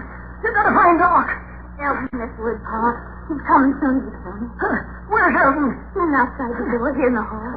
Ain't no use for him to come in and touch the fever. Yes, you want me, Pa? No, I don't want you. Oh, wait a minute. Oh, I don't believe he went for Doc. Yes, Pa, he did. I don't believe it. He wants me to die. He wants what I got, but he won't get it. Oh, nobody get it. No, he can't take my rifle money from me. Like that, Pa. I ain't gonna die, Theo. I ain't gonna die. Of course you ain't. I ain't gonna gasp like your ma did and then go out. No, Pa. You know something? You can't kill me. Nothing can kill me and take my farm and money. Because I'm gonna have it always. Don't be fooled if I stop my breathing, because I'll come back. Come back to this very room. Ain't nobody to touch my money. For I'll come back. You hear that, Elton? Yes, I hear. Never touch the stone box, because it's mine. Money's all mine. I'll never let it go. I'll never let it go. I'll be here in this room with garden and watching. Jill, what's up? Doc better come quick. Call again, Elton. Sure. Sure, I'll call it. My boss! My money! It's right beside you. The key! The key is my boss! Here, Paul. Lock it. Lock it tight. It's not so. Lock tight. The key. Put it in my hand. My hand. So dark. Can't see. You've got the key in your hand. Never take it away. Leave it. Leave it in hand. I'll be back. Be back. It's mine. All mine.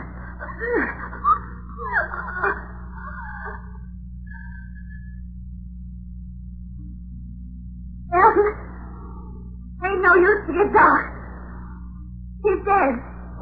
Paul's dead.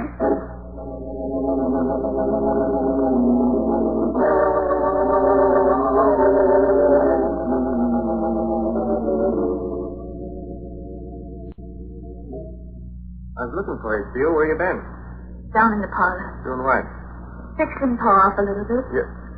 You mean you've been touching a dead man in his coffin? Yes. How could you do it?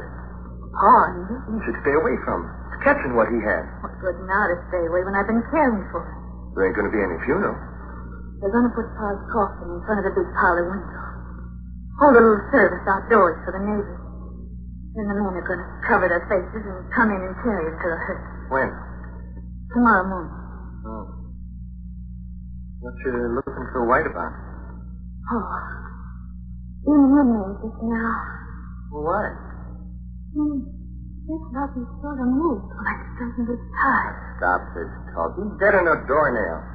Oh, which reminds me. What'd you do with the strong box?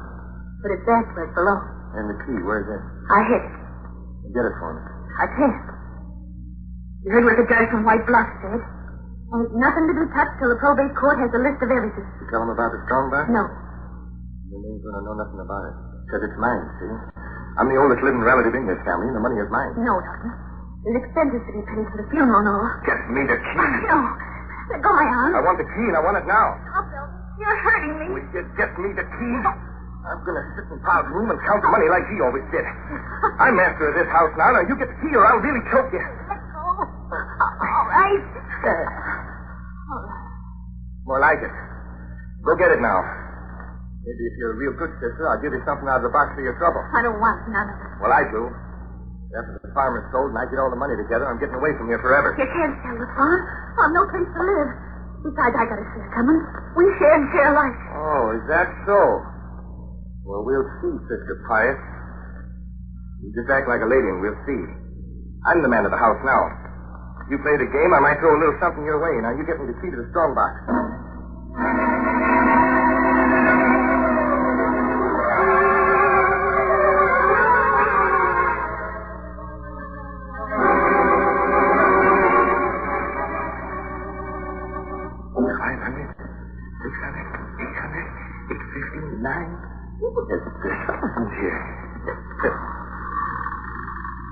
Who's at that door?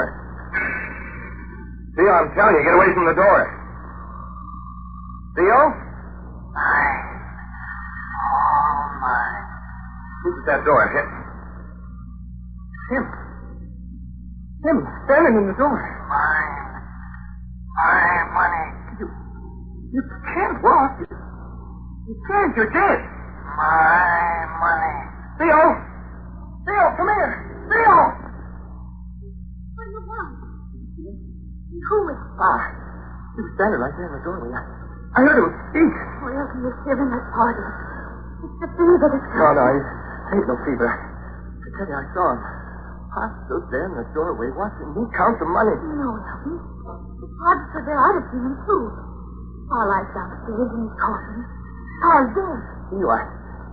Then I saw him as plain as I see you. Come on, Elton. Get to your bed. You're took down just like Paul was. No. Look, you said yourself this morning that Pa moved from his coffin. I only thought it, Elton. What time do I get up to the light when I look at it? Come on, Elton. Get to your room, let me cover you up to it. It's hurting. I gotta be sure he's dead and in his coffin. Here, Elton. Here. Well, you gotta go down to the parlor with me and make certain. You've got to listen to me, Elton. I'm afraid we're both toast just like Paul. I can feel the skills, too. You gotta be sure. Gotta go down and look at him, Theo. All right, then. We'll go down. Hermits Cave.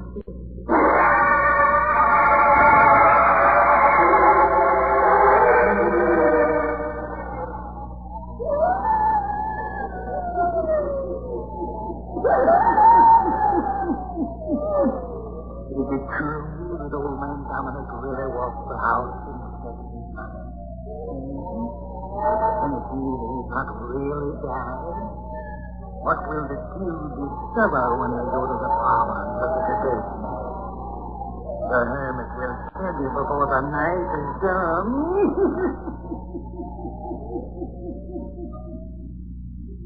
When the children in the older coal communities of West Virginia returned to their schools this fall, they resumed the study of history. We, too, like those children in West Virginia, should resume our study of history. How much of what we once knew have we forgotten? Have we forgotten the words of the famous Virginian Patrick Henry? I have but one lamp by which my feet are guided, and that is the lamp of experience. I know of no way of judging of the future but by the past. One of the things we can learn from the history of the past is that many men who have been entrusted with public power have abused it. Free men always try, therefore, to prevent their government officials from becoming tyrants. The people in the United States tried to prevent the officials of the federal government from engaging in tyrannical acts by writing into the Constitution of the United States definite limitations on the powers of the government itself. The people knew, for example, that in the past, when governmental power passed into the hands of a tyrant, he would spy upon the people, invade the privacy of their homes or offices, pry into their personal papers and effects, seize their property, and imprison them without just cause. To guard against such tyrannical acts and to protect their personal freedom, the people in the United States provided in their Constitution that the right of the people to be secure in their persons, houses, papers, and effects against unreasonable searches and seizures shall not be violated, and no warrant shall issue but upon probable cause, supported by oath or affirmation, and particularly describing the place to be searched and the persons or things to be seized.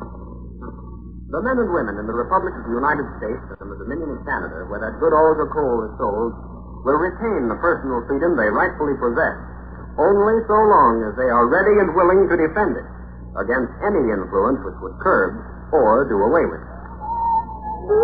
And now, back to the hermit.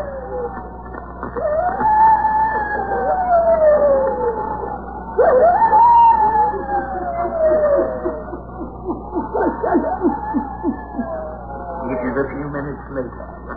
Elton and Theo creep down the stairs of the house. Slowly.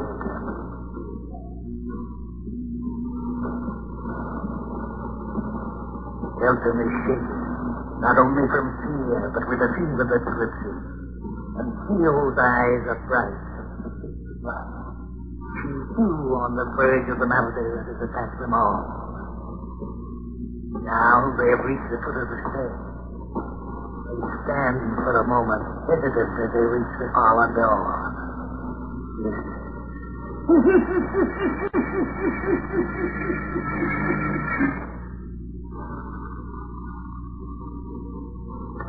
Open the door. You can see nothing. The door's closed just as I left. He didn't come through this door. He opened the door to his bedroom, didn't he? Didn't I hear and see him standing there? Come on.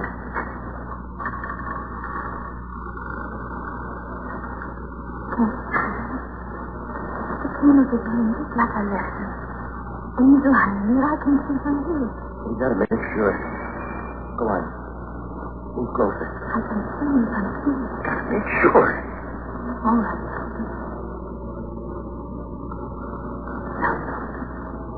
Look, Bob. You can see now. He's dead. He couldn't have moved. Yeah. Sure. It's just the fever music from the dawn. Can't move from here. And come after the money. No, Elton. I'm going upstairs and get the strong box and take it away from here. I'm getting out tonight. No, Elton. Not before services in the morning. You can't do that. I'm getting out tonight. What's wrong? What is it? I thought... Stop trembling and tell me. Look at him. He's What? His hand. I thought it moved. Oh, stop it. You can't scare me now. I'm going after the money. It did move. It moved again just now when you said something about the money. Heaven. He ain't dead. He ain't dead at all. I told you I saw him in the room after the money. I'm going after it, and I'm going to take it away where you'll never find it. I'm going to get it now. Elton, come back. Elton, you can't leave me alone in the house with him. Elton! Never moved again. God. God, no. Elton, touch the candle. Knock him over. Elton, come back! Come back quick! He's knocked over the candle.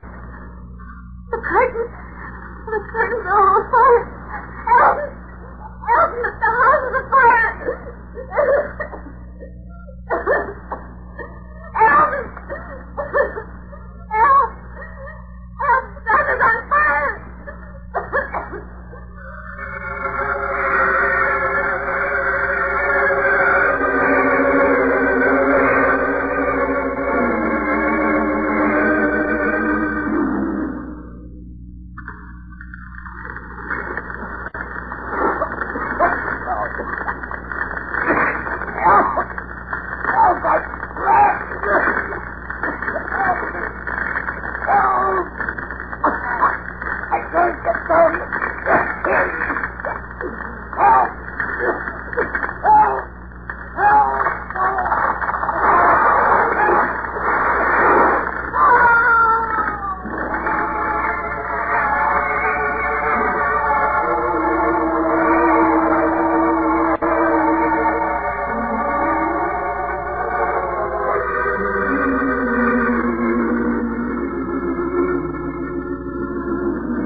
Burned right down to the ground.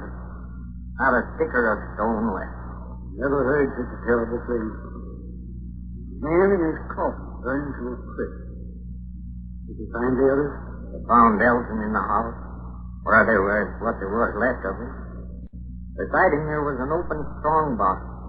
Folks say it must have been the box the old miser kept his money in. And the girl feel. Did you find her? Yes. They found her this morning. But she wasn't in the house. Where? She must have run out the house when the fire started. She lighted out over the moonlight. Alive then? No. They found her dead, too. Doc Watford said she must have caught what her pa had. And the exposure during the night killed her. Poor kid. She was the only one in the family good for anything. No man, miser, slave drove all these years and Elton, he was a worthless cop. Well, sir, the whole fortune went up in smoke in one night. Nobody got the use of any of the old man's money. It's just like it went to its grave with it. Yep. Like as not, he would be glad of it. I never knew anybody to have such a fever for money as he had. Poor kid. The little Theo. Mighty pretty, too. He never got anything out of life. Not a thing she ever wished for, I reckon. Doc Watford said they found a line at the foot of Pine Mountain. Funny thing. She just sort of picked out a nice place to fall and die. And her head was right up against an old wild rose bush that was in full bloom. And her face was very slow.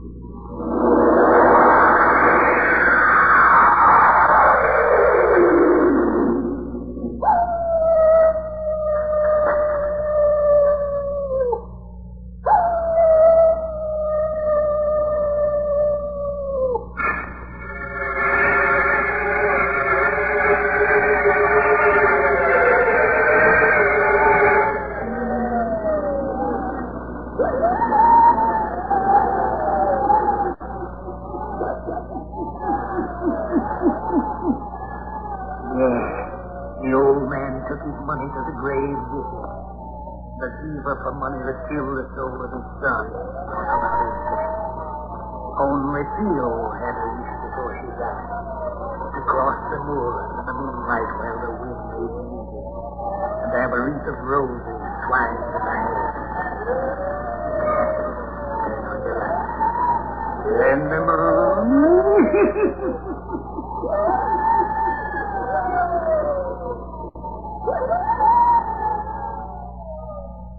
You have just listened to the 509th story by the Hermits, made possible through the courtesy of the Carter Coal Company, producer of Olga Coal, and your friend, the Olga dealer.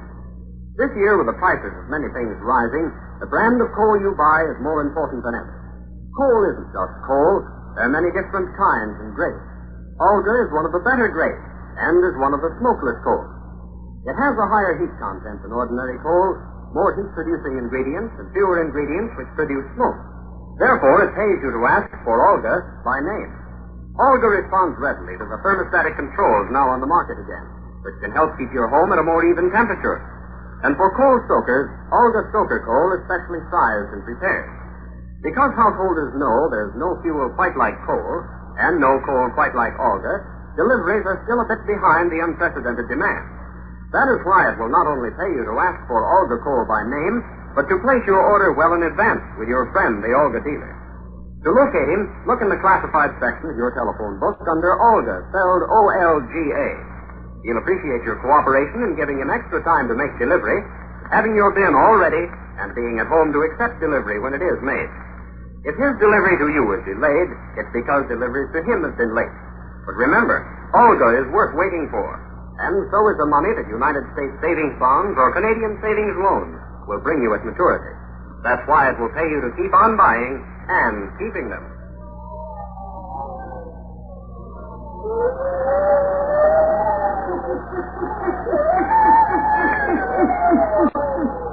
And the Hermit has more stories for you. Listen in again next week for my hounds howling. I'll tell you the story without end. How's that? Pleasant dreams.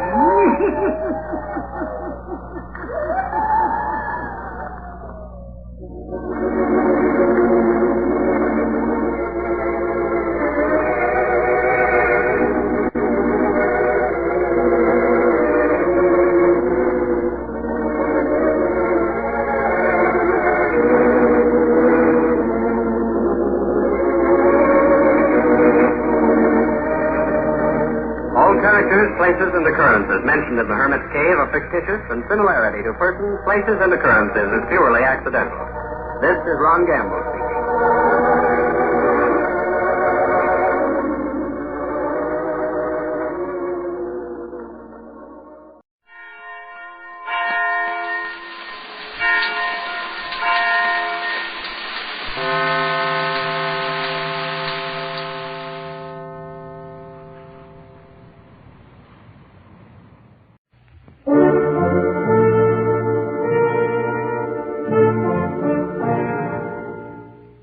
Unsolved Mysteries.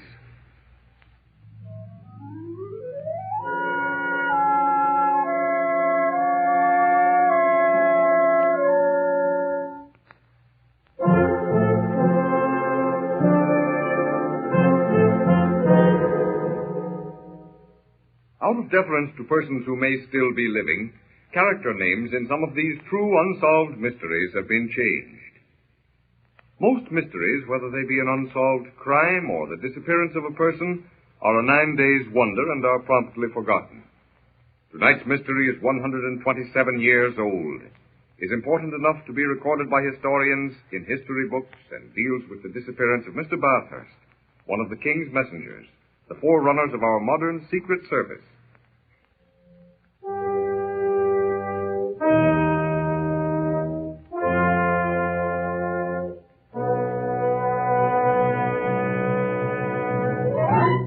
The scene is the little town of Brandenburg, at the Inn of the White Swan. Snow covers the ground, and the twinkling light of candles makes a welcome gleam in the frosted windows. In one of the upper rooms, finishing dinner, Colonel Wynert and a companion. The two rise from the table, look out the frost-covered window as they hear the tramp of horses' hoofs and the jingle of a horse-drawn coach.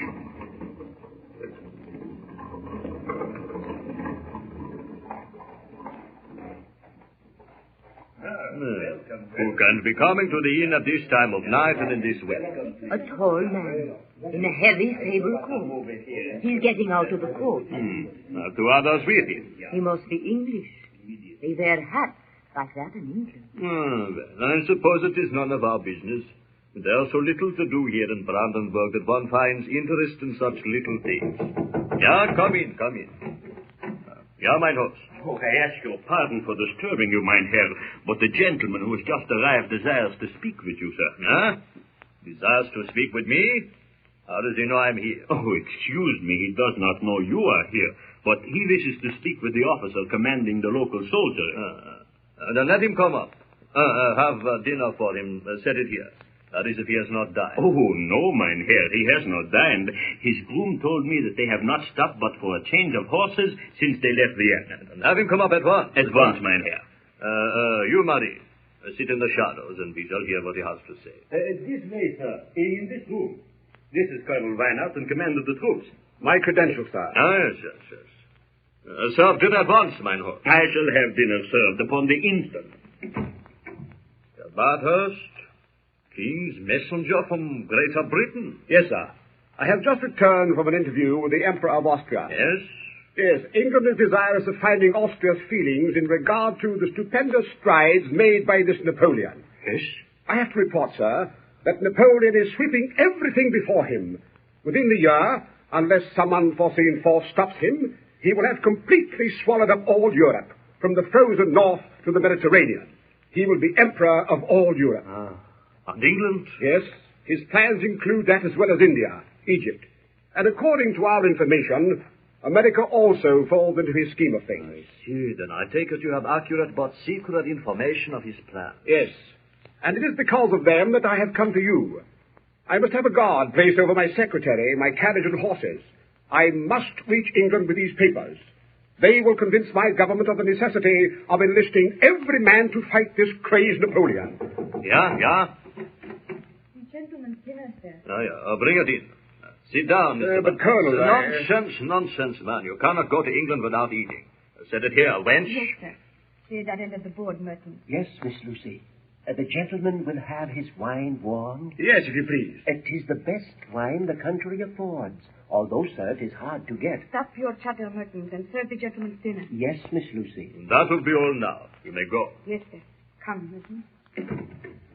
As the colonel had promised, a guard is placed over Bathurst's carriage. The secretary lies down to rest, and outside his door 2 soldiers pace back and forth. Bathurst takes a much-needed rest, lying on the couch in the colonel's room, while outside the storm rises in redoubled fury, sending the snowflakes fluttering into wraith-like drifts. The wind rattling the shutters of the windows wakes Bathurst.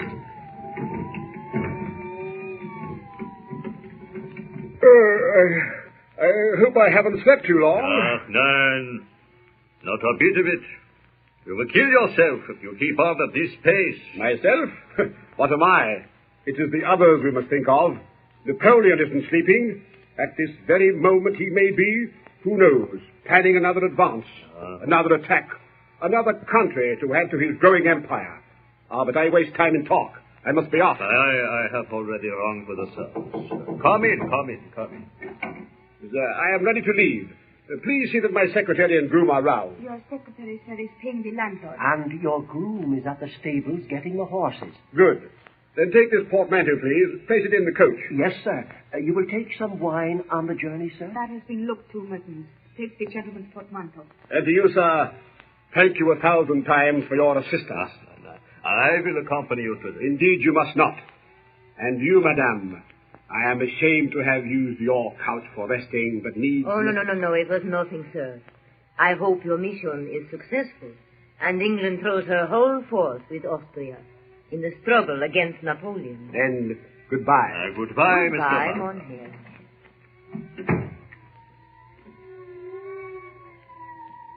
There you are, sir. Everything will be ready in a moment. The groom is leading the horses from the stables. It's quite a bad night. If I don't get started, I'll never get through. Oh, yes. Here are the horses. Giddy up there. Giddy up. The groom places his lantern on the snow-covered ground and backs the horses into the shafts of the coach. The yellowish gleam of the lantern falls on Bathurst, standing there wrapped in his heavy sable coat. In a few seconds, the horses are harnessed. The landlord places Bathurst's portmanteau in the coach, then turns to Bathurst. Mr. Bathurst, sir. Why, he's not here. Mr. Bathurst! Mr. Bathurst!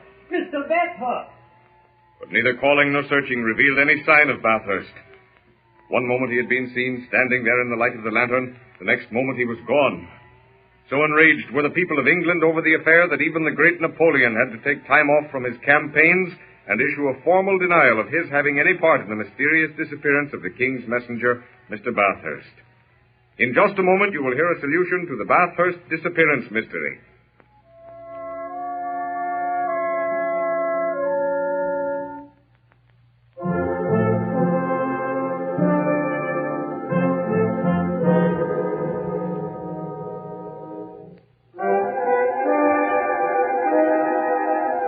You're listening to Unsolved Mystery. We'll be right back after these messages.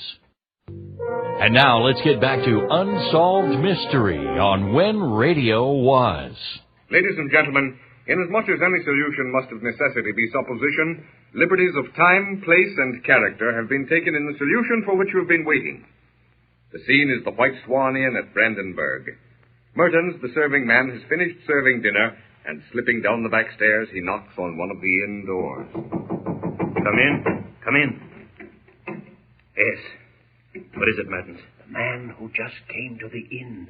He's Bathurst, the King's messenger. What? The man who has had the interview with the Emperor of Austria? Yes, the same. He's having dinner in Colonel Weinert's room. We must get hold of his papers. We can't. He's already asked for a guard to be placed over everything. Then, during the night, we've got to do it. He's not going to stay all night. He's for England as fast as he can get there. But we can't let an opportunity like this pass. You realize what it will mean if we can do this for Napoleon? It means fame, wealth. I know that Napoleon will reward us if we prevent those papers reaching England. I have an idea. Yes? You stay on watch. When Bathurst is ready to leave, Yes? will detain him. A few hours later, Bathurst stands beside the coach while the landlord places the portmanteau in the back seat. The groom has just backed the horses into place.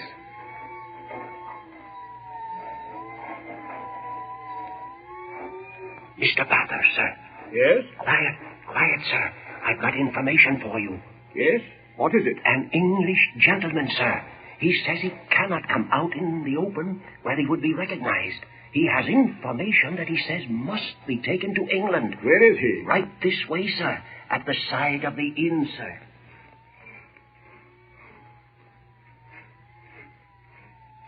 Oh. And in the dark shadow of the White Swan Inn, Bathurst, the King's messenger, was struck down. Who knows what difference there might have been in the Napoleonic Wars had the papers he carried reached England. This solution is based upon the following known facts. 50 years after Bathurst's disappearance, a skeleton was found in an old house. The skull showed that death had been caused by a blow on the back of the head. The house was the one Mertens had lived in while working at the inn. In addition, Mertens was known to have owned no property nor to have had any money. Yet to his two daughters, Mertens gave an amount equivalent to $1,500, a lot of money in those days.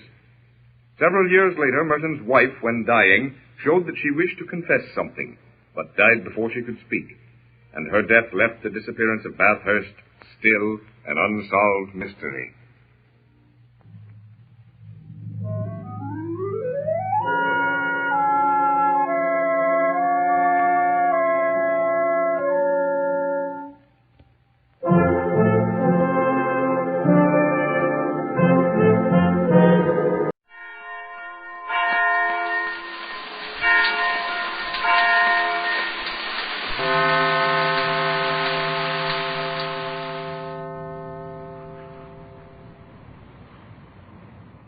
In just a moment, Autolite presents Suspense with Edmund O'Brien and Ann Blythe. Say hello. Hello, Hap. Let me see now. Autolite electrical parts are original factory parts. When your car's electrical system needs attention, place safe. Get Autolite original factory parts, the choice of car manufacturers. Harlow. Gosh, I wish I could get a super simple slogan to sell all owners of Autolite-equipped cars on how important it is to replace worn parts on their generator, starting motor, or distributor, or for that matter, their complete coil and voltage regulator with Autolite original factory parts. Mm-hmm.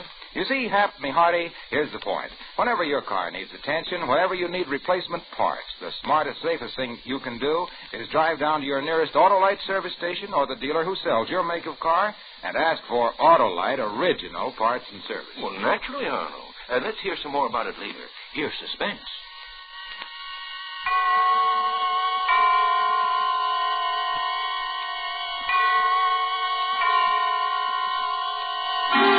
Suspense.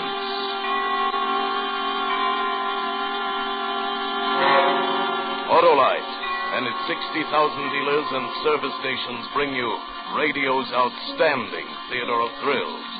Starting tonight, Mr. Edmund O'Brien and Miss Ann Blythe in Anton Leader's production of Muddy Tracks, a tale well calculated to keep you in suspense.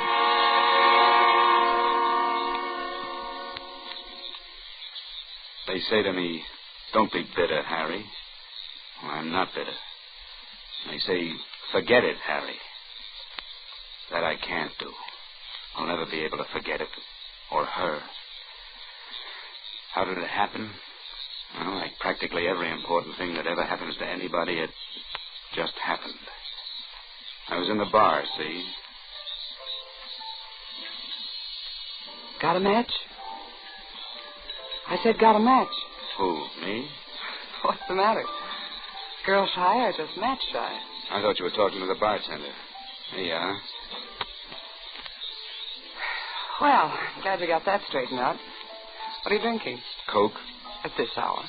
Clear me up on something, Angel Face. Are we trying to get acquainted with each other? You're cute. I'm broke, flat, busted. Go pick yourself another target. Have a drink on me. I only take a round when I can buy one back. I'm not trading. I'm buying. You could have fooled me.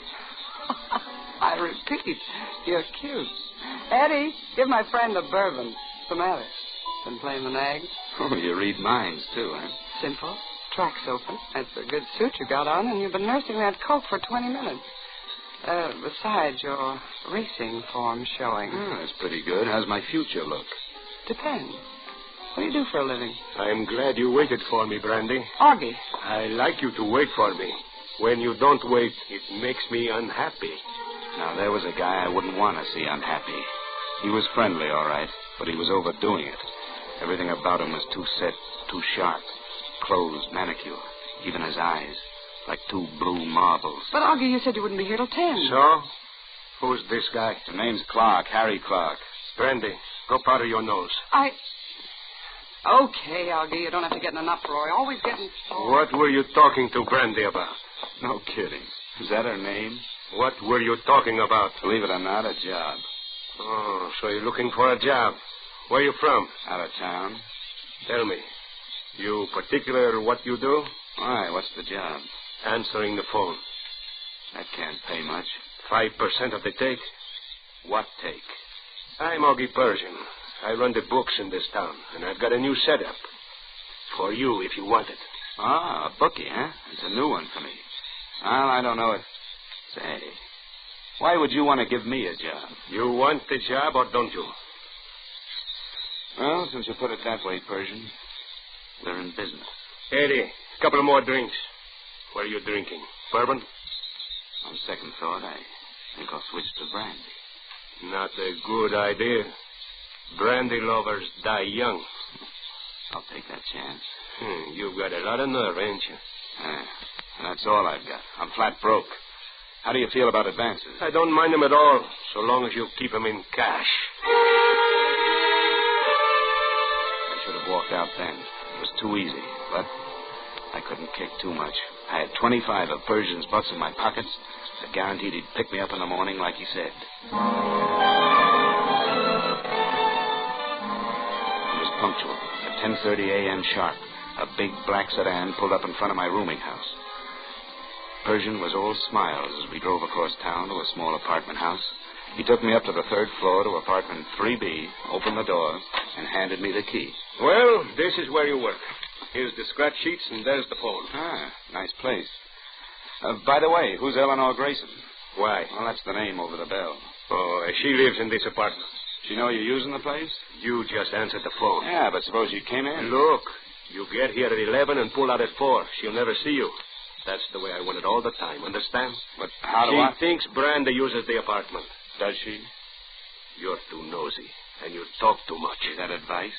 Yeah, let's call it that. The boys have passed the word around about the new phone. You ought to be getting action pretty quick. Write up all the bets you take. I'll call you up from time to time with the results. So long. It was one of those small apartments with a pull-down bed, but it was kind of nice. The sun came in at the windows of the living room. I had it in mind to explore the kitchen for a cup of coffee, but Persian was right. The word had got around. Hello? This is J.K.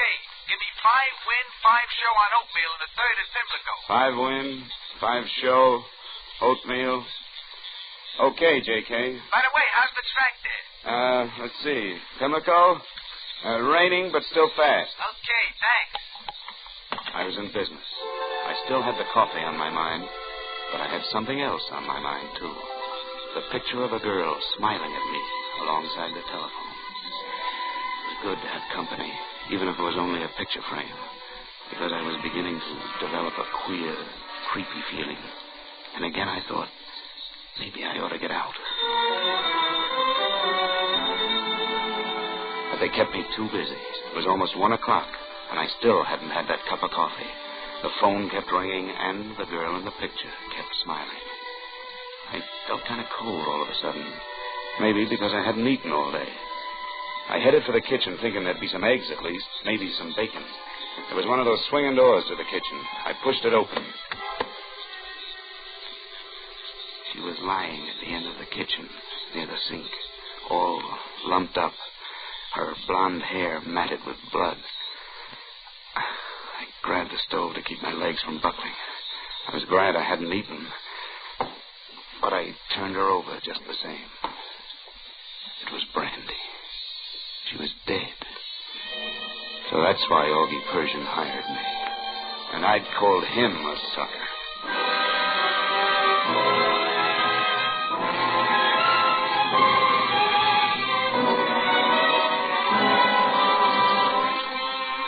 For Suspense, Autolite is bringing you Edmund O'Brien and Ann Blythe in radio's outstanding theater of thrills, Suspense.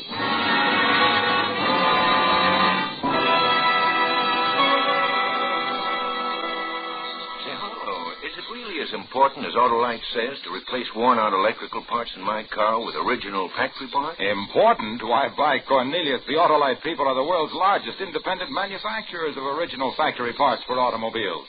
More than 10 million cars are equipped with Autolite parts. No. Think of it. Generators, distributors, coils, starting motors, spark plugs, batteries, and a whole host of other automotive parts are made by Autolite. And every one of those parts is precision designed by Autolite engineers who know cars better than old Dobbin knows his oats. Sure do. By Cornelius, your car will take to original factory parts like ducks take to water. And listen to this, Hap. That Autolite service. Authorized factory service, too? Yes, authorized factory service, too, Hap. Why, those skilled Autolite servicemen are factory trained to pamper, pet, putter, and pry till they get pinpoint perfection from every electrical unit in your car. Let me tell you, that combination of Autolite original factory parts plus Autolite authorized factory service is unbeatable, unmatchable, unexcellable. Tut, Harlow, it's time to become suspensible. And now, Autolite brings back to a Hollywood soundstage Mr. Edmund O'Brien as Harry and Miss Ann Blythe as Eleanor in Muddy Track, a tale well calculated to keep you in suspense.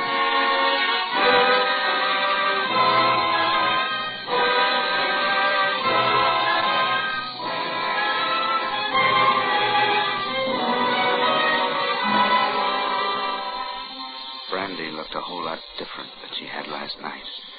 Her mascara had mixed with tears, and her face was bruised. Somebody had given her the backhand treatment. It had all the earmarks of a fine Persian hand. But the thing that had put her out of circulation was a blow on the back of her head. So Augie Persian had fitted me out for a murder rap. That's why he was so anxious to hire a guy he didn't know anything about. The doorbell. What could that be? I looked around. I was 3 floors up, and no fire escape, no back door. All I could do was hope they'd go away. Too late. Oh, I didn't think anybody was here. What do you want? Well, this is the day I clean up and change the... Not now. You can let it go until tomorrow. But I don't usually come here tomorrow. I said let it go. Hi, who are you? Never mind. Here's a dollar for your trouble. Oh, thank you, but I don't think I should take it. Make it next week. I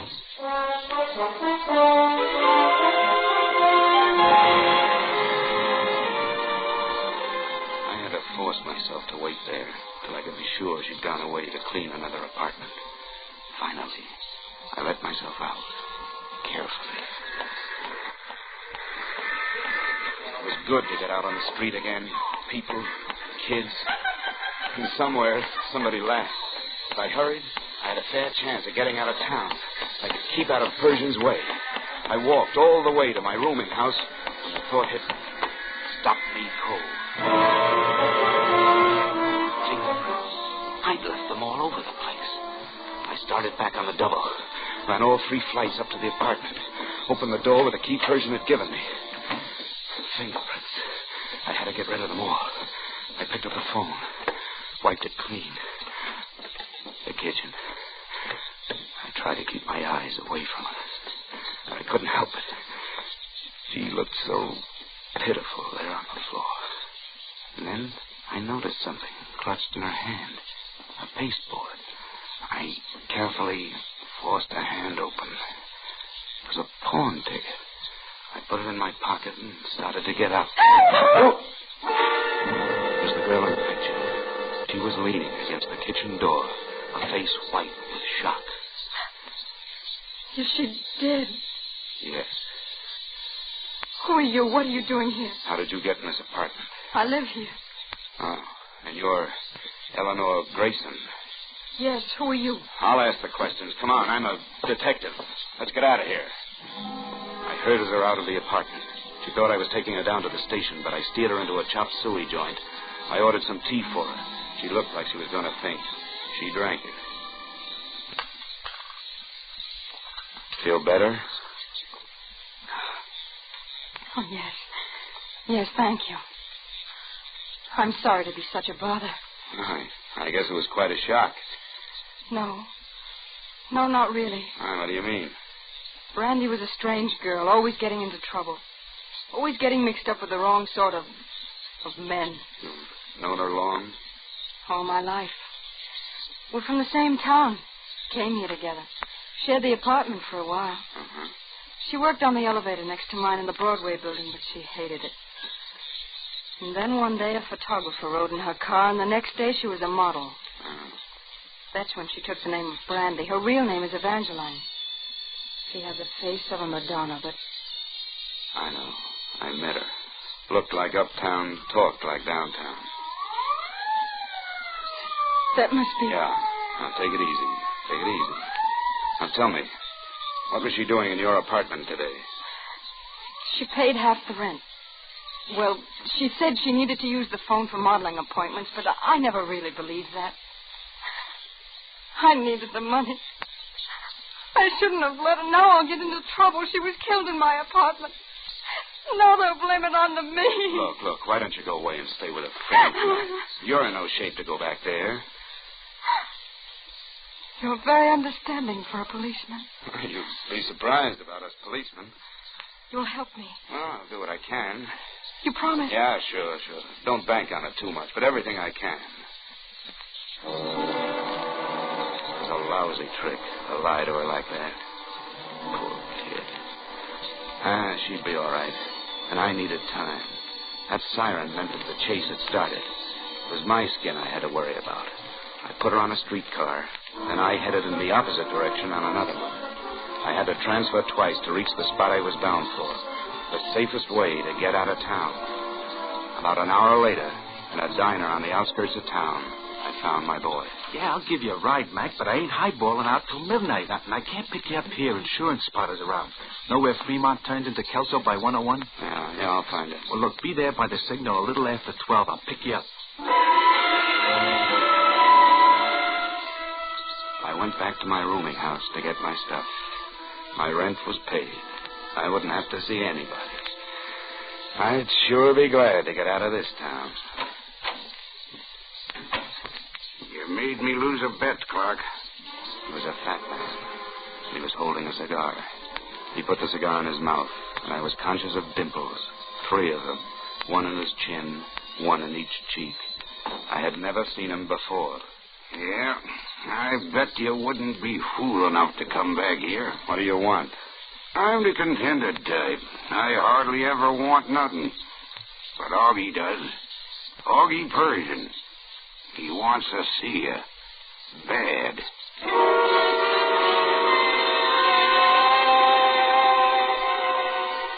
I didn't say anything. I didn't have any words to argue with the gun he pressed against me as we went down the stairs. There was a car about halfway down the block, a big black sedan. I knew that once I got into that car, the chances were I wouldn't climb out again. So I made a run for it.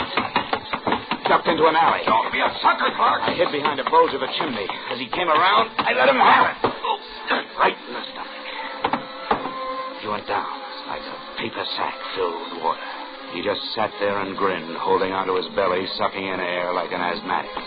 I ran to the other end of the alley and rolled my first 7 when I hit a bus sign advertising beds at $half a buck a throw. This would be my hideout until 11:30, when I'd catch my truck ride. I hit the pillow, shut my eyes.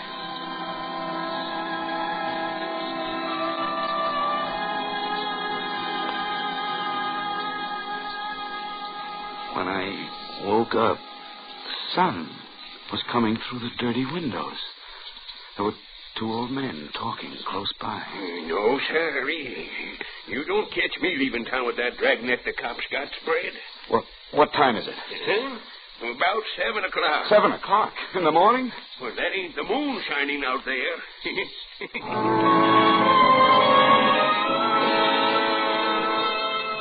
I'd lost my chance to get out of town. But what was worse, dragnet, he said. I had to find out. I dashed out onto the street to buy a paper, and then I discovered it. I was clean. Somebody in the flop house had rolled me. I didn't have a penny. And the newsboy hollering his head off about mysterious man sorting models killing. I couldn't afford to float around town with no dough. I couldn't afford the chance of ending up in a police lineup. And I certainly couldn't afford to let Persian get his hooks into me. There was only one other person I knew. I had to risk seeing her. I made my way to the center of town. I went through an arcade into the Broadway building and watched the elevators. She was running the second one from the right. I went up to the top floor on one of the others and got off and waited. When her car registered near the top and nobody was in the hall, I pressed the button to signal.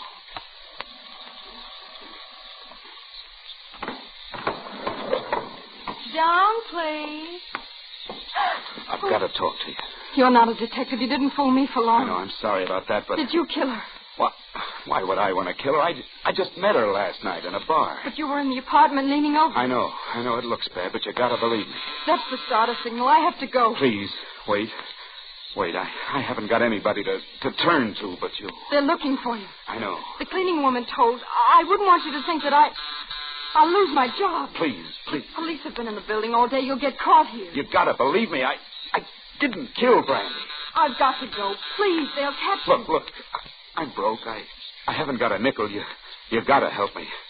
I gotta talk to you. Well, here's $1. I'll try to get you more later. I get off work at 6. Meet me at the Chinese restaurant where you took me yesterday. Okay, thanks. The buck was crumpled in my fist till I got out of the building. Then I stuck it in my pocket and discovered a little piece of paper and got there first. It was the pawn ticket. The ticket I'd taken out of Brandy's hand when I found her in the kitchen of the apartment. Might be nothing. Might be something. I had to find out. Hey, Bud. Are you talking to me? Yeah, can you tell me where the Acme pawn shop is? Sure, right down the block there. Oh, thanks. Hey, mister, not that way, the other way, the other way. I knew which way I was going, all right, because in front of that pawn shop I'd seen a long black car, and sitting behind the wheel was Augie Persian.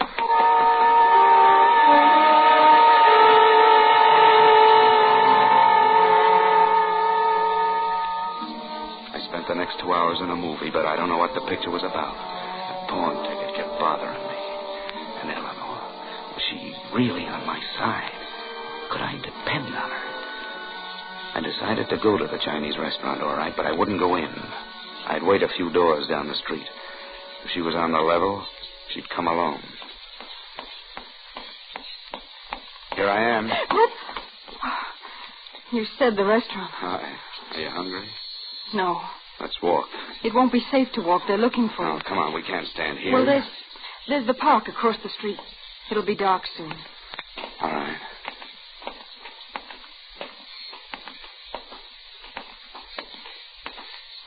You look tired. I am. I'm dead. Here's a bench. Why don't we sit down? Okay. No, maybe it isn't such a good idea. Why not? Well, parks are full of cops snooping around. Maybe we'd better go, huh? No, let's stay. Here, sit down. Oh, it's nice here. Yeah. Quiet. No elevators, no noise, no people. Poor kid. I forgot. Isn't easy for you either, is it? I'm worried about you. What are you going to do? I don't know. If I only had something to go on. Wait a minute. There is something. I almost forgot it. What? The pawn ticket. Pawn ticket? Yeah, I found it in Brandy's hand. Let me see it. I got it right here. Kiss me. Huh? There's a policeman. He's coming this way. Hurry up and kiss me. I held her in a clinch until the cop's footsteps disappeared past us. Every nerve tight as a stretched tendon. And then, suddenly, the tightness was gone. And there was something else in its place. It had started out as just a park kiss. Just a guy and a gal on a park bench. But that wasn't what it turned into. Eleanor. Harry. I didn't notice it before. You're beautiful. All day I've been running. Just now, 30 seconds ago, I started to slow up. I know. There isn't much time, Harry. Please let me see the pawn ticket. Sure, honey. Got it right here. What's the matter? That car down there. Where? Big black sedan. Look. See? Just stopped without lights. Persian's car. Persian? Yeah, but how did he know where I was? Harry, give me the pawn ticket. We got to get away from here, Eleanor. Come on. No, wait. Come on, don't be silly. Come on, hurry. Stop. What are you doing with that gun? Never mind. Just hand over the pawn ticket. Why are you so anxious to have it? What's this all about? Don't ask questions. Just give me the ticket. All right, Eleanor. Put down the gun. Go ahead. I'll give it to you. No tricks now. Oh, of course not. No tricks.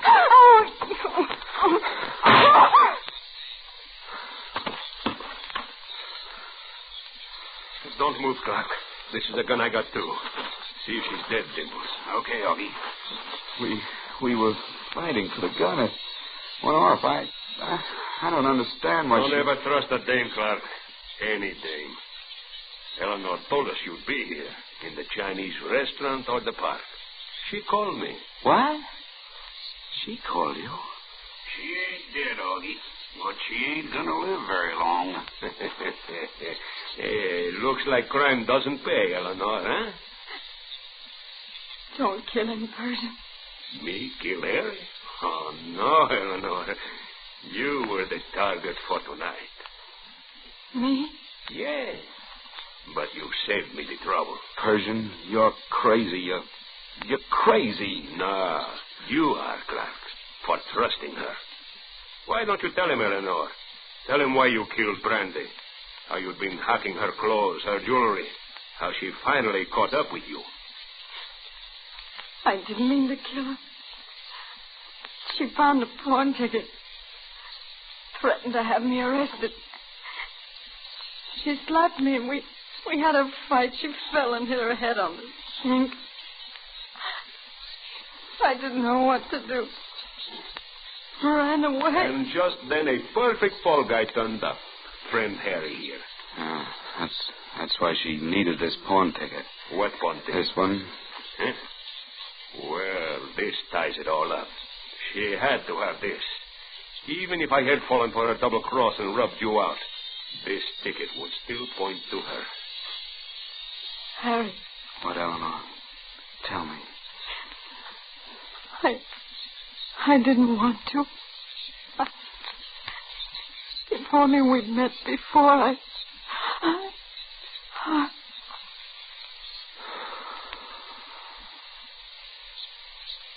Well, that apartment is now available for new tenants. We better beat it, Augie. Yeah. Come on, Harry. You know, I tried to catch up to you all day to give you protection. Oh, shut up. Yeah, I know, kid. I know.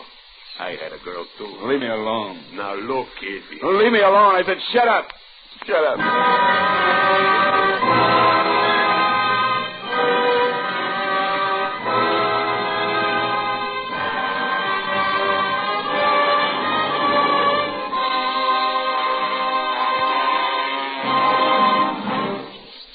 Thank you, Edmund O'Brien and Ann Blythe, for a splendid performance. Mr. O'Brien and Miss Blythe will be back in just a moment. Hello. Where in the world do you get all those Autolite adjectives you throw around? Ah, those aren't adjectives. Those are facts. And the fact is, I, old Harlow A. for Autolite Wilcox, would give a mountain of money for a meaty, memorable motto to remind America's millions of owners of Autolite-equipped cars to accept no substitute for Autolite parts. For there is no substitute for Autolite parts. So, friends, if you want really reliable electrical parts and service, drive down to your nearest Autolite service station or the dealer who sells your make of car and ask for Autolite original factory parts and service. Tell him I sent you and you'll be taken care of extra pronto. Hello. Listen. Autolite? You will find Autolite service stations listed in your classified telephone directory under Automotive Electrical Equipment. And remember, your Autolite electrical system is the lifeline of your car. Right, friends. And here's something else to remember. Autolite means spark plugs. Ignition-engineered spark plugs. Autolite means batteries. Stay full batteries. Autolite means ignition systems. The lifeline of your car.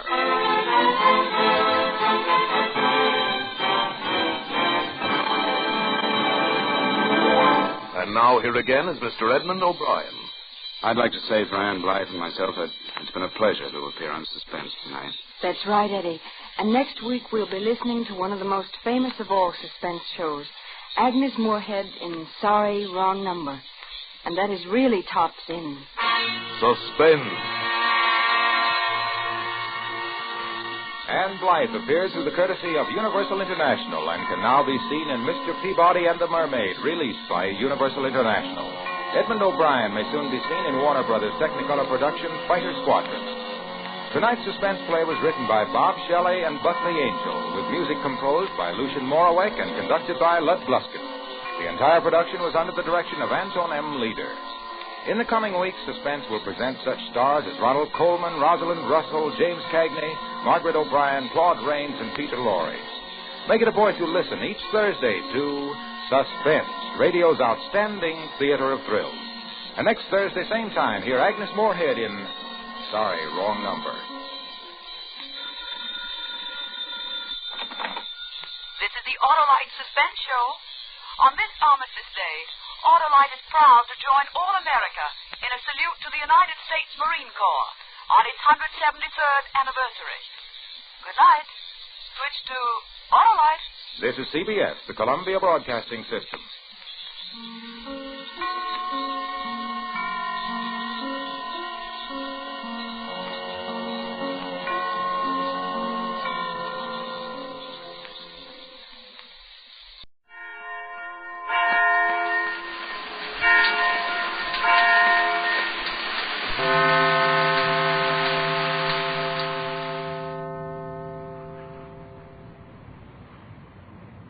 In just a moment, Autolite presents Suspense, starring Miss Agnes Moorehead in radio's most famous play, Sorry, Wrong Number.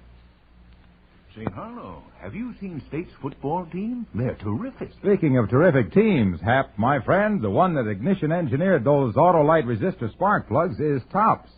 You know, the Autolite people got together with many of the nation's leading car and truck manufacturers, and they ignition engineered a 10,000 ohm resistor right into the Autolite spark plug that permits a wider spark gap setting and maintains it far longer than was ever possible before. You know what that means to your car? Smooth. That's the word for State's football team. Smooth. Right you are, smooth. Thanks to the wide gap, Autolite resistor spark plugs help your engine idle smooth as silk.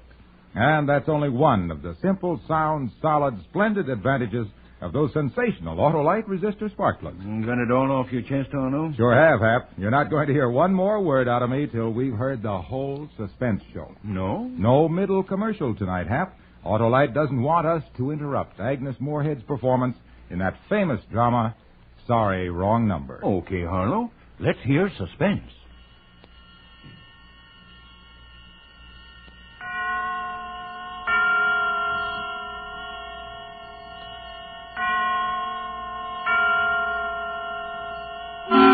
Suspense.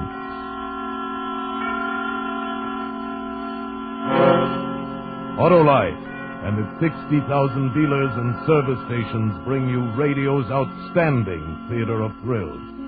Starring tonight, Miss Agnes Moorehead in Anton Leader's production of Lucille Fletcher's famous suspense play, Sorry, Wrong Number. A tale well calculated to keep you in suspense.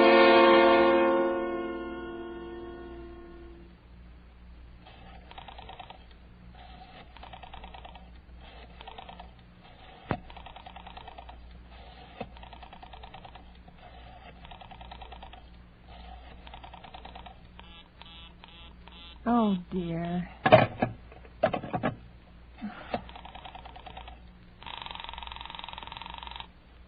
Your call, please. Operator, I've been dialing Murray Hill 40098 now for the last 3/4 of an hour, and the line is always busy. I don't see how it could be busy that long. Will you try it for me, please? I will be glad to try that number for you. One moment, please. I don't see how it could be busy all this time. It's my husband's office. He's working late tonight, and I'm here all alone in the house. My health is very poor, and I've been feeling so nervous all day.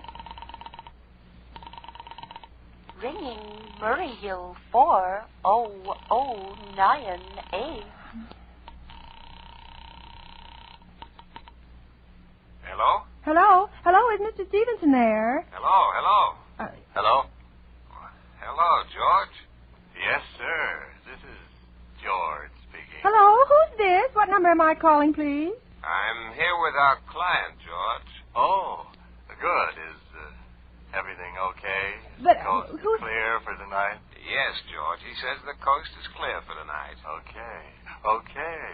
Where are you now? In a phone booth. What Don't number worry. Everything's okay. Very well. You know the address. I know. At 11 o'clock, the private patrolman goes around to the bar on 2nd Avenue for a beer. That's right, 11 o'clock. Okay.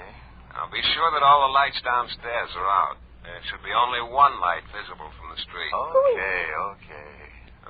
Just a minute, George. Our client tells me that at 11:15 a train crosses the bridge. It makes a noise in case her window's open and she should scream. Oh, hello. What number is this, please? Okay, I understand. That's 11:15, the train. Yeah. You remember everything else, George? Yes. I'll make it quick. As little blood as possible. Because our client does not wish to make her suffer long. That's right. You'll use a knife? Yes. The knife will be okay. And then afterwards, I remove the rings and bracelets and the jewelry in the bureau drawer because our client wishes it to look like simple robbery. Don't worry. Everything's okay. I never... Oh, how awful. How unspeakably awful.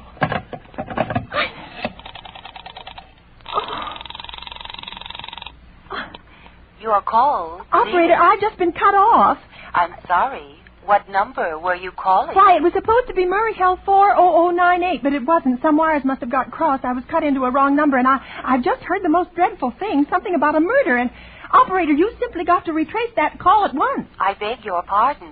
May I help you? Oh, I know it was the wrong number, and I had no business listening, but these two men, they were cold-blooded fiends, and they were going to murder somebody, some poor innocent woman who was all alone in a house near a bridge. And we've got to stop them. We just got to. What number are you calling, please? Well, that doesn't matter. This was a wrong number, and you dialed it for me, and we've got to find out who what was immediately. What number did you call? Oh, why are you so stupid? What time is it? Do you mean to tell me you can't find out what that number was just now? I'll connect you with the chief operator. Oh, I think it's perfectly shameful. Now, look, it was obviously a case of some little slip of the finger. I told you to try Murray Hill 40098 for me, and you dialed it, but your finger must have slipped, and I was connected with some other number, and I could hear them, but they couldn't hear me. Now, I simply fail to see why you couldn't make that same mistake again, on purpose. Why, you couldn't try to dial Murray Hill 40098 in the same sort of careless way. Murray Hill 40098. I will try to get it for you. Well, thank you.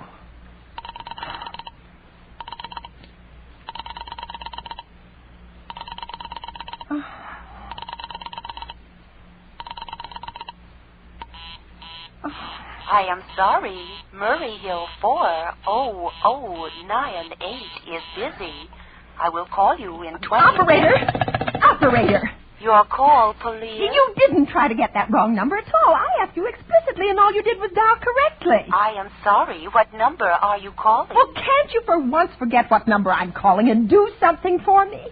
Now, I want to trace that call. It's my civic duty, and it's your civic duty to trace that call and apprehend those dangerous killers. And if you don't... I will connect you with the chief operator. Well, please.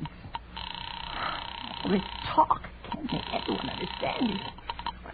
This is the chief operator. Chief operator, I want you to trace a call, a telephone call, immediately. I don't know where it came from or who was making it, but it's absolutely necessary that it be tracked down because it was about a murder that someone's planning. A terrible, cold-blooded murder of a poor, innocent woman tonight at 11:15. I see. Well, can you trace it for me? Can you track down those men? I am not certain. It depends. Depends on what? It depends on whether the call is still going on. What? If it's a live call, we can trace it on the equipment. What? If it has been disconnected, we cannot. Disconnected? If the parties have stopped talking to each other. Oh, but of course they must have stopped talking to each other by now. That was at least 5 minutes ago, and they didn't sound like the type who would make a long call. Well, I can try tracing it. May I have your name, please? Mrs. Stevenson. Mrs. Albert Stevenson. But listen. And your telephone number, please. Plaza 32099. But if you go on wasting all this time... Why do you want this call traced, please? Why? Oh... Well, no reason. I mean, I merely felt very strongly that something ought to be done about it. These men sounded like killers. They're dangerous. They're going to murder this woman at 11:15 tonight, and I thought the police ought to know. Have you reported this to the police? Well, no, not yet. You want this call checked purely as a private individual? Yes, but meanwhile... I am sorry, Mrs. Stevenson, but I am afraid we couldn't make this check for you and trace the call just on your say-so as a private individual. But we will have to have something more official. Oh, for heaven's sake. You mean to tell me I can't report that there's going to be a murder without getting tied up in all this red tape? Why, it's perfectly idiotic. Well, all right, I'll call the police. Thank you. I am sure that would be the best way. Ridiculous.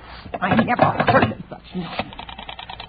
Police department, I can't see why you have to go through all this business. Oh.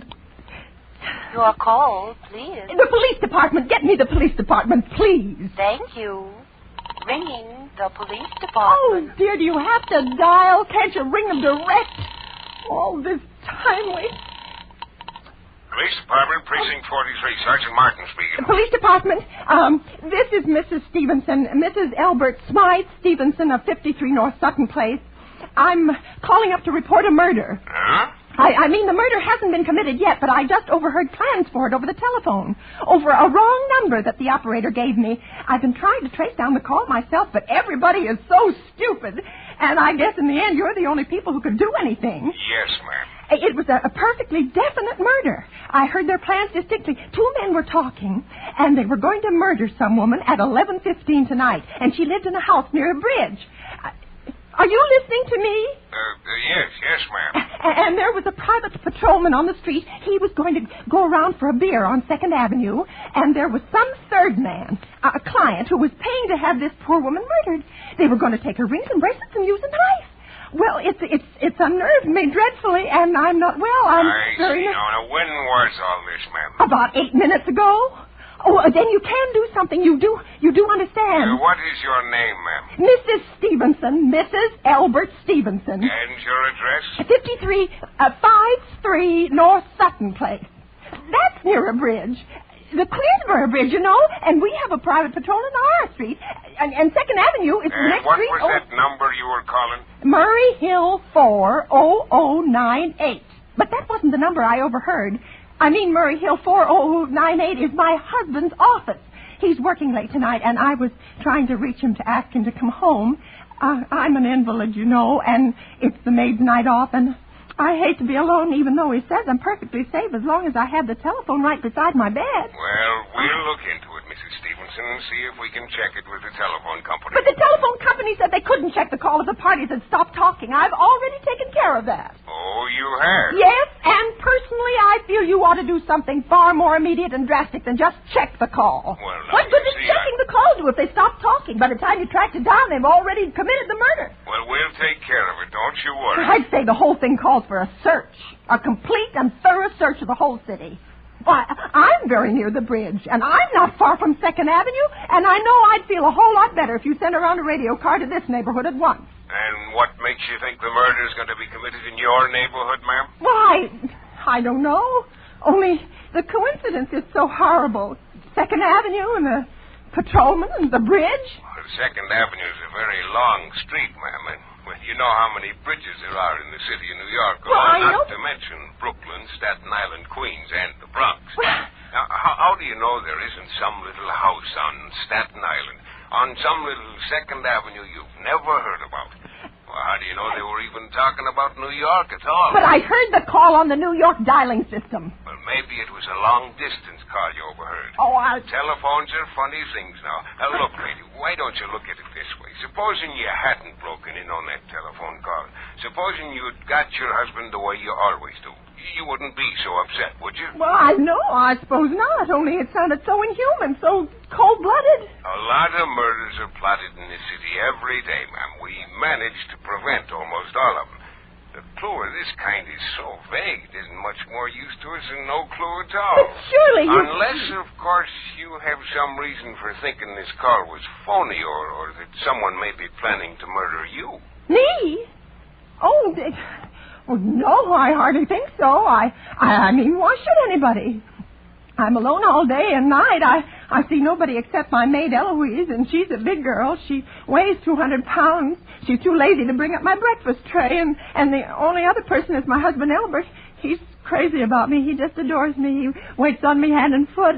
Has scarcely left my side since I took sick 12 years ago. Well, then, there's nothing for you to worry about. Now, if you'll just leave the rest of this to us, we'll take care of it. But what will you do? It's so late. It's nearly 11 now. We'll take care of it, lady. Well, will you broadcast it all over the city and send out squads and warn your radio cars to watch out, especially in suspicious neighborhoods like mine? Lady, I said we'd take care of it. Just now, I've got a couple of other matters here on my desk that require immediate attention.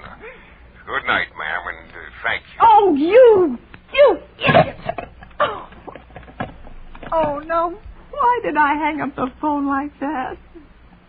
Now you'll think I am a fool. Oh, why doesn't Albert come home?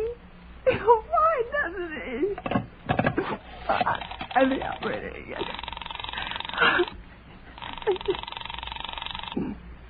Your call, please. Operator, for heaven's sake, will you ring that Murray Hill 40098 number again? I can't think what's keeping him so long. I will try to get it for you. Well, try. I don't see why he doesn't answer. I'm so...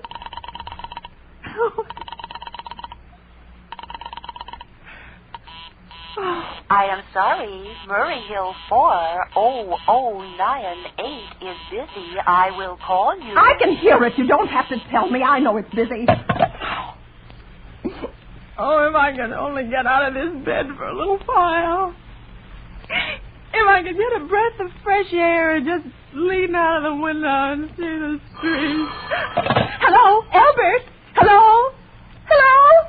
Hello? Oh, what's the matter with this phone? Hello? Hello? Hello? Hello? Oh, for heaven's sake, who is it? Hello? Hello? Hello? They're trying to call me. What are they trying to do to me? Oh. Your call, please. Hello, operator. I don't know what's the matter with this phone tonight, but it's positively driving me crazy. I've never seen such inefficient, miserable service. Now, look, I'm an invalid, and I'm very nervous, and I'm not supposed to be annoyed. But if this keeps on much longer... What seems to be the trouble? Well, everything's wrong. I haven't had one bit of satisfaction out of one call I've made this evening. The whole world could be murdered for all you people care. And now my phone keeps ringing and ringing and ringing and ringing every 5 seconds, and when I pick it up, there's no one there. I am sorry.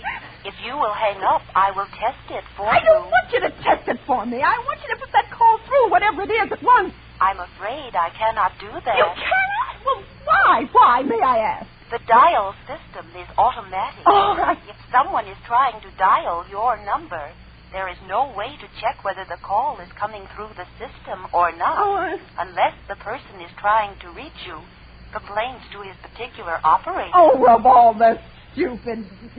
And meanwhile, I've got to sit here in my bed suffering every time that phone rings, imagining everything. I will try to check the trouble for you. Check it. That's all anybody can do. Oh, what's the use of talking to you? You're so stupid. Oh, I'll fix her. Of all the idiots. How dare she speak to me like that? How dare she speak to me like that? It takes so long to answer.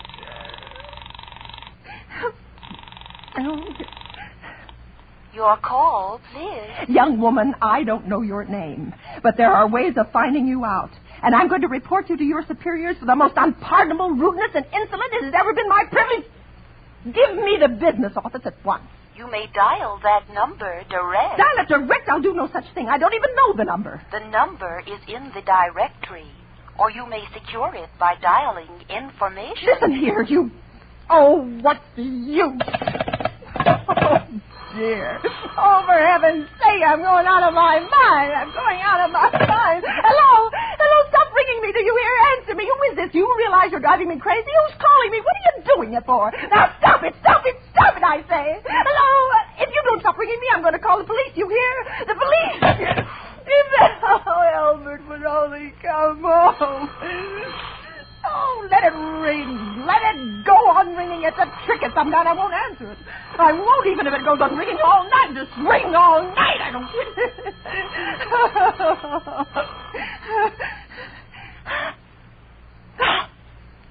What's the matter? Why did they stop ringing all of a sudden? Oh, what time is it? Where's my clock? Where is it? Where did I put it? 5 to 11. Oh, they've decided something. They're sure I'm home. They heard my voice answer them just now. That's why they've been ringing me. Why no one has answered me. Call the operator again. Oh, wait. Oh, where is she? Why doesn't she answer? Your call, please. Where were you just now? Why didn't you answer at once? Give me the police department.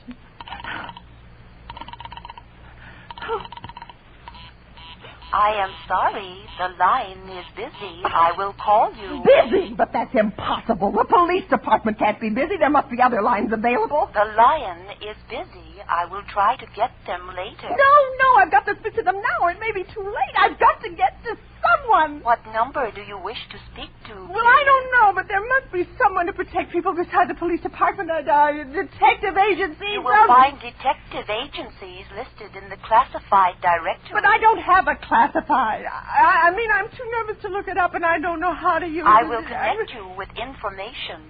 Perhaps they will be able to help you. Oh, no. Oh, you're being spiteful, aren't you? You don't care, do you, what happens to me? I could die and you wouldn't care. Oh, stop it! Stop it, I can't stand anymore. Hello, what do you want? Stop ringing, will you? Stop it! Hello, is this Plaza 32099? Oh, yes.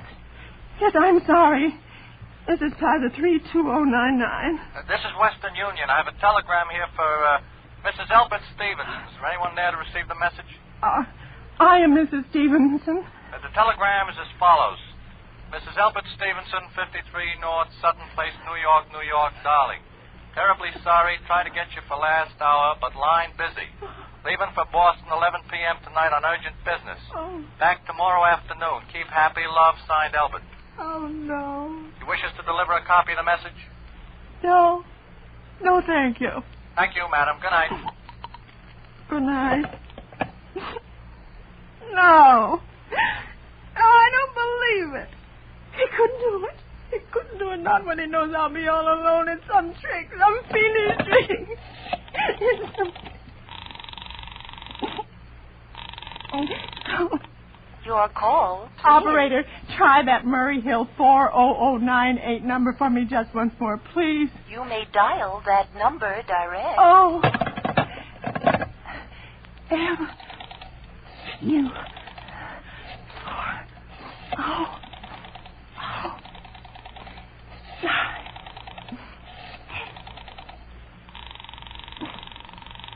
Oh. Oh, no. Oh, he's gone. Oh, Albert, how could you? How could you? Oh, but I can't be alone tonight. I just can't. If I'm alone one more second, I'll go mad. I don't care what he says or what the expense is. I'm a sick woman. I'm entitled to some consideration.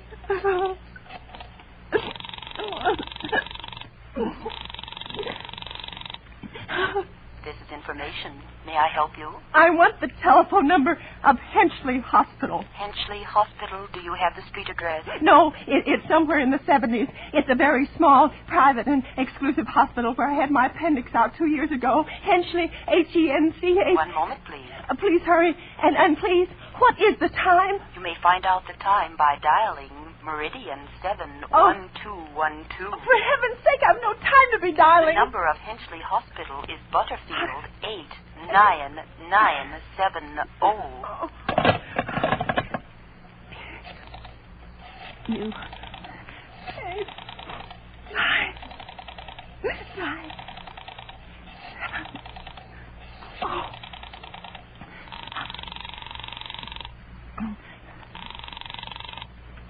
Henchley Hospital, good evening.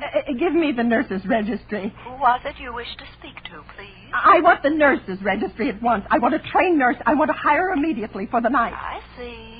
And what is the nature of the case, madam? Nerves. I'm very nervous. I need soothing and companionship. You see, my husband is away, and I'm all alone. Have you been recommended to us by any doctor in particular, madam? No, but I really don't see why all this catechizing is necessary. I want a trained nurse. I was a patient in your hospital 2 years ago, and after all, I do expect to pay this person for attending me. We quite understand that, madam.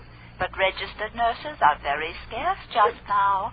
Our superintendent has asked us to send people out only on cases where the physician in charge feels it is absolutely necessary. Well, it is absolutely necessary. I'm a sick woman. I'm very upset. Very. I'm alone in this house, and I'm an invalid, and tonight I overheard a telephone conversation that upset me dreadfully. A woman's going to be killed when a train comes. In fact, if someone doesn't come at once, I'm afraid I'll go out of my mind. I see. Well, I will speak to Miss Phillips as soon as she comes in. Miss And Phillips? what is your name, madam? When do you expect her in? I really couldn't say. She went out to supper at 11 o'clock. 11 o'clock? Oh, but it's not 11 yet. Oh, my clock has stopped. I thought it was running down. What time is it? Just, 15 minutes past 11. What was that? What, madam? That click just now in my own telephone, as though someone had lifted the receiver off the hook, off the extension telephone downstairs. I didn't hear it, madam. Now, about But this nurse. I did. There's someone in this house. Someone downstairs in the kitchen, and they're listening to me now. That is... Oh, I won't pick it up again. I won't let them hear me. I'll be quiet, and then they'll tell me... Oh, but if I don't call someone now while they're still down there, there'll be no time. I've got to get to that operator.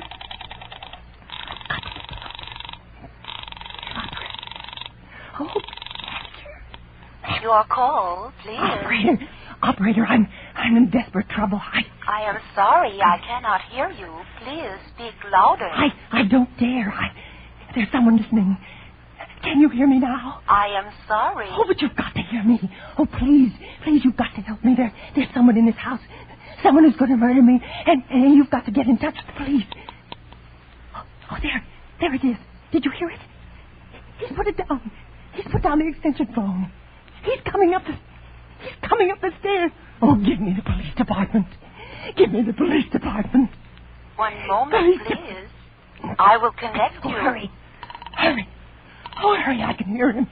He's coming here. Oh no. Oh, what are you going to do to me? Oh, don't come near me. I haven't done anything, please. Oh, don't hurt me. Don't.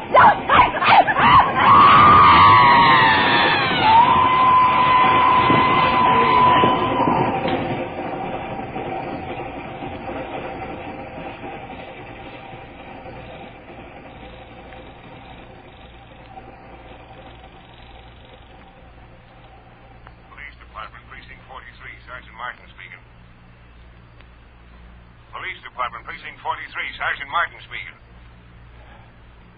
Hello, Police Department, Precinct 43, Sergeant Martin speaking. Police Department? Yes. Oh, I'm sorry. Must have got the wrong number. Don't worry. Everything's okay.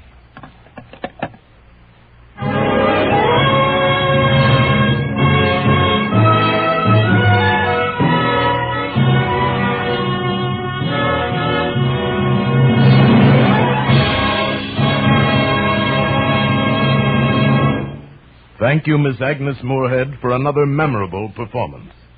Miss Moorhead will return in just a moment. Say, Harlow, you got so wound up on Autolite resistor spark plugs a while back, you never told me whether you saw the state football game last week. You bet I saw it. And say, did you notice the big gaps that State knocked in that enemy line? Yes. Reminded me of that wide gap in Autolite resistor spark plugs. Now, Harlow. You know, when you replace your old narrow gap spark plugs with wide gap Autolite resistor spark plugs, by Cornelius, your engine idles smoother, you have better luck with lean gas mixtures, actually save gas. Harlow, I'm talking about football. Oh, by the way, how'd you like the way State's line cut down enemy interference? Great. Almost as good as the way Autolite resistor spark plugs cut down spark plug interference with radio and television reception. What a team. What a team. Yes, friends, when it comes to team play, you really get it with those sensational new Autolite resistor spark plugs. And other Autolite engineering first. And no wonder, for Autolite resistor spark plugs are one of over 400 automotive, aviation, and marine parts made by the 26 nationwide Autolite plants, all famous for Autolite-engineered dependability. So, friends, don't dilly-dally, dawdle, or delay, but hop down tomorrow to your friendly Autolite dealer and get a set of wonderful new wide-gap Autolite resistor spark plugs. He's got just the type and size to fit your car. And, friends, remember, too, Autolite means spark plug. Ignition-engineered resistor spark plug. Autolite means batteries. Stay full battery. Autolite means ignition system. The lifeline of your car.